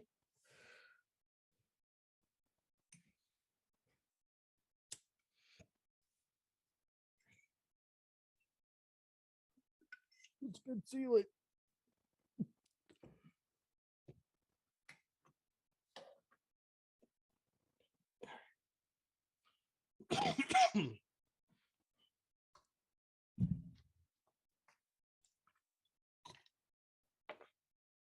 God damn it.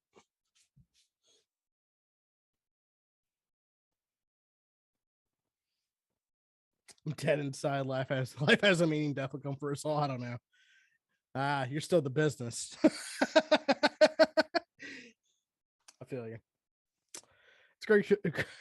Grade school teacher. I know burnout well. There's a reason teachers and students get a few months break from each other. Yeah, I can't imagine. Like I appreciate the fuck out of teachers because I can't imagine watching somebody else's crotch goblin for 8 hours a day and expecting to fucking educate them. I couldn't do that. Like I don't even have one of my own. If I had one of my own, I would like I would feel obligated to do it, obviously, but that's all I'm thinking on right now. Maybe that's the next big conspiracy. Like, why are the strawberries dying more quickly? Because of the All right, handled that. globalist elite. That's dealt with. Although, while I was dealing with the thing that the Countess needed me to do, she was telling me that she was listening to a really weird breakdown of the Red Hot Chili Peppers Under the Bridge. Where the guy was like, one guy was like, no, it's about like existence and loneliness, man. And like the other guy's like, it's about getting high under a bridge. Yeah, like wait, that's what? Literally what the song is about. Yeah. That song's about doing heroin under a fucking bridge. Yeah, it's exactly what it's about.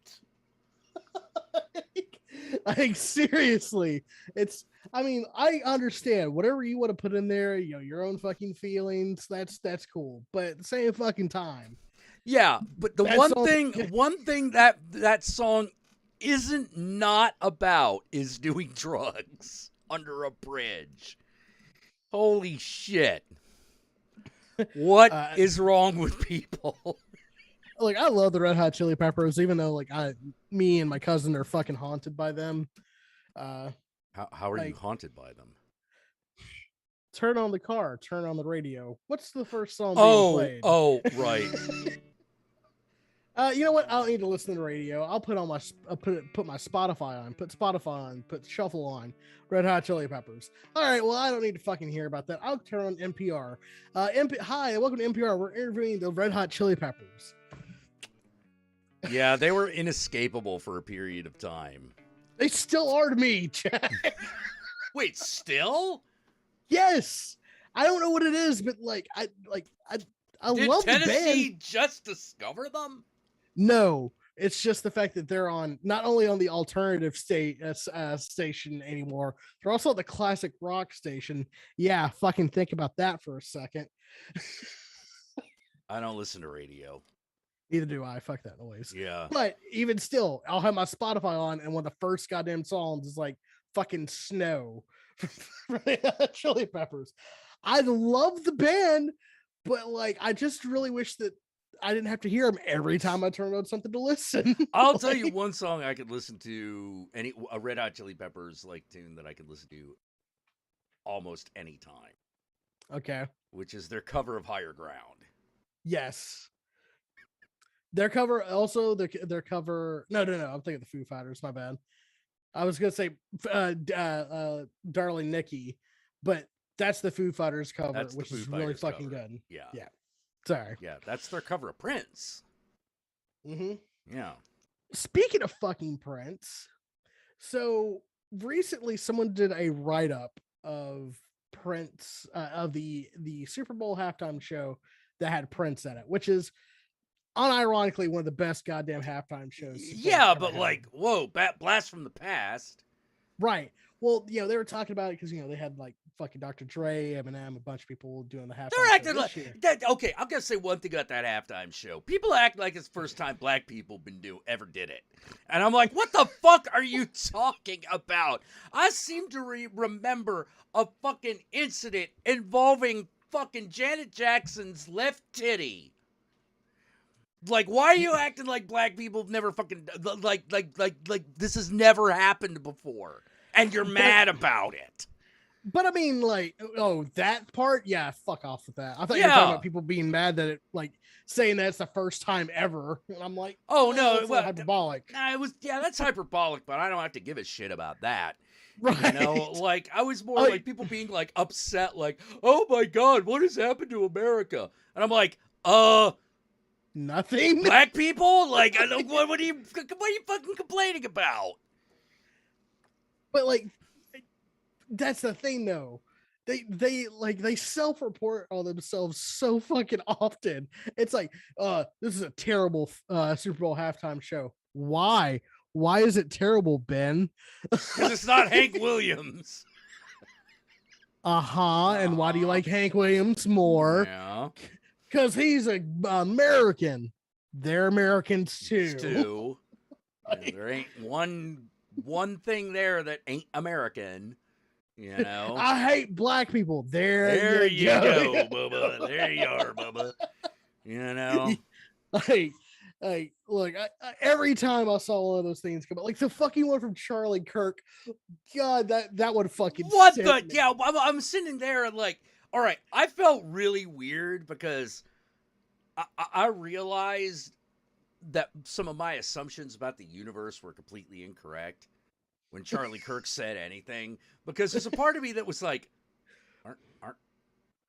aren't you better than this? You know, like, I mean, don't get me wrong, I hate you, but like, aren't you above this on some sort of strange level? Charlie You know? Kirk on Beyonce's internet fucking came out and said that the halftime show was nothing but sexual anarchy.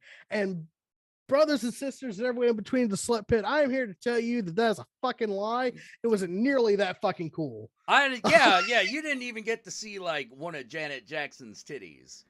I would have been happy if I seen Mary J. Blige's titties come out, like if people were fucking on the 50-yard line, I promise you, I would have went live on the internet to fucking report it. Yeah, well, it was one of those like, this ain't even Miley Cyrus sticking her tongue out. What the fuck is going on? It's because they're terrified of black culture. Well, then maybe they shouldn't be watching a sport that's primarily filled with black athletes. Oh, I'm sorry. I guess that doesn't exist anymore. Huh? How about fucking that? Oh, I'll even go a step further, Jack. Because white people suck. Well, true. But, oh yeah, I can even play a sport they invented. I'll explain that shit to you, Jack. You want the explanation for that? What? Sure, they're black players, but it's white coaches and white owners that are in charge of everything. So at the end of the day, I know. Is it really that bad? Because I know I am like not a football fan, so I don't know. And there's actually an ongoing lawsuit about it right now. With a NFL coach by the name of Brian Flores saying that he has not been hired for jobs. He's been blacked out because of his race. The NFL in like 2008 had like 17 black head coaches, and I think in 2021 that number went down to 7. So it got Exactly. worse. Exactly. Oh, Yeah. that's And and Brian Flores was trying to fucking get a head coaching job, and he kept getting denied interviews, and he said that like it was because of his race. Which, when you look at the numbers that way, it's kind of screams something, doesn't it? well, yeah. I'm like, especially considering some of the assholes that they keep hiring.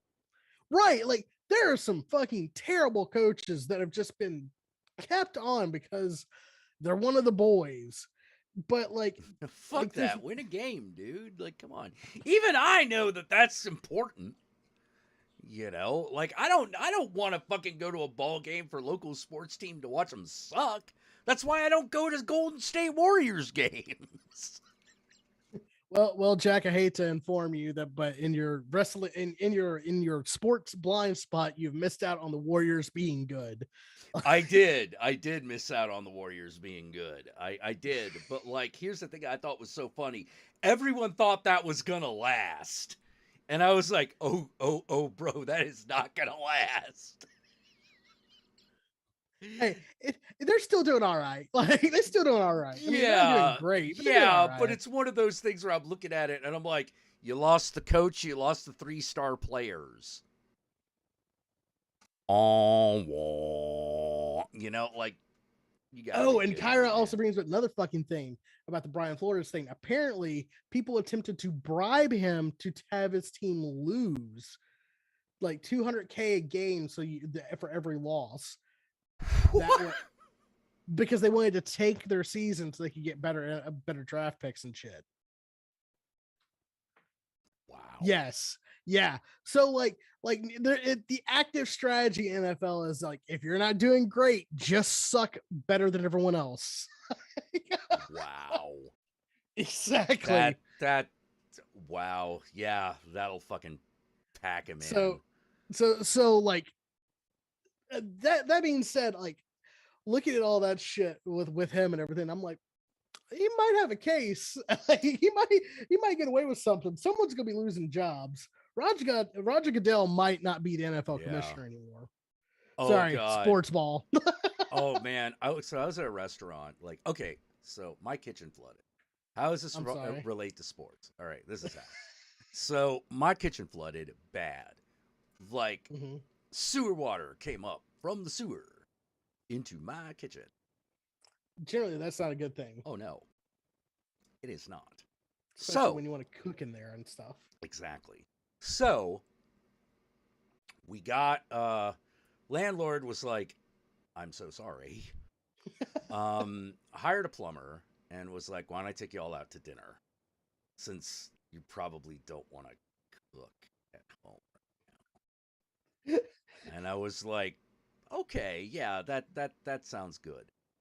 So we go out to this place called Izzy's, which is a San Francisco landmark, right. And our meal is great. Everything's fine, all cool. However, the one thing that like is askance with the evening is the crypto NFT bro at the table nearest us, who we cannot stop hearing. Because he's just not being quiet. Because he's fucking crypto NFT bro, and he's also a Golden State Warriors fan. And I'm going to be real honest. Nothing says I'm not from around here like being a fan of the Golden State Warriors. Because that means you do not know what fucking disappointment lies ahead of you. I mean, like, you can get away with being a Giants fan, hell, even yeah, a 49ers you get away. You fan. could be a Niners or a fucking Giants fan, and you could have been from here. If you're if you're Golden State Warriors, you're not from here. You are not from here. That's like being a Mets fan in New York. They exist, but not many. Yeah, you're like, it's like, yeah, right. No real New Yorker is gonna be like, oh yeah, that's a sign of a real New Yorker being a Mets fan. It doesn't. No, it doesn't I mean, happen. depending on which borough you're from, it could be different. Yeah, Like, oh no, not if we're talking about the Mets. We're talking about the Yankees, yes, but we talk about the Mets. No, the Mets is like the Met. This is the Mets to fucking New York. Come on, guys. Like that's what it is. It's a never-ending fucking cavalcade of, oh, come on, guys, really? which is what it was like to be a Warriors fan for like the 80s until the early 2000s. Oh yeah, with the added insult of the fucking Golden State Warriors coach and the team acting like they were too good to be from Oakland. Which was okay with Oakland because Oakland was ashamed of them. Because they sucked. It's like, we're going to call ourselves the Golden State Warriors instead of the Oakland Warriors. Okay. Yo, that's exactly how it fucking went down. Although, oh my fucking God. Like, here's the thing you got to realize about Oakland. Once you're in, but when you are out, you are out. You are fucking out. When you get excommunicated, you get excommunicated. Oh yeah, no, you done. When was the last time you heard about the Raiders? Well, the Raiders are now in Vegas, but yes. but from everything I've heard about it, that organization is fucking corrupt from top to bottom. Oh, it ain't just corrupt. Their merchandise ain't worth shit. It's worth nothing. Why? Because the minute they went to Las Vegas, everyone in Oakland sold their crap or burned it. I am not kidding. I mean, I've met Oakland fans, so I know what you're dude, they were just like, you're gonna leave again? Bitch, fucking here. Take your goddamn sweaters with you. Fucking take this. I'm keeping your mother's grill, by the way, but you can get the fuck out of here.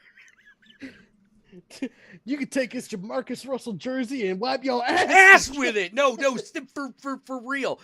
Because there was 2 years, the most common sight you would see is a store, one of the many stores in the area that would like specialize in Raiders merchandise. Empty. No one's buying. No one's there. And I'm like, I thought it was Super Bowl season. And they're like, yeah, but we don't care anymore. Like, oh.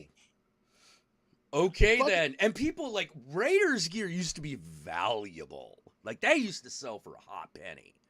Yeah, fucking Raiders gear used to be a status thing. Exactly. Now it's worthless. Completely fucking worthless. Oakland's unforgiven like that. And hey, look. The Raiders fucking cheated on him once. They're not gonna the second time. That's it.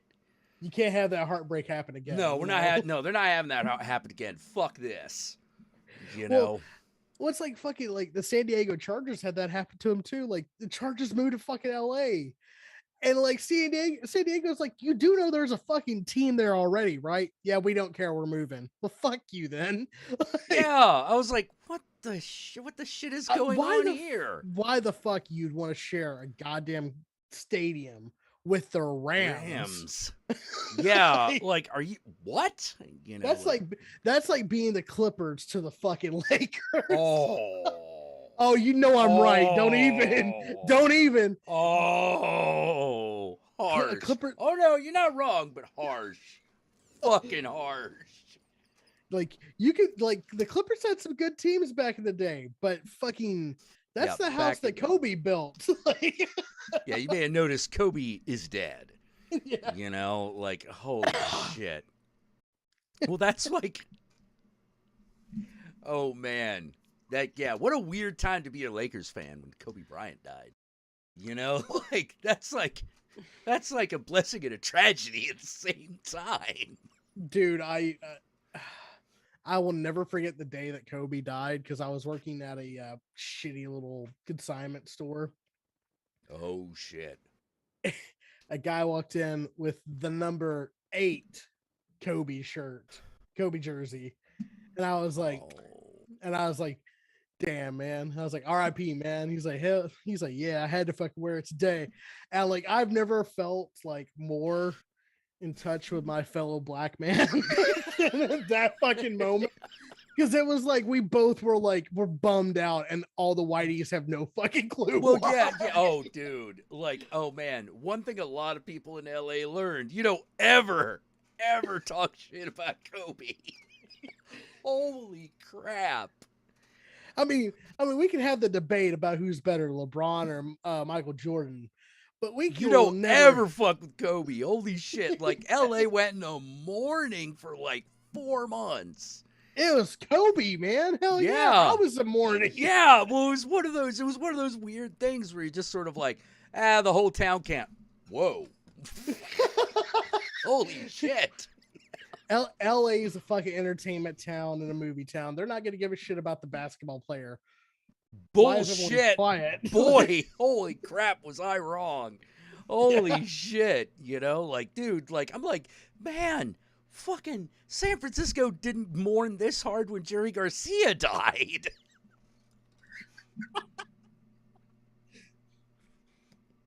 I mean, to be fair, it is Yeah. Jerry Garcia and it is Kobe. Well, Those I should have mean, been equal. they should have been. They should have been. Like, Hate Street was packed, but like, it was like all of LA. LA just said, "Nah, LA nah, just we're stopped. It just didn't get out of bed for a month. You know, it was one of those, oh shit, you know, like, whoa, you love this man. like San Francisco's like, hey, LA, what are you okay?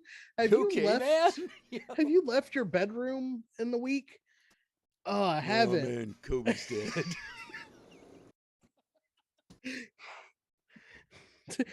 Shit, that hit a little too real. Oh, dude, no. That's the funny thing. Like, you wouldn't think that would have happened. You'd have thought that they would have been like, fuck it, move. That many people would care, but overall, Right. it would be fuck it, move on, because it's LA. Got to do shit. Got shit to do. Wrong. Right. Wrong. Damn. Like, I'd never seen anything like it. Just the suddenness of it. Well, it was like fucking Evita had died, you know? Like, it was fucking crazy. I was No, like, bro. I know people love Kobe, but damn. Nah. When people love Kobe, they love yeah. Kobe. Oh yeah. Yeah. Like- LeBron James ain't shit. You know, To not Kobe. to Kobe. Holy crap. like Kobe, the thing is like what made Kobe so beloved is he stayed on some really bad Lakers teams trying to make that shit work. Yeah. I was so yeah, especially in modern sports today, a guy sticking with a team that long is like, that's unheard of. Right. It's You know? almost commendable. Like, Yeah. It's like, it's something like only Kobe did. and also to be fair to the Lakers, Kobe Well, and was be good, you know. Yeah. Well, and to be fair to the Lakers, sometimes Kobe being that did cost them some talent on the team, but because he was going to get paid. Like, Oh yeah. like, Oh which- yeah. But at least when like when LA was like, yeah, Kobe, that's our boy, it's kind of like, okay, I'll give it to you. yeah. You know, I'll give it to you. Like he is. You know, it's not like LeBron James is in Detroit one day and like fucking Miami another, you know, like, or whatever the fuck it was. Like, It was Cleveland, Miami, back to Cleveland, and now he's in LA. He went to Chase. Yeah, it's like if LeBron would have stayed in like Cleveland, he'd have been the next Kobe. But Yeah, he would have been Cleveland's Kobe, you know? Yeah. Like, but as it is, he's sort of like Cleveland. How would you even put it? It's not that he's not Cleveland's nobody. Are you talking about LeBron? Yeah, talking about LeBron. He's to Cleveland what Oakland is to the Raiders. you've left us twice. Nah. Yeah. You're not part of the family anymore. Yeah. Like, You're out of the family now, you know. But like, I remember when everything in Cleveland was about LeBron James. what else? They Okay, fucking put a statue of the motherfucker up. Jack, you live in Cleveland. Oh What yeah, else is there? I know, but like, I don't know how to say this other than like, Cleveland didn't used to be that much of a shithole, you know, where it's like, hey, we've Their got one rivers, sports star. their river set on fire twice. Yeah, it's pretty bad. Yeah, Cleveland is pretty sucks. bad. I've had family live in Cleveland. It's terrible. Nobody there is happy. Everyone that lives in Cleveland is the epitome of the statement of I just settled down. Like, This is where I gave up, you know? yeah, Like I couldn't walk any further, you know. like I don't even know what direction I was going in. Their sports teams they aren't bad. They're just heartbreaking. Yeah. Like no Yeah. Cleveland Brown fan deserves the pain that they inflict on themselves every fucking football season. Yeah. None They of them. renamed the Indians yet? Yes, they're the Cleveland Guardians now because of the Cleveland Guardian statue things. Okay. Yeah. Okay. I felt two ways about that. Because All right, on the hit me one with it. hand, I was like, yeah, that shit's racist as all fuck. There's no getting around that shit. Everything about this is racist. Everything Like, about this is racist. But at the same time, the Cleveland Indians are kind of like giving up that name is giving up one of the few things that you have. You know, like if you're in LA, if it was like the LA Indians, it's like, okay, yeah, change that shit. Yeah, change that shit today. Who cares? No reason to hold on to it. It's only causing problems. right, You like know? the fucking LA Anaheim Angels, you know, like Anaheim claims them, LA claims them, nobody really claims them. Like, yeah, it depends on how good they're doing that year. Right. You know? But like it also like the Cleveland Indians, like you had Major League, like one of the best sports movies of all time that based their entire movie on the Cleveland Indians. And so now you got to say goodbye to that. And that's hard. Incredibly hard. So I fucking applaud them for doing it. But at the same time, I was like, ow. Like, I feel this one. Washington Redskins, there's no way around that. That just has to go. That just has to go. There's no way around that shit.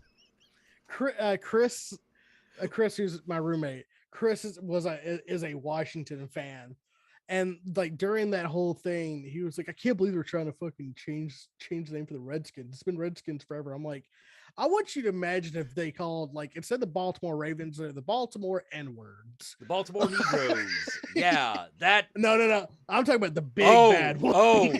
Yeah. Oh, not even. Oh, okay. Yeah. Hard R and everything. The fucking. Oh, God, what would that be? That'd be like, hey, let's go watch the Washington Coons. Exactly. You know, like. I was like, uh-oh. I was like, would you be cool the with Baltimore that? Jim Crows, you know, like, holy shit! Like they have a big Sambo that's their fucking mascot. Oh my god! Yeah, exactly. Like that is yeah. The Redskins. It was like no, just look. The logo is fine. It's not the best. It's not great, but it's like okay. But that name, man, you gotta do something about that. Cleveland Indians. I found myself going like, I think you need to try to change the logo. Otherwise, I think you're going to lose the name. Because again, if you don't know what the fuck we're talking about, go look up Whoa! the Cleveland Indians logo. Holy shit. It's like, it's so racist, you could use it to make fun of other races with. Oh, yes. Oh yeah. Like there's a brand of toothpaste in China called Darlie. It used to be called Darky. and it used to have a picture of a black guy with a top hat on it. I shit you not. I shit you not. It's real toothpaste. Now, I mean, Asia has a very complicated no, it relationship doesn't. with. I mean, it's Asia don't give a different. shit. That's the difference. Yeah, like that's the thing. Like they don't mean like they don't know the racism behind the fucking shit they do sometimes. No, they just don't care. They don't care. Here's the thing. That not caring goes two ways. One, they're not as attached to it, A. Right. But B, they also just don't care. You know, if they can get away with if they could get away with calling something, dude, an Asian country came up with Hitler fried chicken. That's all I'm saying. It's all I'm saying. Like, there is a level of not giving a shit that exists. Okay, and here's the thing. Like, I appreciate that's very hurtful and that can hurt some people, but I am someone who likes to tell funny jokes. Deep fried chicken's not where you go with Hitler jokes. You have to do oven roasted. Oven chicken. roasted, yeah, rotisserie, son. You know, somebody's like, "Holy shit! I never saw the Indians logo." Oh yeah, doesn't that just now make a lot more sense? It's one of those what do you mean this is racist? Oh, yeah, it's one of those. If I showed it on the stream, I might get dinged for racism. It's that bad. It's again, and also like I said, it's so racist. You could use it for literally any race you don't like, and it works. Yeah, it's fucking weird. Yeah, it's it's some sort of weird Rosetta Stone racism. It's insane. Oh my god! But okay, no, I forget what they changed the Redskins to. They changed them to the Commanders, or as NFL fans have taken to calling them, the Commies. Which, if that's the nickname that gets adopted by them, oh my god, I might become a Washington Commies fan. Oh my god, The Highlander was a documentary. I find oh my god, are you serious? The Washington Commanders, dude. Talk about trying too hard. Well, what were they gonna name them? The Sentinels, the Senators. I don't know, the Defenders, the Washington Nationals. I was actually the Nationals are already taken. That's that's a baseball team. Oh, okay. Yeah, but I would have taken the Red Tails and have it based off the Tuskegee experiment. You know, the fucking red-tailed pilots from Tuskegee. Fucking celebrate that history of of our country. Have a red-tailed hawk as your fucking mascot. Shit, that'd have been cool. Washington Commanders. Oh, fuck off. Yeah, that's a fuck off moment. That's like naming, here's the new G.I. Joe action figure, General Joe. I hate you. What the fuck? General Joe is the most center-minded person of the Joe crew. Oh, I bet the fuck he is. He believes in negotiating with Cobra. Look, I'm not saying that wouldn't be a better foreign policy decision. I'm just saying it makes for shit television, man. And that's what CNN said about the Russia thing this week. Oh. Well, hey, if they want a war, they might still get their wish. Yeah, and we're not out of the woods on that one, not by a damn sight. We're in it now. This is where we're either going to be here in this situation right now for a very long period of time or a very short period of time. And if we're in it for a very short period of time, that means we've changed what kind of war it is. Well, going from a cold proxy war to a hot direct one. Right. That's the thing that terrifies me. But not so much terrifies me, but just makes me go this is gonna be one of those things where maps get changed. Yes. Yeah, it is. because I don't know if everyone out there knows, but I have a bunch of fucking weird international sources that I get my news from. Oh man, did you see Russia's GDP? I did not. It's less than fucking Florida's at this point. Oh no. They're Oh, bleeding that's... money in Russia. And that's the reason why they're going for Ukraine. It's because Putin's trying to start a war so he looks good. Because Oh shit, they're running out yeah, of cash. yep. That oil money's starting to run dry. So now they're running through not that much money, much quicker with a imminent war happening. So basically, at this point, Putin ain't got many options other than war. He can't go back now. Yeah, that's frightening. It is. It is. I don't think it's gonna be like World War III levels, just because. Well, it might not be, but like it's not gonna be great. Oh no. Oh, no. Like if we're lucky, it's gonna be Crimea with shooting. Yeah. But that's if we're lucky. Yeah. Like it's not gonna be great. It's not gonna be fun. It's gonna be a really dark period of time. Oh yeah, it's not gonna be it's already not a great time to be in the Ukraine.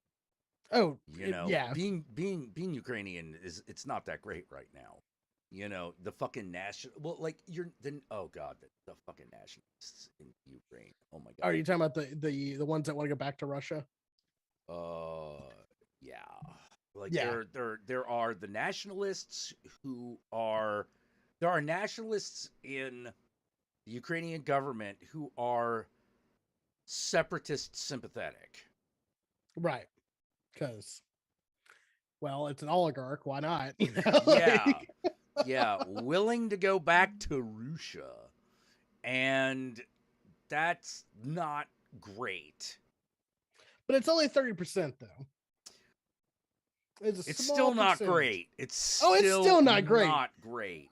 I agree with you. It's not great, but it is a small portion of Ukraine. Yeah, the problem is no matter what happens, Ukraine destabilizes.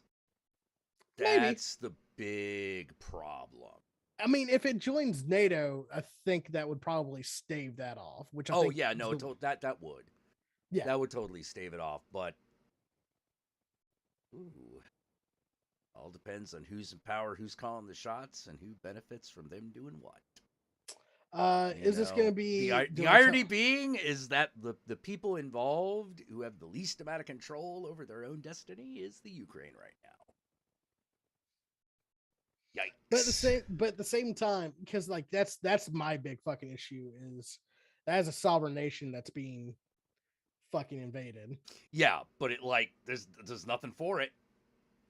There's nothing for it. Once it's invaded, it was gonna happen. It's not like it's not the same as a lot of other countries where if it was like if China invaded India,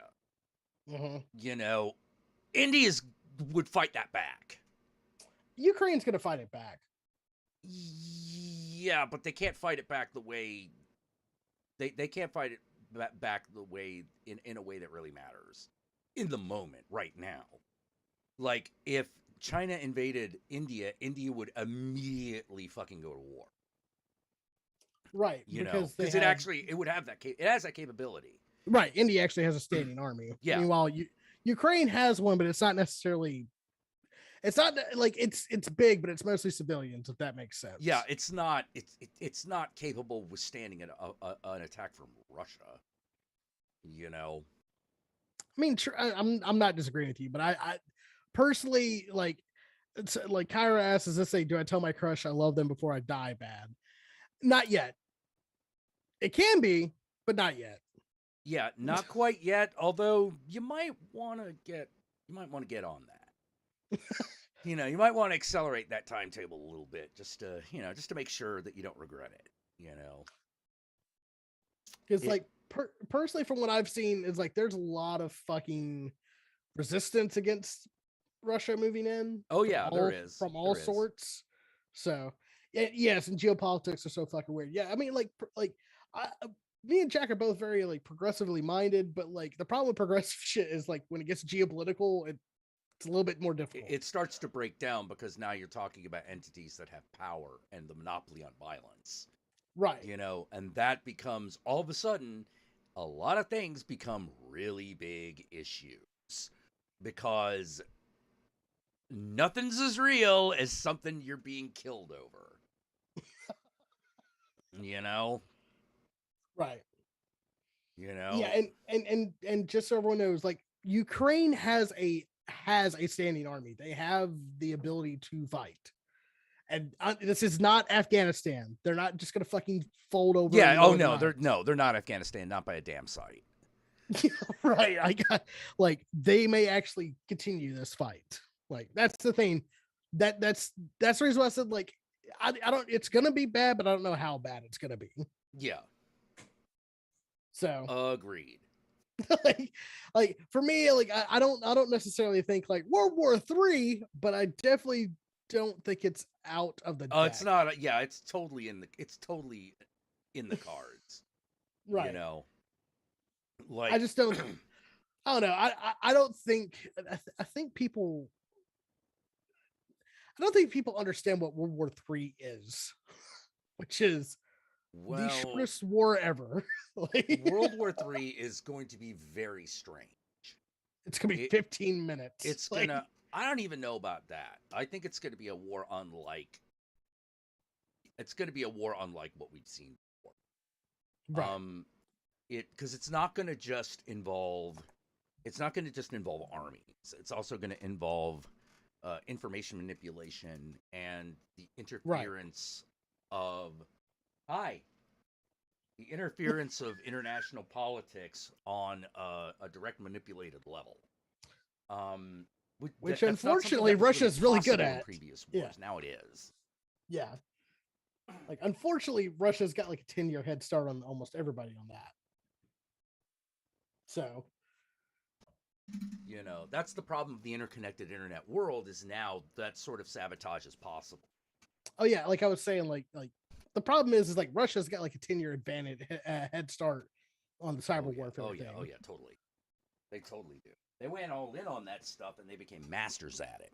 Now, that doesn't necessarily amount to military victories. No, it does not. Usually doesn't actually. Yeah, but it usually counts for something. And that's why this war is going to be really, really weird because the we're going to have a war and there are going to be areas where there's actual classic war fighting. Right. But there's also going to be a huge element of everyone trying to destabilize the countries involved on a social level. And that's where it's going to get really strange. Right. Because Which is we the don't weird really thing. know how to fight that. No one does because it's never happened before. Which is the weird thing, right? Because it's like, how do you fight misinformation? And unfortunately, the answer is by having an educated public, Yeah. which is an issue. Yeah, Like, it's actually it's an issue for both country both of all the major countries involved. right. You know, like it's one of those things where who would win hands down in that kind of pure conflict with nothing else involved? It'd be China. You know, they would win hands down. Like Right. no no competition. You know, because they would be the hardest to influence and the ones most capable of influencing the others. Right. You know, Russian intelligence is really, really, really, really good, but the society is fractious. Right. If America starts doing the shit to Russia that they've been doing to us successfully, Mm-hmm. things change. Things change really rapidly. And if you think that that's not something that they're focusing on, you're out of your goddamn mind. They They're doing it absolutely right they're doing it now. right now. You know, Yeah. the United States is trying to catch up. You know, like there's no way they aren't. You know, And like, because for 4 years, everyone's been going, oh my God, this is bad. This is bad. This is really, really bad. We need to start doing something. And I'm just going to hold the Bible upside down. okay, while that idiot's distracted with whatever's going on in his brain, we need to start this now. Yeah, we need to start figuring this out now. And hopefully once someone with with a few more brain cells gets involved, they're going to be like, yeah, this is a really good idea here. Have a bunch of money. So that we can actually go into fucking action on this shit. You know, which is what happened with Biden. Right. You know, they were like, no, we need a Joe Biden right now. Why? Because he will at least go, that sounds like a good idea. Because Russia's doing it to us, and we know that they're doing it to us. We've caught them doing it. Caught them doing it. You know? You caught them red fucking handed. That's the thing that pissed me off. But, you know, I'm like, the fucking bullshit of the but Hillary's email crowd, not taking that crap seriously. Flames on the side of my face. Oh, I me know. So angry. Oh, I know. Because, like, here's the thing. As soon as that shit started coming out, I was like, oh, well, then you better hope Donald Trump is the most honest president in the entire world. Because if anything comes out of him, you're gonna like an intellectual fool. And boy howdy, has that chicken not come home to fucking roost? Yeah. I actually John for Jack. Because John for Jack. Not sure entirely what that means, but thank you, Doom Bloomer.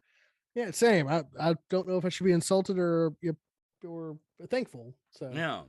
Fuck you, and also thank you. Yeah, so, like, here's the other thing. Like, remember how I was like, I'm pretty sure one of the things what's gonna come out if this whole Trump investigation actually does its job is gonna be the Republican money, the Republicans have been taking Russian money knowingly. You know, or something like that. Notice that the minute this fucking Ukraine thing happened, there was an about face. I don't think that's a coincidence. No, it's not. You know, because the last thing, like, let me put it this way. Not even Mitch McConnell is so arrogant as to think he won't get arrested if there's war with Russia, if he's involved. Oh, fucking Rand Paul was one of the biggest, like, yeah, we should respect Russia's ability to invade another country. Like he was all about it. You know, the guy that has been linked mostly to Putin. Yeah. It's like, oh, you think that's one of those. We're pretty sure they're not going to put us up against the wall. But we will. We're not 100% sure. If we go full war engine, we will be. Right. You know, if you're involved in that and you go full war engine, we will. You know, because we'll like do that to innocent people. You know, like, holy shit, it'll be war. You know? So that one got me. We'll fucking do that to innocent brown people. What do you think we're gonna do against Russia? Yeah, people colluding with Russia in wartime. That's not gonna go well. That's gonna go really badly. I was like, you do realize, like, if America comes in and goes, you know what, enough of this bullshit, we're in the war now, that like it's a flex. Like, we're gonna drone strike them. Huge flex. Yeah. We're gonna drone strike the fuck out of their shitty little tanks. Yep. Yeah, and that's another thing that's going to make it a really weird war. There's going to be it's going to be drone strikes against near peers, and that's going to be really weird. Yeah, that's going to be super weird, and on the one hand, a lot of people are like, is it right that we keep, kind of advancing on Russia and encroaching on their territory? And I'm like, no. Well, why aren't you complaining about that? And I'm like, because it puts more literal distance between me and them. That's why. Because I see how I benefit from that shit. It's okay. This is the most pragmatic thing I have to say about this, the entire thing. If America goes to war with Russia, do I think that America's in the wrong? No. Because I think we should come out and start knocking down literal oligarchs, at least put on the veneer that we give a shit about, authoritarianism. Well, we can't let Russia just do what it wants. Exactly. That's what happened. That's what happened the last 4 fucking years. And look what happened. Look what happened. Yeah, that didn't go so great. Like, So yeah, do I think it's a bad thing? Yes, I'd much rather have peace and fucking Ukraine remains its own nation. Totally. And Russia goes and fucks off back to Moscow. Of course I'd fucking rather have that. But I'm also a realist. And the realist to me goes, they're going to attack, they're going to probably go to war. Where does NATO / America stand? Yeah. And how do I feel about that? Because there's no... It's weird because it's both the time for keeping the cards close to the chest and telling everyone what you're going to do. Yeah. Yeah, it's a really weird period. It's a really weird time. This is a really weird time. But like I said, it could just all be over by next week. Yeah. It could just be, all right, we're done. Fuck that. Fuck this. But we don't know. Right. It's totally, I don't even know what the odds are at this point. The problem is that Putin is desperate for a win. Yeah. Because he hasn't had one in a long while. And the worst thing to happen to an oligarch, like leader, is to appear as a weak leader. Yeah. Like that's the reality of it. It's not that Putin really wants Ukraine or hell even wants to or has a plan. He just can't lose, and that's the issue. Yeah. So, yeah. Who knows? The Russian economy is in such a state that he's trying to use military buildup in order to boost it. Well, he's trying to steal Ukraine oil and fucking subsidize. Oh yeah, Russia. Well that's them's the gains. That's the spoils of war, baby. Right. But it can't be the spoils of war if that's where the fighting is going to happen. Right. So this is going to get really weird. What did somebody say? I have zero issue criticizing Obama and Hillary. You don't have the balls to criticize it. Yeah. Well, it's like that fucking like meme, which is like push this button and fucking Trump gets investigated in the Jeffrey Epstein thing, but Bill Clinton also, and then like the Democrat just goes, like, bro, wait, you're not supposed to do that. It's like, no, that's who we are. Yeah, it's like, let's go, Brandon. That triggers the leftist libs, and I'm like, no, it doesn't. No, everyone's just confused as to why you just didn't say Biden sucks. Yeah. Because like we said Trump sucks. We said fuck Donald Trump a lot. We said it. There's 2 fucking rap songs about it. Yeah. Yeah, holy crap. But let's go, Brandon. He. Okay. All right. I mean, why are all weird? Yeah, like even Biden's got to be going. That's a really weird flex there, man. I don't quite understand why you would do that. Why would you be such a jackass as to not say fuck? Come on, I said it all the time. Fuck Donald Trump. I wouldn't say that in the Oval Office though. That'd be disrespectful. But I'd say that at dinner. Fuck this guy. Fuck that guy. He's full of malarkey. Fucking imagine if they tried that shit with Bernie. Bernie would just call the fuck out on it. Like he'd be like, why are you saying let's go I let's don't go Ernie? understand And why it is important that Brandon goes when we are clearly talking about Donald Trump presidency. and my presidency and why Americans are doing better now than they were 2 years ago. And that is not debatable. That is a fact. More money in American pockets, health care for everybody, the ability to get your children to go to see the doctor when they're sick. All these things have improved American lives. And now I'm gonna give it over to my press secretary, Killer Mike. Just want to let y'all know, fuck all, fuck all y'all. Weed's gonna be legal soon, and you ain't gonna say shit to me. Also, Yo, my RTJ goodness. 5 releases in 3 months. Thank you. Suck my dick. Fuck Reagan. Fuck I'm Reagan. out. Oh, dude, White House press secretary Killer Mike would be awesome. You know, they're Fuck like, it. that'd make America a laughing stock, and I'm like, no, man, that'll just make everyone think that we're crazy. That'll make them afraid. Fuck that. No, that'd make us look incredibly cool. Yeah. fucking Killer Mike. No suit, no nothing. Just as Killer Mike. Yeah, as, just him, as he just him in is. his fucking just t-shirt. Just be like, all right, Fox News, what you got? We wanted to know if what you meant by if you're planning on doing something about the border. Okay, y'all. So you're asking if we're gonna fix the shit that your boy fucking started. That's what you're really asking, isn't it?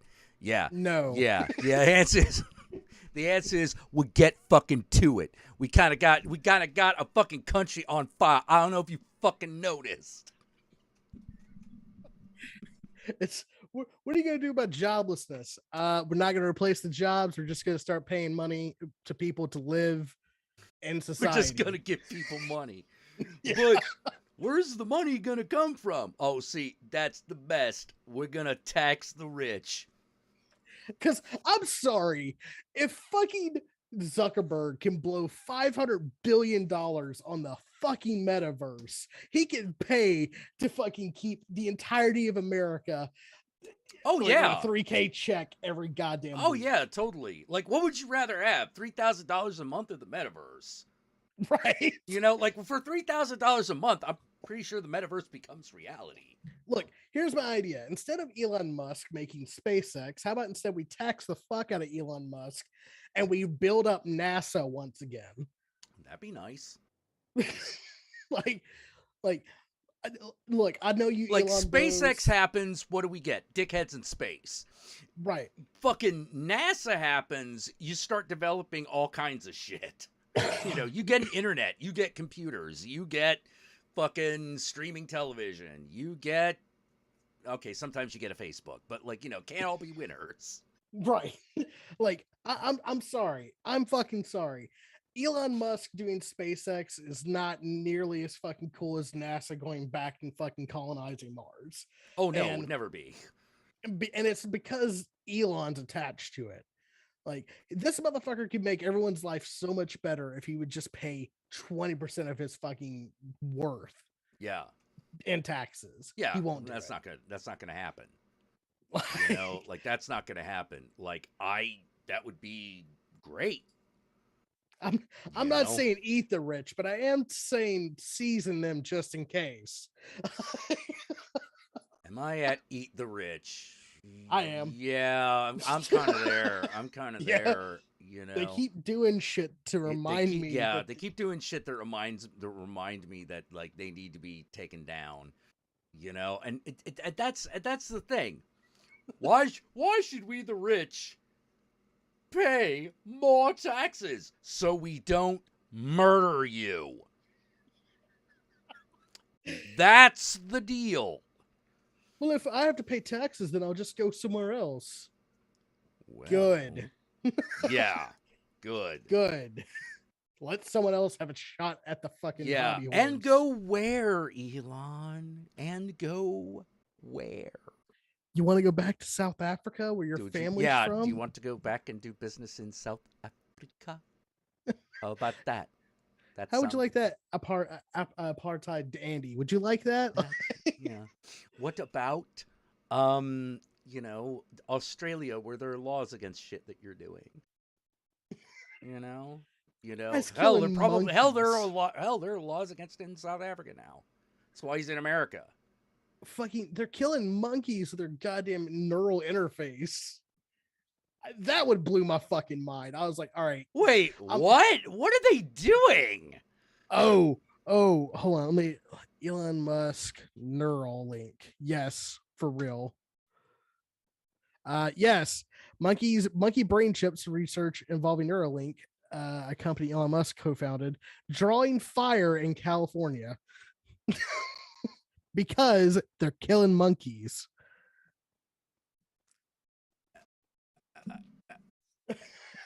Okay, I gotta check this out. Um, Elon Musk monkey. Elon Musk company Neuralink confirms monkeys died during brain something. Hold on. Elon Musk company confirms monkey dies in brain chip testing project. Denies animal cruelty. Okay. Neuralink recent articles, blah blah blah. Treatment sounds could be given. Yeah, the macaque monkeys are being used to test against the company developing Bluetooth-enabled implantable chips inserted into the monkeys' brains, and the company says give it blah blah blah blah blah blah blah blah. Cursor on screen without using a joystick to do so. The company said this was achieved after the neurochip fed the information from the monkey's neurons into a decoder, which could then be used to predict pagers' intended hand movements, allowing the output. All right, so. All right, so we did that. Okay, so here's the part where we figure out why the monkeys are dying. You ready? Yeah. In the lawsuit, the committee alleges that the staff at the university, quote, removed pieces of the skull of rhesus macaque monkeys and inserted electrodes into the animals' brains, end quote. The lawsuit alleges that monkeys were not provided with adequate veterinary care and that an, quote, unapproved substance, end quote, known as bioglue, quote, killed monkeys by destroying portions of their fucking brains, end quote. The fucking thermal paste is killing the monkey.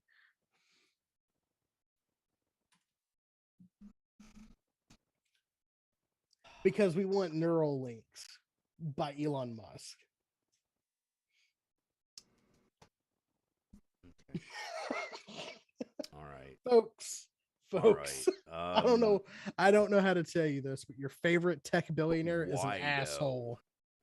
You know, like it comes down to this, but why though? Like, I Well, I that don't know way, how to say this other than I don't mean to be an asshole about this, but I'm pretty sure this is all shit DARPA already did. So why are we doing it again? well, like the whole thing, I don't fucking get. Maybe it's just because I'm like not a fucking tech obsessed person, but like, why the fuck would you want that? Like, I've heard it described as like being able to have like your phone and everything inside your head. Yeah, that sounds like a terrible idea. Exactly. Yeah. I was like, I want you to imagine if your brain had pop ups for like for fucking like some shitty cell phone game that just pops up all the fucking time. That's you just see that now. Yep.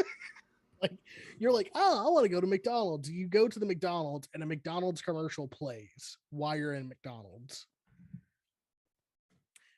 in your head. Like not like on a TV where you can just be like, fuck off. I don't have to pay attention to that in your brain. Yep. I have to ask my tech obsessed people, do you really think everything ahead before you like over engineer your entire life? Yeah, and the thing is you find yourself going, what's the advantage? That's the big thing. What's the theoretical advantage? I don't know. I Exactly. like they claim like well they claim when they started development of it like, oh, it'll speed up your thinking. You'll be able to translate things in real time. Which, all right, No. cool, but I can already do that with my phone. Yeah. What Like, would what would that do? I okay. Um. Oh, the who's more thing of a about twat, Elon Musk or Jeff Bezos? oh, I would that's a say, very good question. There yeah, depends on how you look at it. These are two definitely. Well, I don't think we could debate the levels of twatness. I think we can only debate the style. You right. know, I think we're dealing with equal twatitude here. Well, You here's the know, thing: intention versus damage, right? Because like Jeff Bezos, while being a fucking prick and destroying a lot of things, isn't nearly as like fucking maniacally like evil geniusy about it as Elon Musk is. At least not outwardly. mm, well, like yeah, Elon Musk does have a little bit of the "what are you even doing, dude?" You Right. know, like that's how I feel about a lot of Elon Musk's shit, which is like Tesla. I got Right. what the point of that was, but some of this other shit, I'm like, and why are you doing this? You know, like one of the because here's one of the big fucking assumptions that computers are that things like the Neuralink are based on, and it is a huge assumption Right. that computers are better at handling data than humans. No. That's actually a gigantic assumption. Yeah. And some would say a false It's assumption. a very false assumption. You Like, know, like the computer, we are able to make the computer to do things that make information easier for us to find. right. You know, like I don't know if that means that's going to have the upshot that people want it to have. It might, We're but so good at we're so good at processing information. We've created a symptom of existence called boredom. yes. Yeah. Like, Yeah. Well, the other thing is this. Like when I think about like all the science fiction movies, right? You know, like oh, you mhm. plug in plug a wire into your head, Data now you jack. can drive. Yeah. Yeah. Like that sounds cool and all, but then I find myself going, but why though? You know, Well, but why though? it's like, well, like, do I get it like a HUD, or like, do I get like access to like defense weapons? No, it's just a car. Yeah, yeah, that's the thing. It's like well, I just drive. You know, like it what what kind of fine control do I need? Like here's the other thing. How we don't even know say it works the way we want. We don't even know if if human perception is going to be able to handle it. Right. You know, like this is a big if. And on that level, yeah, it's kind of interesting, but why are you doing stupid shit? It's like god damn it, you could fucking cure all the diseases in the world, Elon, if you just stop fucking playing Space Boy. Yeah, like if you wanted to like if the point of the interface was to like okay, well we're going to replace people's arms. Right. Or like That'd be gives something. or if like if someone's neurodivergent, make them give them the ability to understand information as quickly as like a neurotypical brain, or be able to Yeah, fucking yeah. be able to like manage and balance your serotonin level, so like people that have severe depression don't have to survive off of fucking medication. Yeah, but we know that that's not how this is going to work because Elon Musk is a capitalist Right. and using the capitalist framework. So there's going to be all this research that only his company is going to be able to get to, And only his company is and going to be only able his to company is going use, to be legally able to use. until someone reverse engineers the fucking chip, which good luck, that may take 10 years. Yeah, that may take that's gonna take a while, but Yeah. still, it's just that feeling of like, but why though?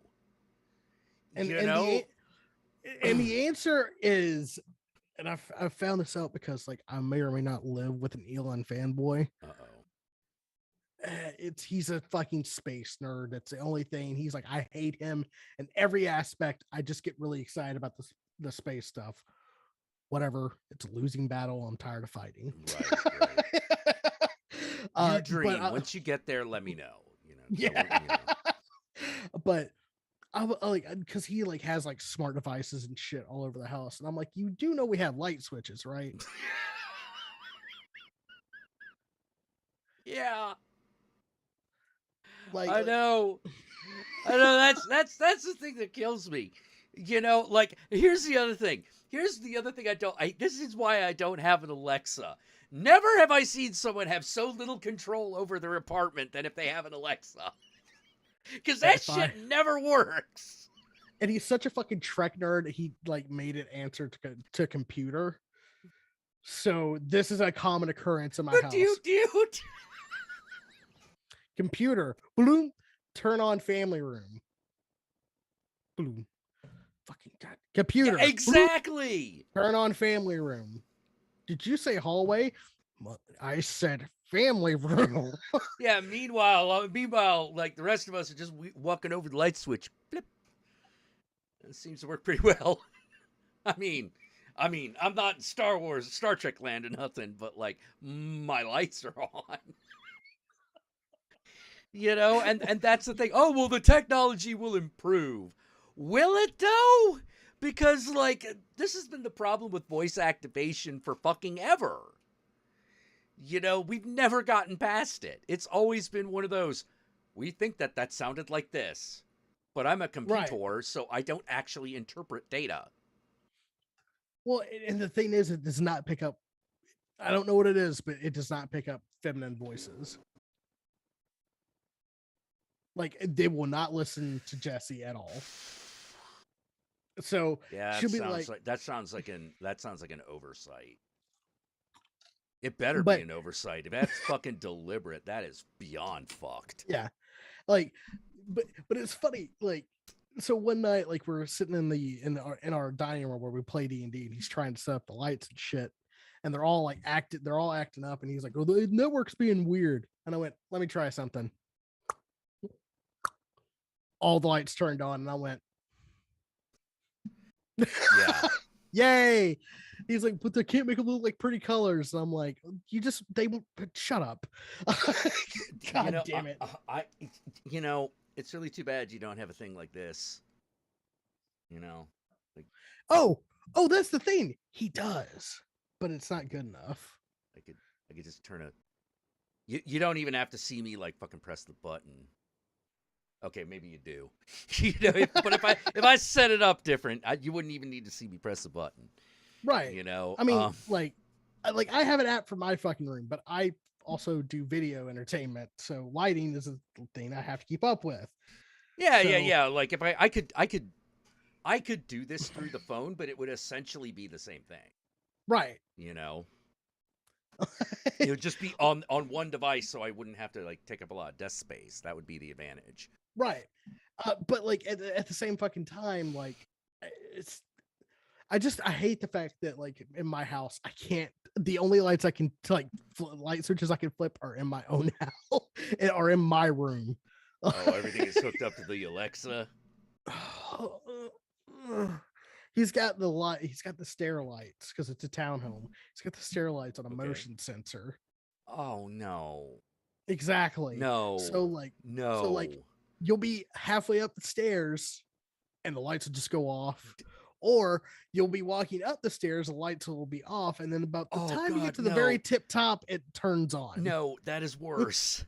That's way worse because you're like, like you might fall down the fucking stairs because you're tired. You're not thinking right, and like there's a part of you that's like not expecting it because you forgot it was motion activated, right? Because you and also it didn't happen. work. It didn't work the other 13 fucking steps. Why would it work on step 14? It didn't work right before. Why would it work right now? Actually, oh my God, my favorite. One of my favorite. Okay, so my brother got an Xbox One. This is ages I'm ago. sorry. Ages ago. Yeah. Okay, never mind.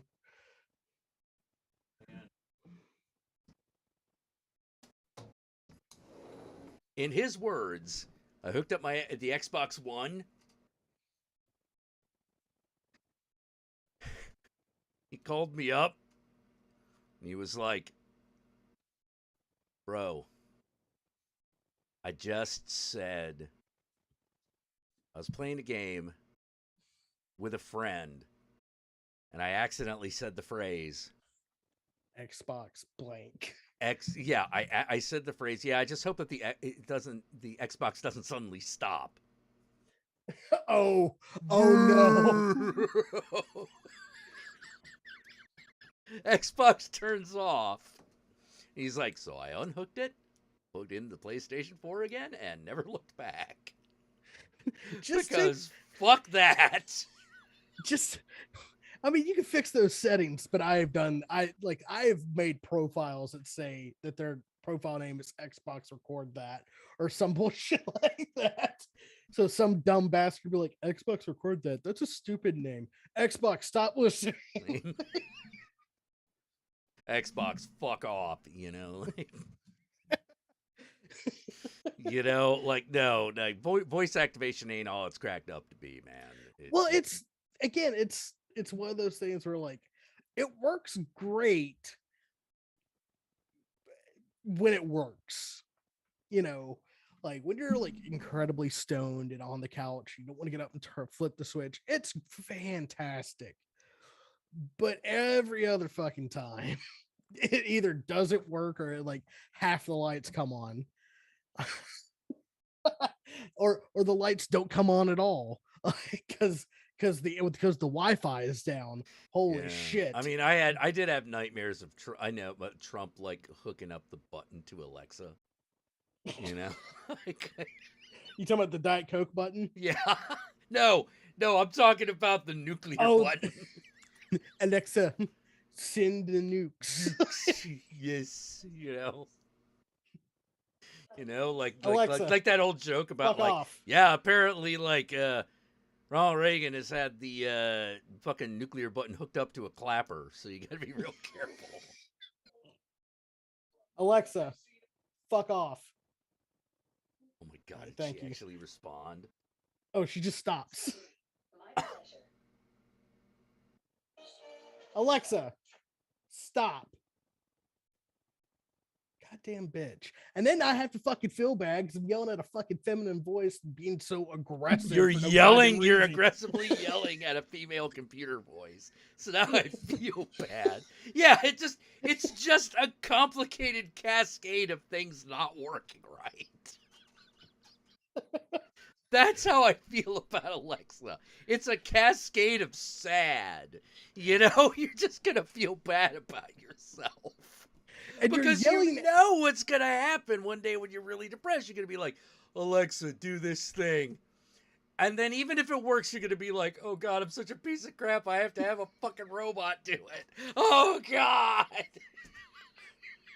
Like, that shit's not helping. It's like you constantly have to fucking you're like, hey, will you like do this? And then it's like, I don't understand what you're asking. You're like, me either. Well, like, oh my God, the Alexis on that South Park special. I was kind of like, yeah, it does sometimes No. look like that. It is exactly like that. Someone has to live with it every goddamn day. When that came on, I was just fucking stink eyeing the fuck out of Chris. Like I was staring through his girlfriend, and he was like, "John, I can feel you looking at me," and I'm like, "Good, Good. You need to. It's like a holographic wife that doesn't fuck you. You know, it's a robot wife that doesn't have sex with you. Wow! Oh, stop! This is just too much. Yeah. I'm having too much fun." Yeah. Well, like that's basically. I mean, look, I know I'm an asshole and I'm an old guy and I yell. I don't yell at clouds. Yet. I yell at circuitry. I yell at little digital electronic devices. Now, is that functionally the same thing? Yes. It probably is. But I like it to be known that I know who my enemy is. Oh, Toaster oh, doesn't work. If the toaster doesn't work, I don't blame the fridge. You know? I don't blame the fucking toaster. It's a piece of shit. and the toaster's gonna know about it. Yeah, it's gonna know about it. Everyone's gonna know, like, oh, Jack doesn't like that toaster. You know, and then people are like, oh my God, I'm gonna get Jack a better toaster so he stops fucking complaining to the toaster. And I'm gonna go, see, it worked. like, But if I like, yell at a cloud, people are gonna be like, yeah, he's yelling at clouds. What are you gonna do? Yeah.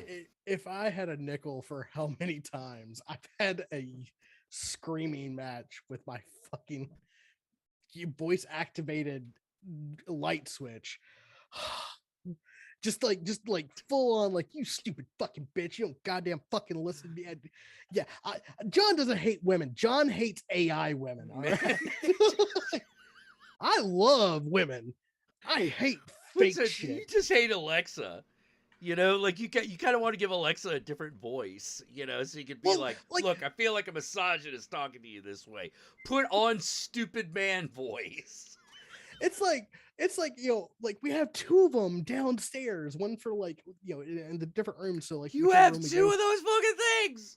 Not my decision, not my fucking decision, not my fucking decision. Anyways. Oh my God. What happens if they start talking to each other?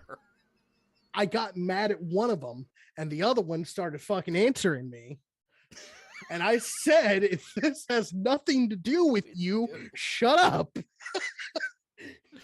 We're just like, I think I'm developing schizophrenia. well, like, you know, this is one of those things about like technology that I think is fucking fascinating, which is like we first of all, we do yell at things when they stop working. I don't know why we do that, because everything is a machine at this point. You know, it's not like it cares, you know, but at the same time, I wonder what kind of new mental problems we're going to develop as a result of all this crap. I don't know. Like, I don't even think like it's gonna, like, we're just gonna hate any AI. Like, robots are like, AI is never going to be developed because we don't have the patience for it. We don't. There'll be like we'll be like this close, and like somebody will ask this fucking AI question and be like, well, I don't know, I don't really have an opinion on that, and then it's gonna bash it with a fucking bat because it's the third time in 3 hours it's giving the same exact fucking response to where is the nearest fucking McDonald's. Oh my God. Actually, I had a Shadowrun / a cyberpunk adventure that I wanted to run where it was basically you have to break into this guy's apartment in order to get the thing, but the obstacle is the Alexa. It's the what was like what did I call it? The Major Domo program that runs the entire like fucking thing. And like, so you're sitting there going, okay, what do we do now?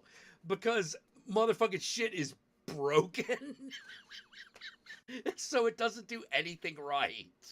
It's not that it's trying to stop you, it just sucks. How old is this thing? Fucking ancient. It's like, this thing's like 10 years old. Oh, fuck. Oh, God damn it. Like, is it really, what kind of defenses does it have? Oh, it's got everything. It's got electrocution. It's got live ammo. It's got, oh, God, this is gonna automated sentry. Yeah. Like, this is gonna blow. All the defense programs are tip top shape, but the thing that's the central hub that's controlling it is terrible. Yeah. It's like, it's one of those. It's like, it sucks at everything, you know. But and so like, I wanted to do this thing where it was like I wanted to try to figure out a way where the whole like purpose of the adventure is to do the thing without taking as much while doing as little collateral damage as possible, right? You know, because it's not, you're not afraid that the computer's gonna find you and kill you. You're afraid that the computer's gonna go off, do something, and you're gonna get hit by a stray bullet. Or it's gonna be like a delayed response and you're like, did it work? Yeah, exactly. Like, just everything's busted. I just You know, because that's kind of how I see, like, that's how I see the what future. You that's because know?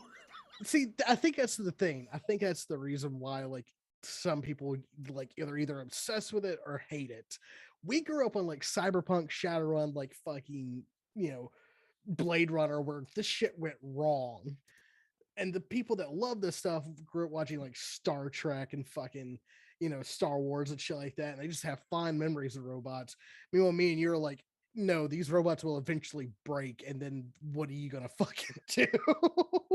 Like, it's like it's like, isn't it great that you can just talk to something? Yeah, but you don't know who's fucking listening Yeah. because it's just giving you an automated response. You code your fucking your stuff in there, but at the end of the day, it's still a microphone. Yeah. Like, I don't know why, but I had like the image of like them fighting like a robot, like the future Roomba, right? Mm-hmm. You know, which does a whole bunch of stuff, but like it thinks it's just trying to serve dessert. You know? Would you like a Would you cake? like some ice cream? Would you like some ice cream? But it's actually like fucking throwing landmines at you and shit. Yeah. Would you like a cream brulee? Would you yeah, exactly. Oh, Dark Seven Element is like a player knows how to build a mage, trivializes every Shadowrun mission. Oh, that's because you're not trying hard enough. As the game master. All sorts of fun you can have with magicians. It's like it's like technomancers. It's like once they like enter the fucking space, it's like that's where you get to fuck with them the most. Like Yes. it's Oh when they're god. My favorite thing to throw at a mage in one of those situations is like a guardian spirit. like a Manitou or some Yeah, bullshit. yeah, like a Manitou or a fucking like you know, elemental. You know, where House it's spirit. Like exactly where it's just sort of like, yeah, they've got a guardian spirit permanently summoned that just like attacks everything. Oh, what are you gonna do with that? What's it gonna do? Well, it's a spirit, so the first thing it's gonna do is attack you.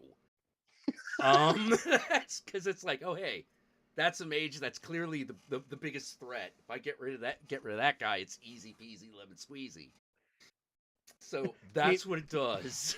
meanwhile, in the real world, your brain just fries and like it oozes out your ear. Like, Actually, my favorite.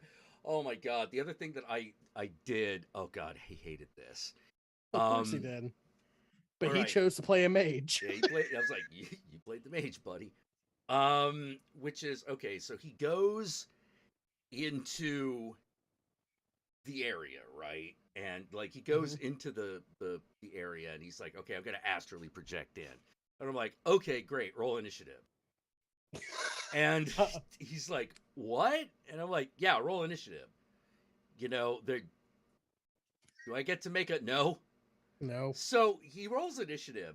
So what I had done is like, all right, this is the how the magical security is set up. Basically, anybody who's not approved that even touches that fucking wall activates all the spirits. There are two Right. major spirits, both of which have physical forms, and then there are 12 watchers. All right.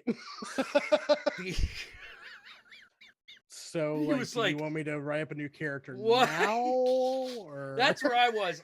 He was like, how do I kill all these things? I'm like, you could run away. You know, that is an absolute fucking possibility. You But he's can't a just fucking- leave. but he's a fucking player, so he's Yeah, never gonna so he's run like, away. no, I'm gonna fucking mana ball everything. It's like, okay. Hey.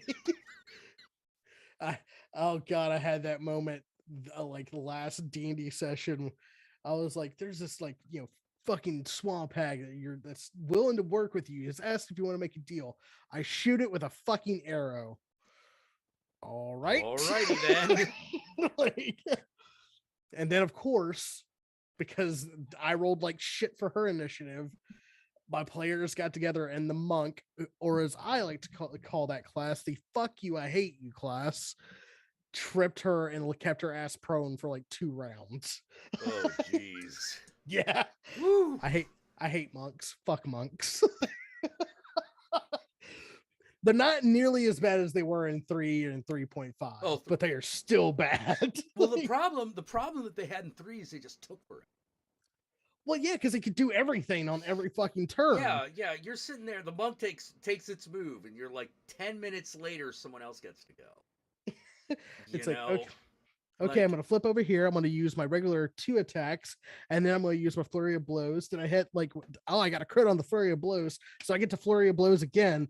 And it's like, yeah, that's why I really actually kind of appreciated the 5th edition. No, you attack once. When you're really good, you get to attack twice, and that's it. Shut up.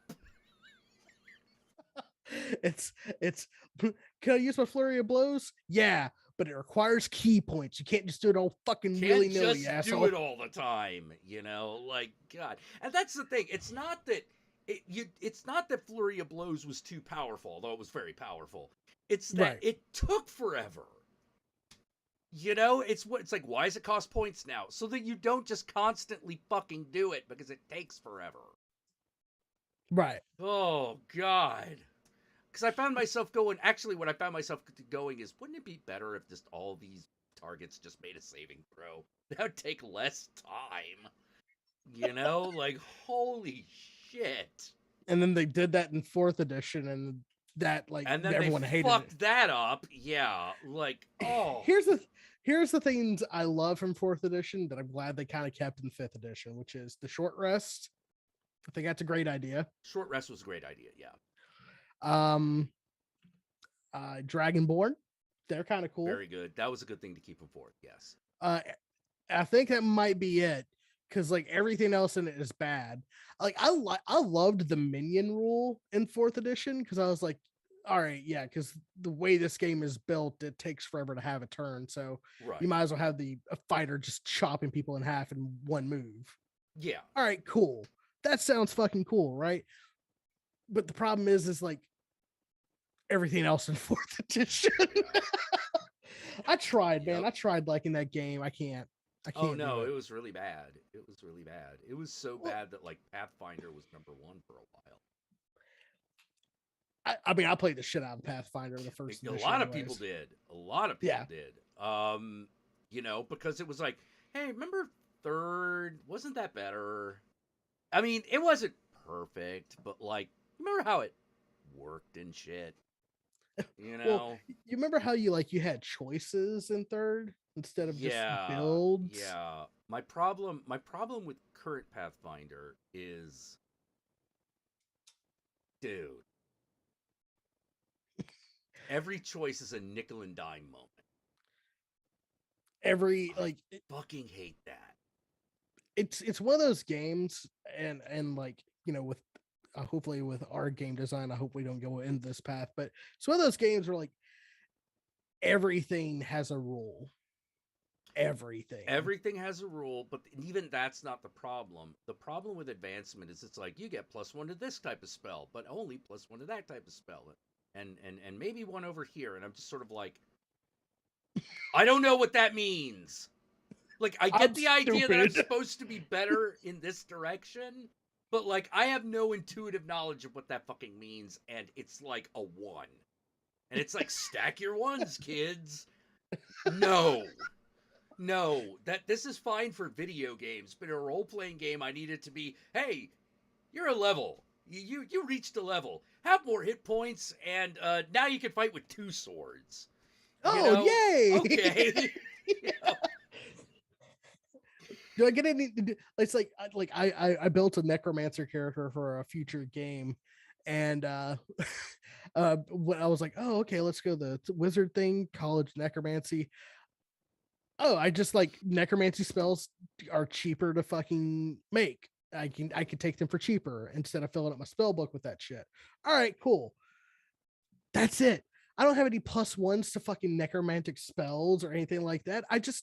They're cheaper for me to fucking use. Yep. Like Pathfinder, I didn't even use. When I played Pathfinder, there are parts of Pathfinder I didn't use. I hated the basic attack bonus, basic attack defense thing, because I was like, why are we spending more time rolling shit in combat when we have to hit and AC right there. Yeah, yeah, yeah. like, Yeah, it's like like yeah, fifth edition, one attack, one attack, two if you're really good. You know? like it gets complicated if you're playing like a magic user at high level, but even then, it's really it's fifth edition's so easy. It's the reason why I think it's like it's my favorite edition of D&D Oh yeah, ever. no, it is. It is. You get an idea. It's like you have an intuitive understanding of what almost everything is. You're like, I went up a level. That means I am slightly more powerful in some sort of meaningful way. Like, because that means that you either got like a new level of spell, or if you don't have spell levels, then you got a new ability. You Right. know, and the ability may not seem like much, but it's like now you can use take a short rest in the middle of a fight without taking a rest, so you get to heal yourself. You can only do this once. Right. Okay. How easy is 5e? Okay, it's so easy I can teach someone over like in less than an hour how to play from character Yeah. creation to session. Yeah. You still have one of you will take the thing that will take the longest to put on your character sheet is figuring out which background you're going to take. Right. Like everything else is real quick. Right. Background takes long because unironically it's the most RP heavy part of the system. It's an RP heavy part of the system. But like the thing that's kind of neat about it is that it gives you a narrative ability. Right. Which is kind of It cool. that like it legit is my favorite thing about 5e Yeah. is the background thing. Cause I was like, oh, because like all right, guess what? We're gonna talk about Babylon, kids. Sure. Because like even with Babylon, when I think we stumbled upon a really good thing where it's like you get to pick like kind of what you guys are good at and where you live. Yeah. The cabal, choosing the cabal type. The cabal type and like where your base of operations is. Yeah. Like where you what you call home. Mm-hmm. And I think that like that shit is way cooler like than like having really crunchy number shit. Because Yeah. at the end of the day, Yeah, you want a little bit of numbers, but not too much, you know. right. But yeah, I just I don't know, man. Like I love 5e because it lends itself more into the narrative driven story, like narrative driven game. Like Yeah. like even they're coming out with books now that are like basically massive errata for fifth edition going like, hey, we're taking out the whole racial bonus to your skills. Like you get like a +1 and or +2 in the multiple skills. It doesn't matter which race you pick, you still get the stuff that's different, like like Yeah. the goblins have like Fury of the Small and shit like that, but it doesn't increase or decrease anything on your character sheet. Yeah, Which I was you like, just I get kind of like that. yeah. I actually kind of like the rewrite of the kobold rewrite. Yeah, You know, because like they're dragons. yeah, little dragon guys that always flank people. You know, like it's kind of neat. You know, like why would you want to play a kobold? And you're like, you look at a halfling and you're like, because a kobold allows me to do sneak attack damage always. That's what fuck a halfling. You know, like Because I want to play a comrade kobold. yeah, It's I know. not Oh yeah, you know the kobolds be communists. You know, like they have pack tactics as a racial as a feature. racial feature, they have pack tactics. Yeah, So it's not my enemy, it's our enemy. our enemy. Yeah, exactly. Like I just imagine a kobold bard just singing songs about like the workers' rights unionizing and shit like Actually, that. one of my favorite, the Countess, she had a kobold character. Her favorite kobold ability to use was cower. It's such a good one.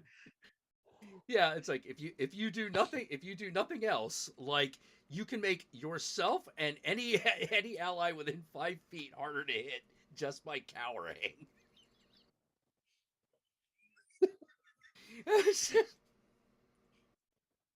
you grant disadvantage. Yeah, you Like, grant your opponent. disadvantage to attack rolls against you by cowering. So being a coward can save me? Yes. Yes, yeah, that's the idea. Like, That's the kobold's number one thing. She actually wrote up a whole she wrote up a whole little song that was basically, the I no, it wasn't the kobold national anthem, but it was something like that. It was called "Always Run Away." The song is "Always Run Away." it's only got one verse because by the time the one verse is done, you've already ran away. Yeah.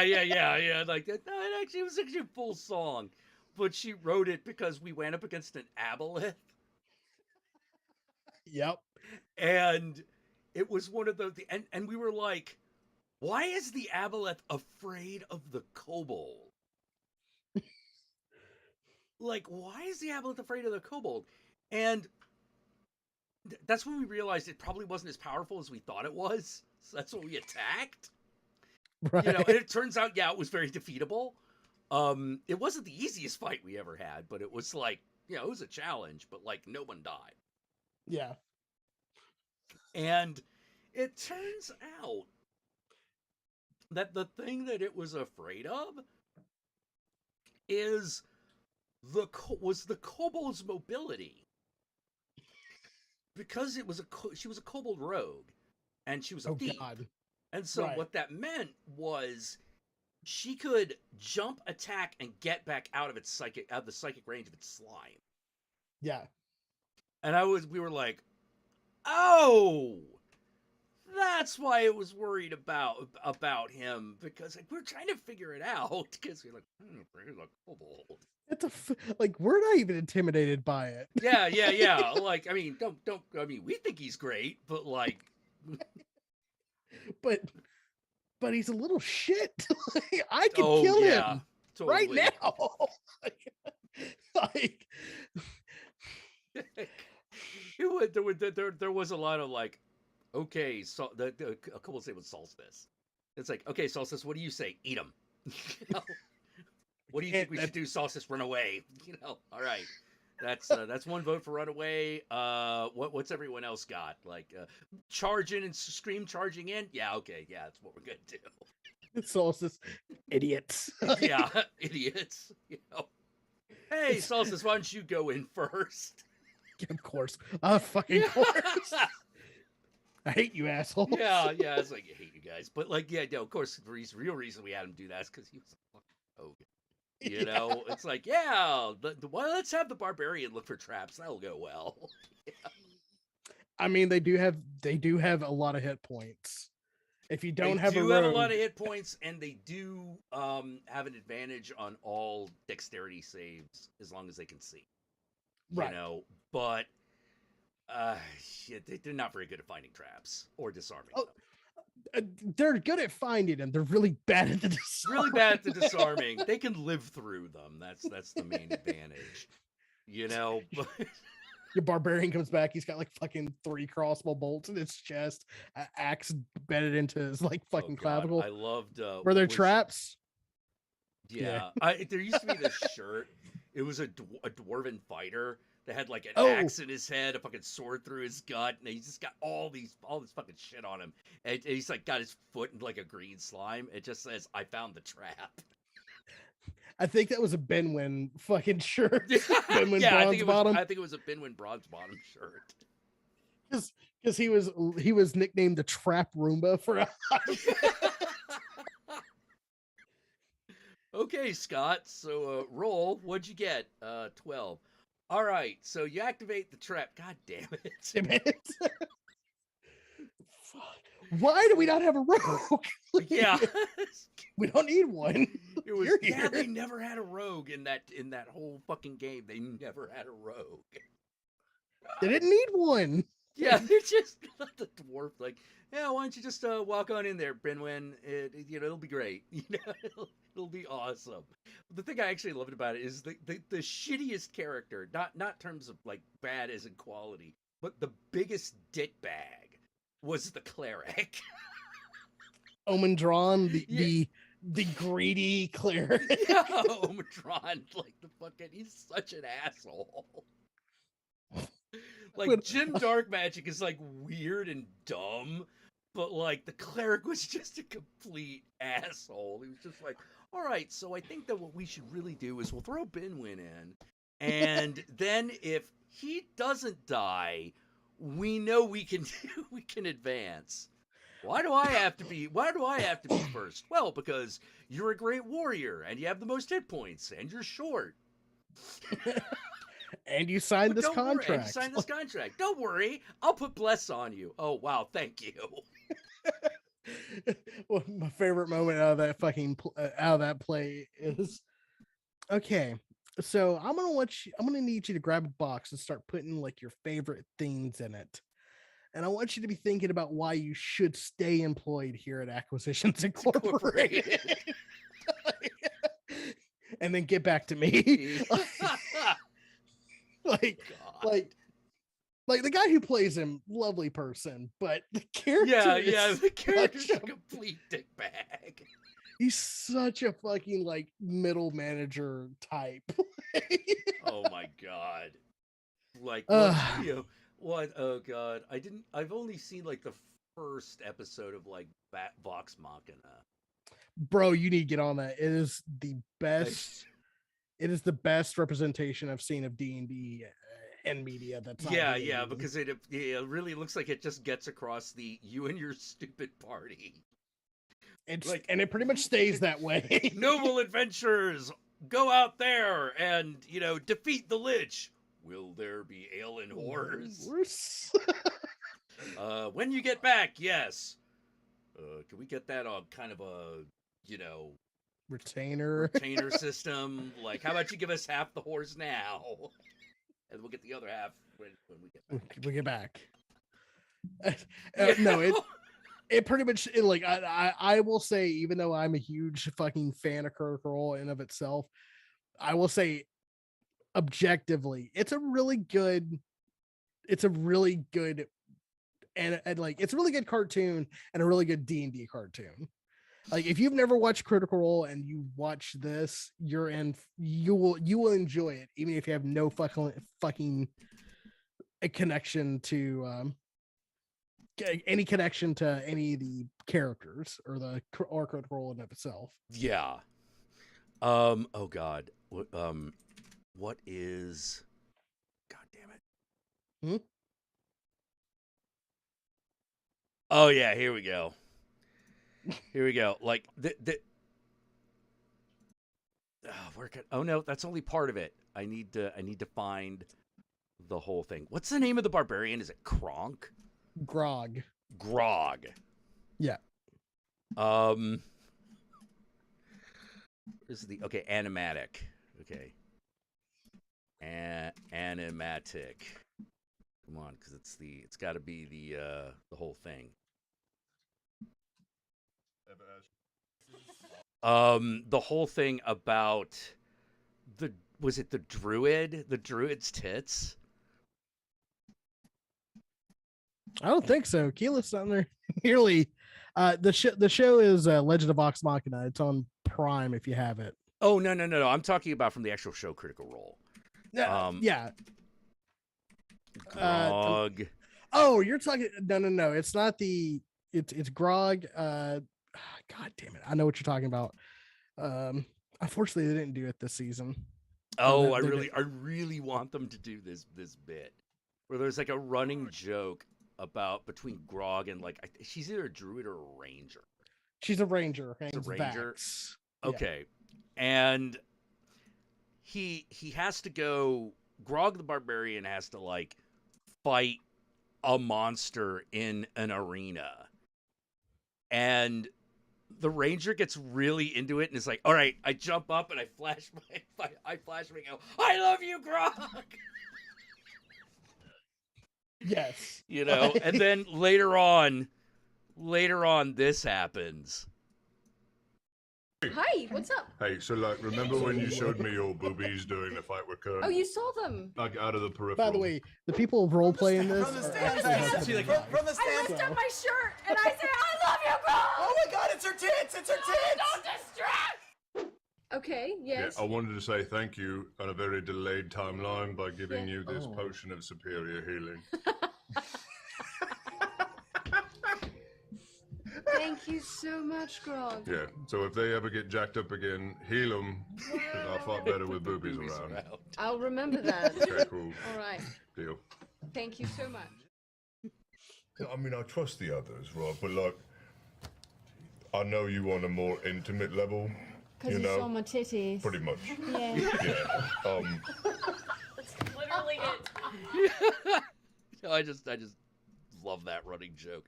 I know you a little more intimately than the because you saw my titties. Yeah, pretty much. That's it. Oh man. No, I highly suggest you keep watching it. It gets so good. And it goes through one of the best like storylines out of that first campaign. So like it has vampires and zombies in it. So Ooh, you know, I like that. yeah. I like And that. it's really That's good. always that sounds like a good time. Yeah. Well, Jack, my voice is going to shit and I'm getting tired. So I'm Yeah, gonna it's head been out like for the night. 6 hours, so it's probably Yeah. about time for me to head out as well. I want to thank everyone for spending some time with us. Thank you very much. Hail Satan. And remember, Satan and I love you all very much. Ave Satanas, Disco Inferno, and don't forget to wash your ass. It's important. It's very important. Watch the dirty balloon nut. Yeah, I got a bidet to wash mine. I'm convincing my family to get that. Oh yeah, did do it. Change your life. Change your life. It makes going to the bathroom a very different experience. I'll tell you that. All right, bye everybody.